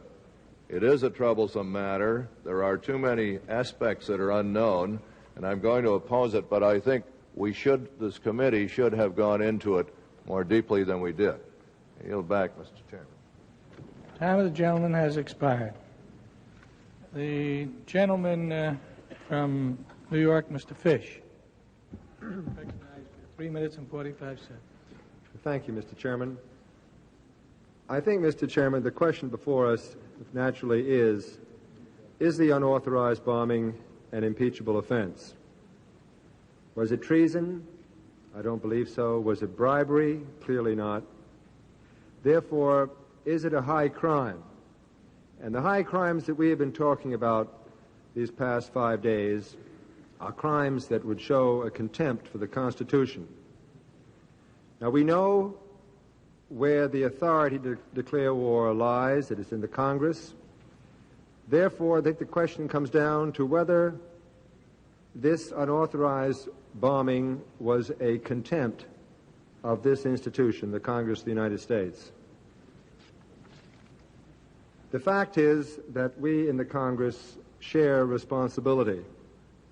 The facts of the lack of concealment have come out in this debate, and I don't think it was necessary to characterize not only the political leadership, but the committee leadership in both parties, in both the House and the Senate, as having been carefully selected. But these men did know on our behalf, and so the Congress does have this responsibility. I liken this particular proposed article to that which concerned unauthorized impoundments. In both cases, as have been said in this debate, the fact was that for decades, the Congress itself was giving ground to the executive. In both cases, the Congress has acted, far too slowly for many, but the fact is that today it has acted with the Budget Control and Anti-Impoundment legislation, which is now law, and with the War Powers Act, which is now law. So, Mr. Chairman, I cannot absolve myself or my colleagues for our part in the blame by heaping it exclusively on the President. I yield back the balance of my time. The gentleman from Illinois, Mr. Railsback, is recognized for 3 minutes and 45 seconds. Mr. Chairman, I can't help but think what short memories we have. I was part of a Republican task force back in, I think it was 1968, that visited some of the Northeastern University campuses. I remember we visited Harvard, Northeastern University, MIT, and I remember that it was shortly after the Harvard bust that we visited that campus and we interviewed people that were with the SDS. We interviewed the student government leaders, I think they were called the Afro-Americans, and we sensed the most bitter frustration, disillusionment, concern, distrust about that particular establishment at that time. And they conveyed to us, in no uncertain terms, that disillusionment and frustration which they believed was caused by false and misleading statements that had been made by that administration, one after the other. The fact that they had been told that we were going to be out in another 6 months, they had been promised that the war was almost over, only to find that there was an even greater commitment of American troops. Recently, many of us have had a chance to read a book by a Pulitzer Prize winner, David Halberstam, who wrote about the whole our involvement in Southeast Asia, with a particular reference to the Kennedy and the Johnson administration. I want to refer to just one particular reference that he makes. Machismo, says Halberstam, was no small part of it. Johnson had always been haunted by the idea that he would be judged as being insufficiently manly for the job, that he would lack courage at a crucial moment. Westmoreland and McNamara are guilty because of their misplaced confidence in ground troops. LBJ was the real war criminal when he deceived the American people in July 1965 by deciding to send over 100,000 to 125,000 troops, but telling the American people that it was only 50,000, and that it does not imply any change in policy whatever. In fact, notes Halberstam, it was the beginning of an entirely new policy, which would see what was the South Vietnamese War become primarily an American war. I suggest to you that LBJ was no more accountable probably than the preceding president, maybe the president preceding that president, that he was no more accountable than this Congress, those of us that sat in this Congress, approved policies, failed to exercise congressional oversight. It seems to me ironic that when the Ellsberg papers came out, the Nixon administration, I don't approve of these things, but it seems ironic to me that the Nixon administration, when the Ellsberg papers were leaked, were concerned about that leak, not because they revealed things that had happened under the Nixon administration, but because of decisions and policy decisions that had been made under the Johnson-Kennedy years. What an irony, and how foolish we would be to impeach this president for that particular incident when the whole South Vietnamese involvement was one series of mistakes, one right after the other.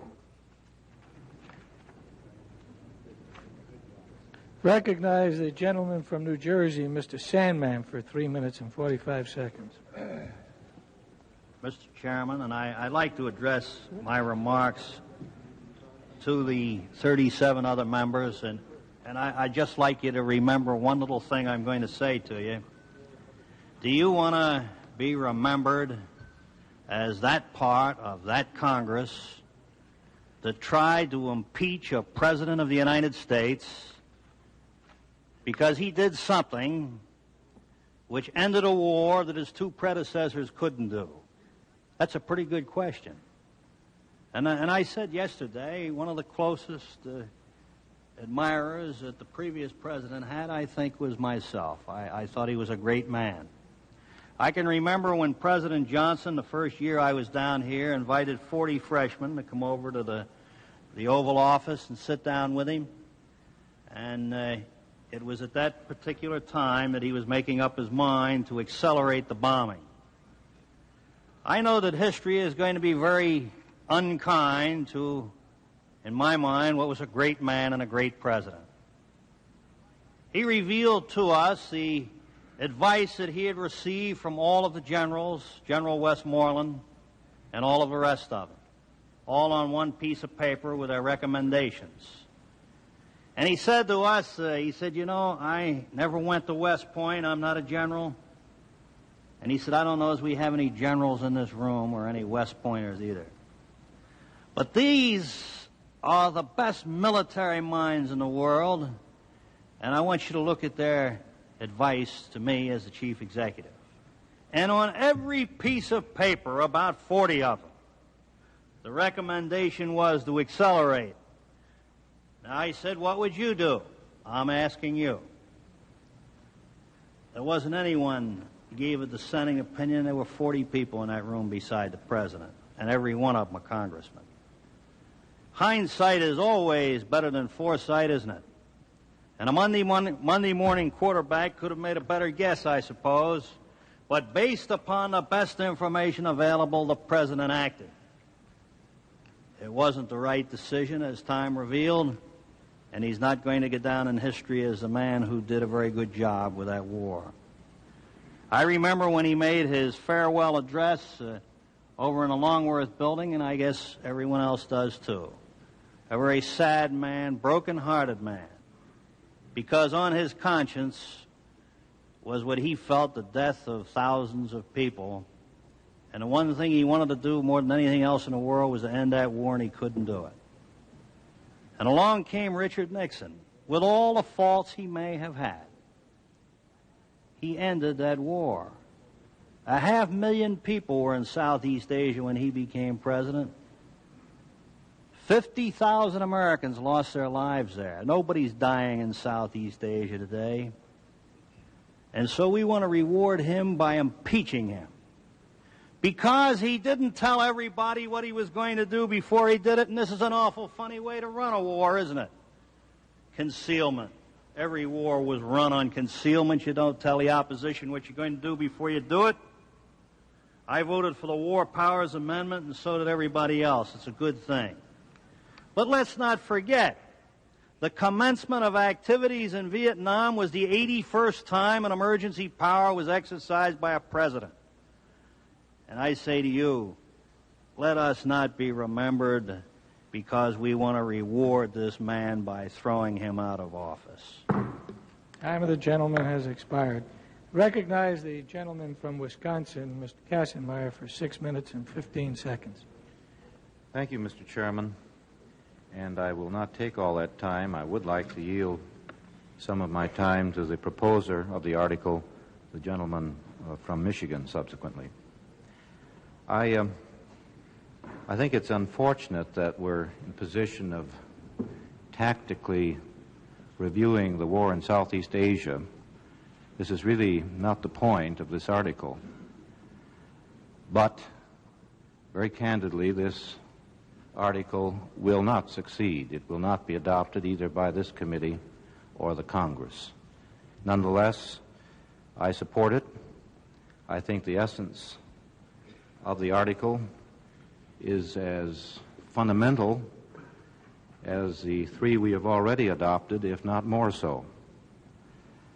I appreciate the comments of my colleagues, particularly the gentleman from California, Mr. Edwards, and Mr. Waldy, to the effect that the genesis of concealment deception did not originate with Mr. Nixon.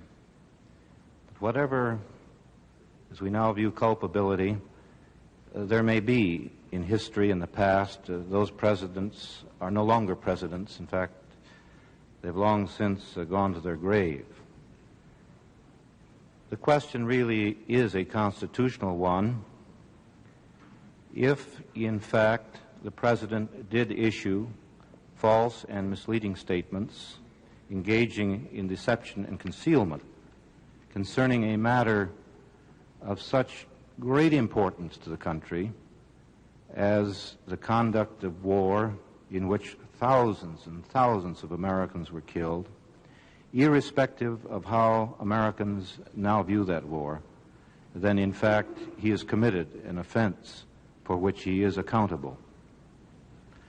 I would only say that going back to the earliest times, one James Iredell, one of the framers of the Constitution, stated the proposition that the President, and I quote, must certainly be punishable for giving false information to the Senate. He is to regulate all intercourse with foreign powers, and it is duty to impart to the Senate every material intelligence he receives. If it should appear that he has not given them full information, but has concealed important intelligence, which he ought to have communicated, and by that means induced them to enter into measures injurious to their country, in which they would have not consented, to have the true state of things been disclosed to them. In this case, I ask whether an impeachment for misdemeanor, I paraphrase him, would lie. And so we have come to modern times and the situation that confronts us at this moment, when Congress perhaps parenthetically is attempting to regain lost powers, but in terms of what the Constitution requires, in terms of accountability of the President, must, I think, ought to, even though it will not, adopt this Article number 4. Would the gentleman yield for one question? I yield to the gentleman from Illinois. A great deal of the information we received was classified, but isn't it a fact that the information regarding the bombing was revealed to selected members of the Senate? That's my recollection of the information we received. The gentleman is correct, and some of the colloquy between the gentlewoman from New York and the gentleman from Virginia affirms that. However, I think history will record that those several selected individuals were people fully committed to a course of action involving war, and did not necessarily represent the people in the sense that the Congress as a whole, if imparted this knowledge, represents the people. And I would suggest that imparting that knowledge to a few select individuals whose views conformed with that of the administration did not constitute imparting full information to the country, and did in fact constitute further concealment thereof.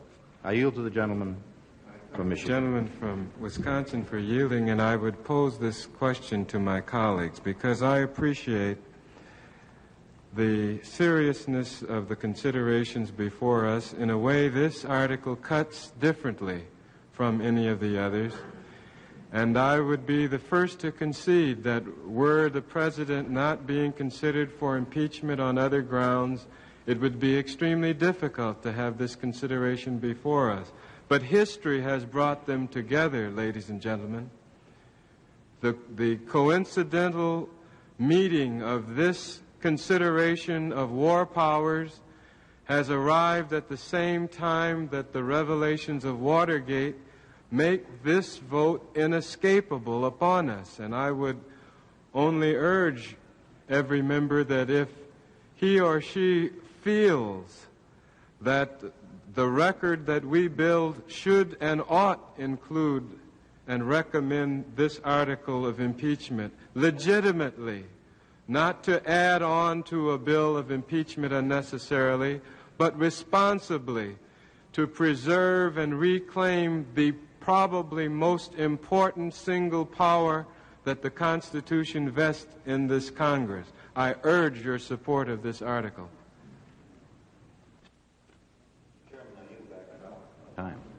The gentleman from Alabama, Mr. Flowers, is recognized for 3 minutes and 45 seconds. Thank you, Mr. Chairman. I don't object to the fair consideration of this, I'll say to my friend from Michigan. I only object to anybody voting for it. This is a bad rap on President Nixon, and we ought to recognize it at that. My friend from New Jersey says, hindsight vanishes quickly, and it does. Hindsight stays with us. Our foresight is what vanishes quickly. Let's remember what the President's purpose was in any of his activity in Vietnam or Southeast Asia was to get us out over there. And let's also remember that those advisors that advised him in the early spring of 1969 earned their stars under President Lyndon Johnson, a Democrat, if you will.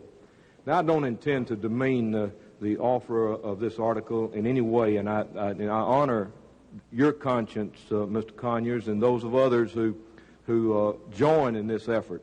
But by the same token, you all don't have a corner on conscience in this or in any consideration we have here, and by the same token, my conscience dictates to me that I speak out against this article of impeachment. We might as well resurrect President Johnson and impeach him posthumously for Vietnam and Laos as impeached President Nixon for Cambodia.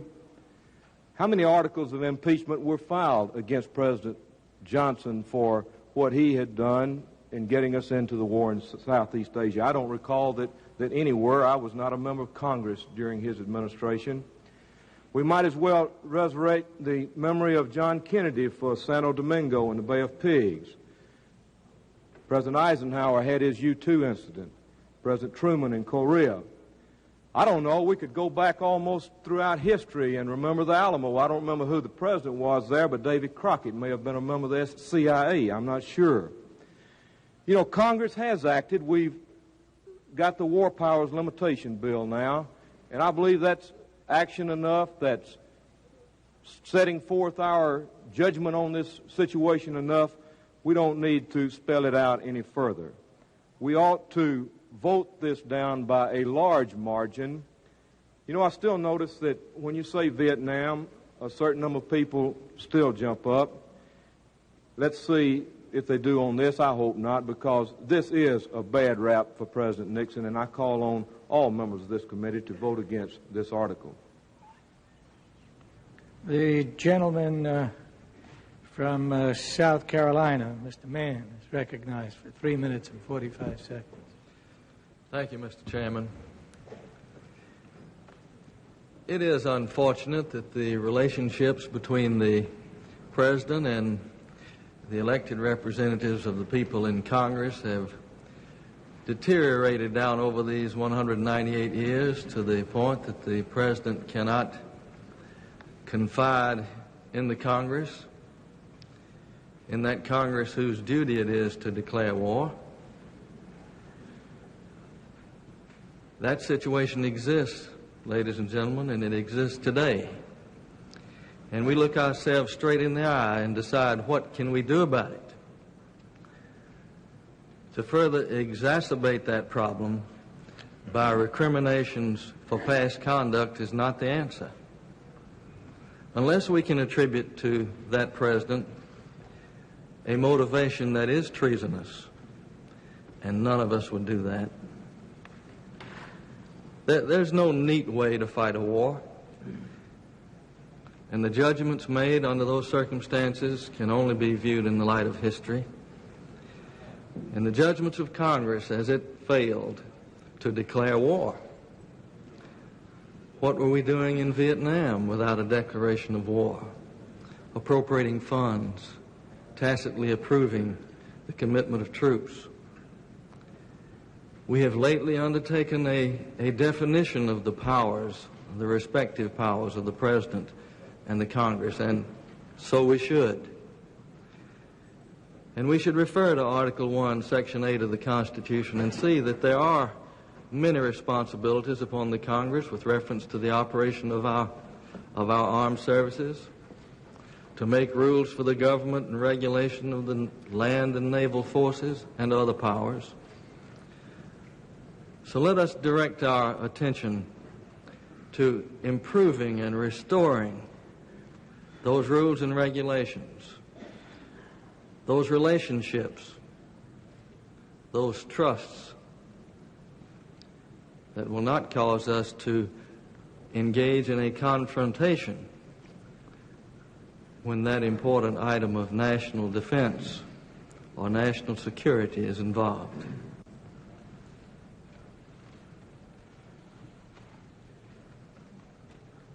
The gentleman from Massachusetts, Father Drynan, is recognized for 6 minutes and 15 seconds. Thank you very much, Mr. Chairman. Let's see first what this document or article does not do. This document takes no position whatsoever on the merits of the war in Indochina. We are not asking hawks and doves to vote along that line today. This resolution makes provision for those who feel, as others do who have spoken here, if they feel that the bombing in Cambodia saved American lives, they can continue with that conviction and still vote for this resolution today. This resolution relates in its essence to secrecy in the executive branch of government. General Wheeler testified on July 30, 1973, that the President personally ordered him not to disclose the bombing in Cambodia, and I quote General Wheeler, to any member of Congress. This article is very narrow. This article means that we don't want a president authorizing or ratifying the concealment from the Congress of the facts about a certain situation concerning which the Congress must act. The Founding Fathers, I think we should note, made a provision in Article 1 that the Congress itself must publish a journal, except in a narrow exception, the journal could be secret if the Congress so decided. There is no provision for secrecy in the executive branch of government whatsoever in the Constitution. The whole history of secrecy in government was the very thing that the framers of our Constitution wanted to undo. Secrecy means that we in the Congress don't get the essential information that we need in order to legislate. In the area of war, Madison said that the war-declaring power in Congress must include everything necessary to make that power effective. The administration deceived the Congress over 4 years for this reason, that there is absolutely no request from March 1969 to August 1973 by the administration for appropriations for the war in Cambodia. $145 million was spent. Is that wrong? Can you say that this is all one war? No communication to the Congress.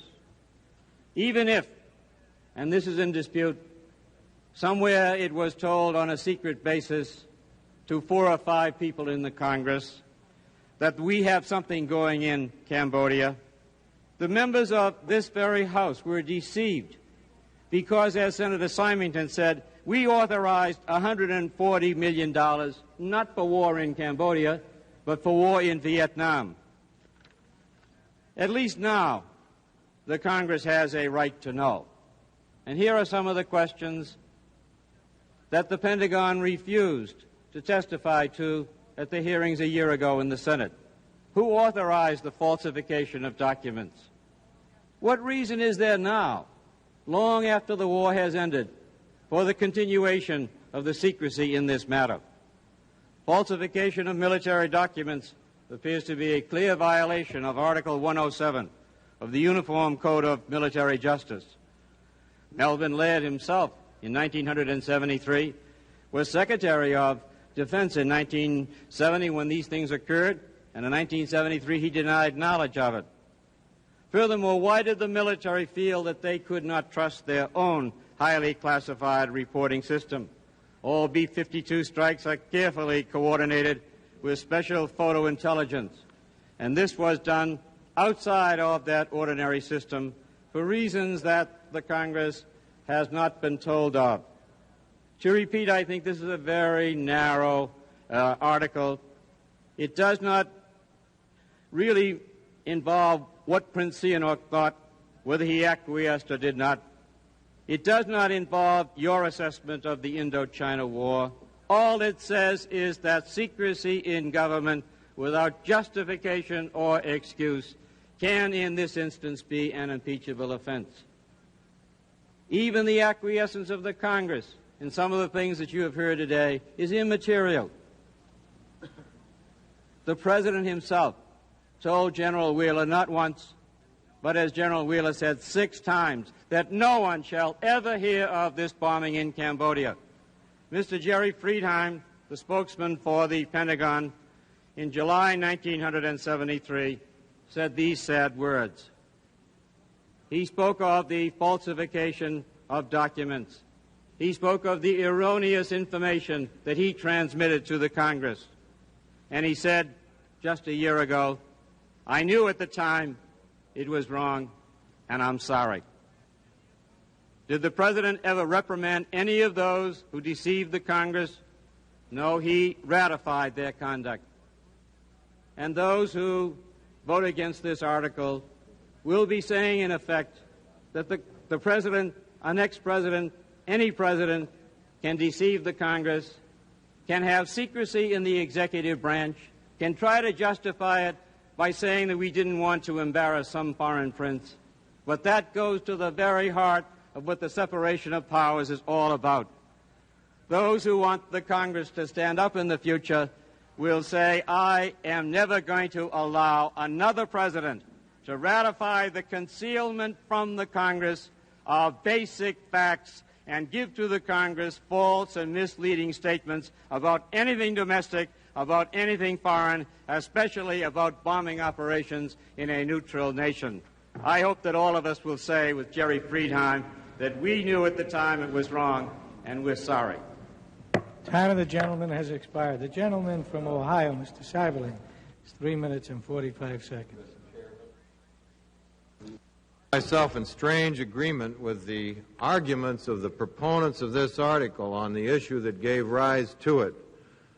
And that issue is the falsification of information, the misleading of Congress, the failure to consult Congress on a matter as grave as an act of war. On the 19th of March, 1969, the President approved the secret bombing of Cambodia and ordered that that information on it be limited to those who had an absolute need to know. A year later, in April of 1970, the President made this statement in a public address to the nation. American policy has been to scrupulously respect the neutrality of the Cambodian people. That statement was a bald lie.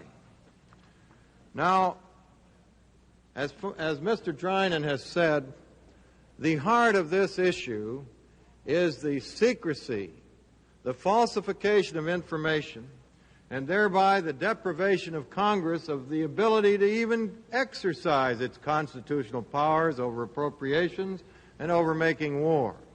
And I certainly agree that just informing a few individuals in the Congress is not informing the Congress. And yet I also find myself in agreement with the statements of some of the opponents of this resolution, particularly Mr. Flowers and Mr. Mann and Mr. Railsback and Mr. Cohen.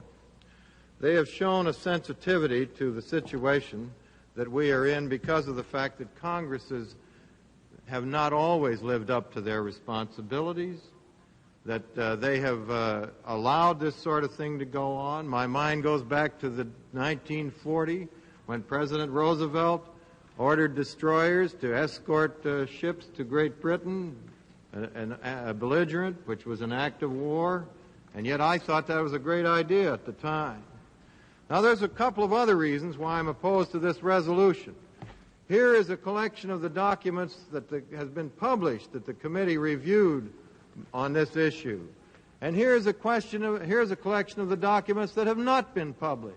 And the reason they haven't been published is because the administration refuses to declassify them. They're top secret. And yet there's no justification for this secrecy. The war is over. But they also, by doing that, they prevent us from using as evidence in this case before the public some of the documents which tie the President into this very act of concealment. And there's one other reason, and that is that the Congress has passed the War Powers Act and laid down some guidelines so that from here on out, every president is on notice that it is the law, the black letter law, not just the Constitution, that he must advise every Congress as soon as possible, preferably before he initiates military action. I yield to the gentleman from Pennsylvania, Mr. Eilberg. 15 seconds. I'd simply like to associate myself with the remarks of the gentleman from Ohio. I appreciate his yielding to me, and I'd like to add that I suspect that the lessons of this era have been well learned and are extremely unlikely to occur again, and that my concern in impeachment is with those events that are continuing in nature, and that our focus should be in that area. And I am particularly concerned with the classified information which we cannot use. I feel particularly deeply about this. I'm not known as a hawk in this Congress, to put it mildly. I voted against continuing the bombing of Cambodia last summer for 1 hour. Kent State University is in my district. 4 Kent State students died 4 years ago because of the fact that the President of the United States again abused his power and invaded Cambodia without consulting the Congress. And if there's anything that we can do that we haven't done to stop that from happening again, we should do it. But we should not use our impeachment power to impeach this president for acts in which other presidents have taken the same sort of action and for which the Congress itself bears a very deep measure of responsibility. The gentleman has expired. The gentleman from Utah, Mr. Owens, is recognized for 6 minutes and 15 seconds. Thank you, Mr. Chairman. It is true that no one is being fooled during the course of this debate on the possibility of passing this article of impeachment. The vote for this article, I submit, is responsible, it is intellectually defensible, and I think it is merited by the facts, but it is obviously not going to pass. In order to execute the function to declare war, Congress must be provided with accurate information by its commander-in-chief. This is a basic axiom with which I think almost no one agrees. In this particular situation, with which no one disagrees, I'm sorry. Thank the gentleman from Maryland. In this situation, the President misled the public for a period of 4 years. Mr. Hogan, who just now corrected me, I correct him to say when he said there was no cover-up that there was a cover-up for 4 years of the true facts of this war in Cambodia. Others say this isn't necessarily unique, and some have said that you're attacking the wrong person. It is President Nixon who wound down this war, a fact which I admit and for which I'm very grateful. But I think it must be admitted and understood that the President ended this war only after being pushed into that resolution, into that solution by Congress. And it was last May, a year ago, May of '73, that I had the honor of voting to cut off funds for the bombing in Cambodia, which resolution for the first time passed the Congress as a whole, and which brought about, some 60 days later, the final conclusion to the war in Southeast Asia, in East Asia.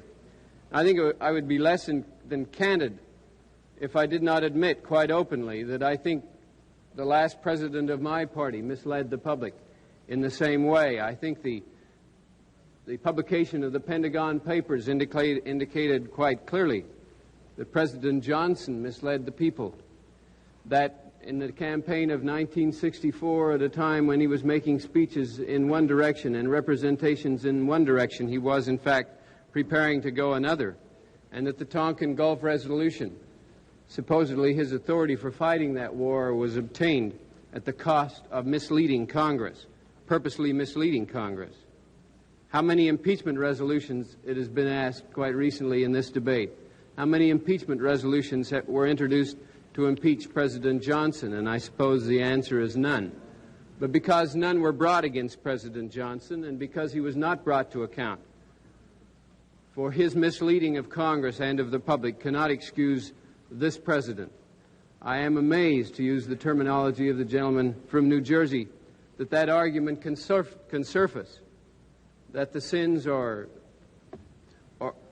the impeachable offenses, if they are, of one president can justify those same sins of another president.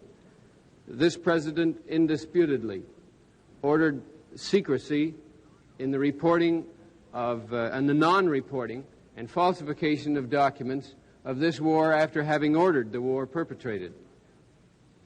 I have at my side 11 separate statements which President Nixon and his military advisors and commanders made to Congress, 9 to Congress and 2 to the public.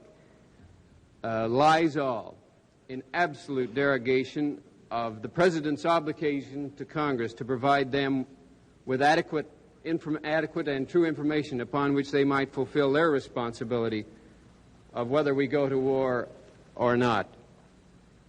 Committee members know that I, among others, keep harping that we must find some lessons for the future out of this impeachment proceeding.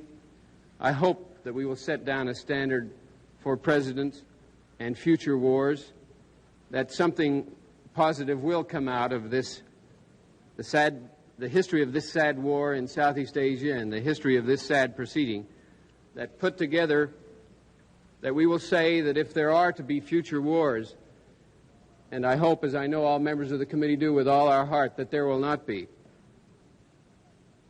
that those wars will only be decided by the people through their representatives in Congress, just like the Constitution requires.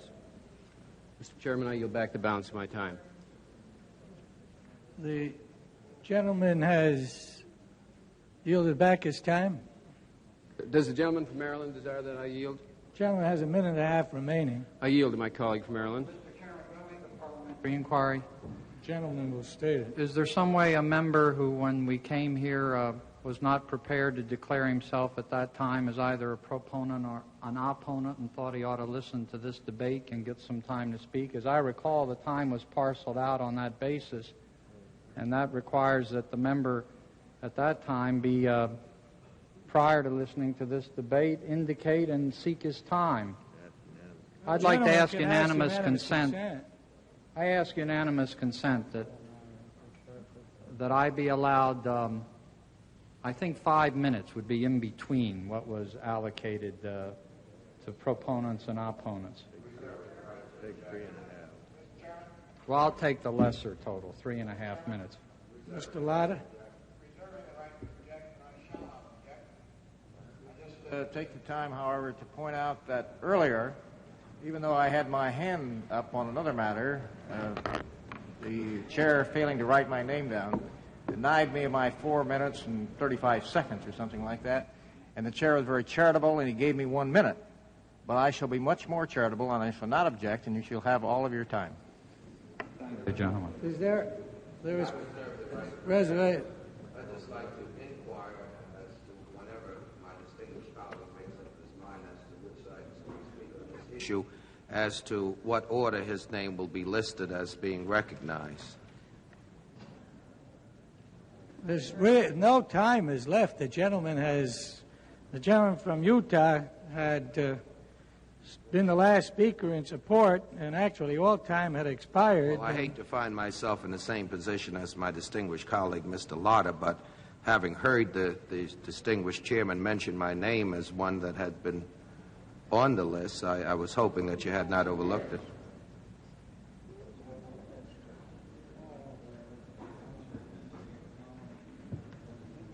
The chair wishes to state that the names of all of those who had been seeking recognition were all read.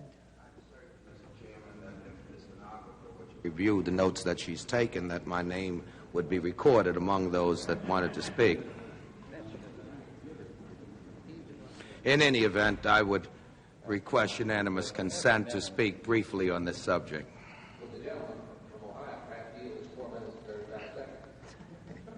Mr. Chairman, reserving the right to object, and I do so because we may have open-ended this thing.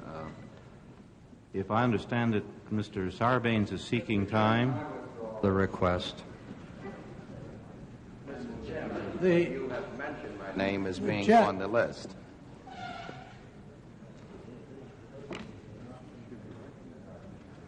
Well, the chair wishes to state that the list was submitted to the chair of those people, and Mr. Chairman. Mr. Chairman. No objection to. Mr. Chairman, I ask unanimous consent that Mr. Sarbanes and Mr. Rangel both be given 3 minutes, and let's then vote on this and not argue about whether or not their names were down. They both want to speak. I'd be delighted to hear them. It won't take much longer, and we can then go on and vote. We'll spend more time arguing about it than letting them speak.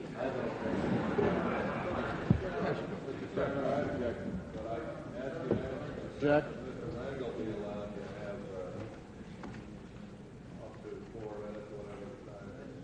Mr. Chairman. Mr. Chairman, reserving the right to object. Mr. Furley. I know that at this time my colleagues, Mr. Marziti and Mr. Moorhead, would also like to speak. And if we're going to give that right to the two gentlemen over there, I ask unanimous consent that they be included for the same amount of time. Well, the chair would like to state that if the chair erred in not recognizing the gentleman from New York, and the chair does want to state that he did know that prior to the recognition of those members that the member from New York, Mr. Rangel, had indicated that he would have been one of those who wanted to speak on the article if it were proposed. And I do have his name, but I do not have his name at that time, and I would wish that maybe the members might recognize that he did do that, and out of consideration for that fact, and the chair will state that it erred, that the chair asks unanimous consent that the gentleman from New York be given that Mr. Chairman, 4 minutes. Reserving the right to object, I simply suggest that under a similar circumstance on another article, Mr. Latta was granted 1 minute. So I think that if Mr. Rangel is granted 1 minute, that we ought to take care of it in the same way. I don't think Well, I'll maybe object we to won't that. wrangle over the 1 minute. Thank you, without objection, Mr. Chairman, and my very generous colleagues on this committee. I was not a member of Congress when Franklin Roosevelt, Mr. Truman, and Mr. Kennedy, Mr. Johnson were here, and they're not here now to set the record straight. All I'm saying is that Americans don't ask too much from their country. when there is a problem, when our nation's safety is at stake, military people go forward, American men go forward, and they defend our country. The only thing between war and people is the United States Congress. I refuse to believe that you got to change the rules of the game and say that this president or any other president can meet with a handful of congressmen and thereby send American boys to fight a war in some country they did not even know existed. Perhaps there was no argument made against Mr. Truman, but on that troop ship that I was on in June of 1949, had the argument been raised on the question of impeachment, I'm certain there would have been a lot of support for it. I yield back the balance of my time. The time has expired, all time has expired, and the question now occurs on the article as offered by the gentleman from Michigan. All those in favor of the article, please signify by saying aye. All those opposed? No. The noes appear to have it. Call of the roll is demanded, and the call of the roll is ordered, and the clerk will call the roll. All those in favor, please signify by saying aye. When their names are called, all those opposed, no. And the clerk will call the roll. Mr. Donahue? No. Mr. Brooks? Aye. Mr. Kastenmeier? Aye. Mr. Edwards? Aye. Mr. Hungate? Aye. Mr. Conyers? Aye. Mr. Eilberg? No. Mr. Walde? Aye. Mr. Flower? No. Mr. Mann? No. Mr. Sarbanes? No. Mr. Seiberling? No. Mr. Danielson? No. Mr. Drinan? Aye. Mr. Rangel? Aye. Miss Jordan? Aye. Mr. Thornton? No. Miss Holtzman? Aye. Mr. Owens? Aye. Mr. Mezvinsky? Aye. Mr. Hutchinson? No. Mr. McClory? No. Mr. Smith? No. Mr. Sandman? No. Mr. Railsback? No. Mr. Wiggins? No. Mr. Dennis? No. Mr. Fish? No. Mr. Maine? No. Mr. Hogan? No. Mr. Butler? No. Mr. Cohen? No. Mr. Lott? No. Mr. Fraley? No. Mr. Moorhead? No. Mr. Marizidi? No. Mr. Latta? No. Mr. Rodino? No.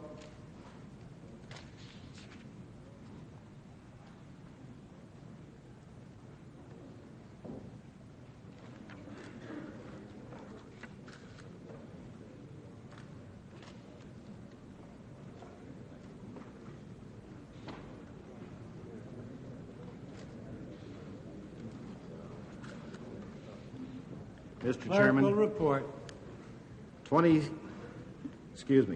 12 members have voted aye, 26 members have voted no. And the article is not agreed to. The committee will be recessed until 8 o'clock this evening. Now, for a brief recap of Tuesday's final deliberations before the House Judiciary Committee. At the daytime session, the committee approved one additional article of impeachment, a third article against the president, this one citing the president for defying committee subpoenas designed to produce more presidential tapes and more material for investigation. Then the committee turned down an article that would have cited the president for misleading the country and Congress by engaging in secret bombing in Cambodia. Later, in a night session, the committee rejected a fifth article charging the president had willfully tried to evade income tax payments and had illegally used federal funds for personal gain. And that vote ended the committee's 6 days of debate and voting. Now the scene shifts to the full House of Representatives. And if the House debate is open to television, we will be back with full coverage on most of these public television stations. Until then, for Paul Duke and our Impact colleagues, I'm Jim Lara. Thank you and good night. From Washington, you have been watching videotaped gavel-to-gavel coverage of the House Judiciary Committee proceedings. Production funding provided by public television stations, the Ford Foundation, and the Corporation for Public Broadcasting. This has been a production of Impact, a division of GWETA.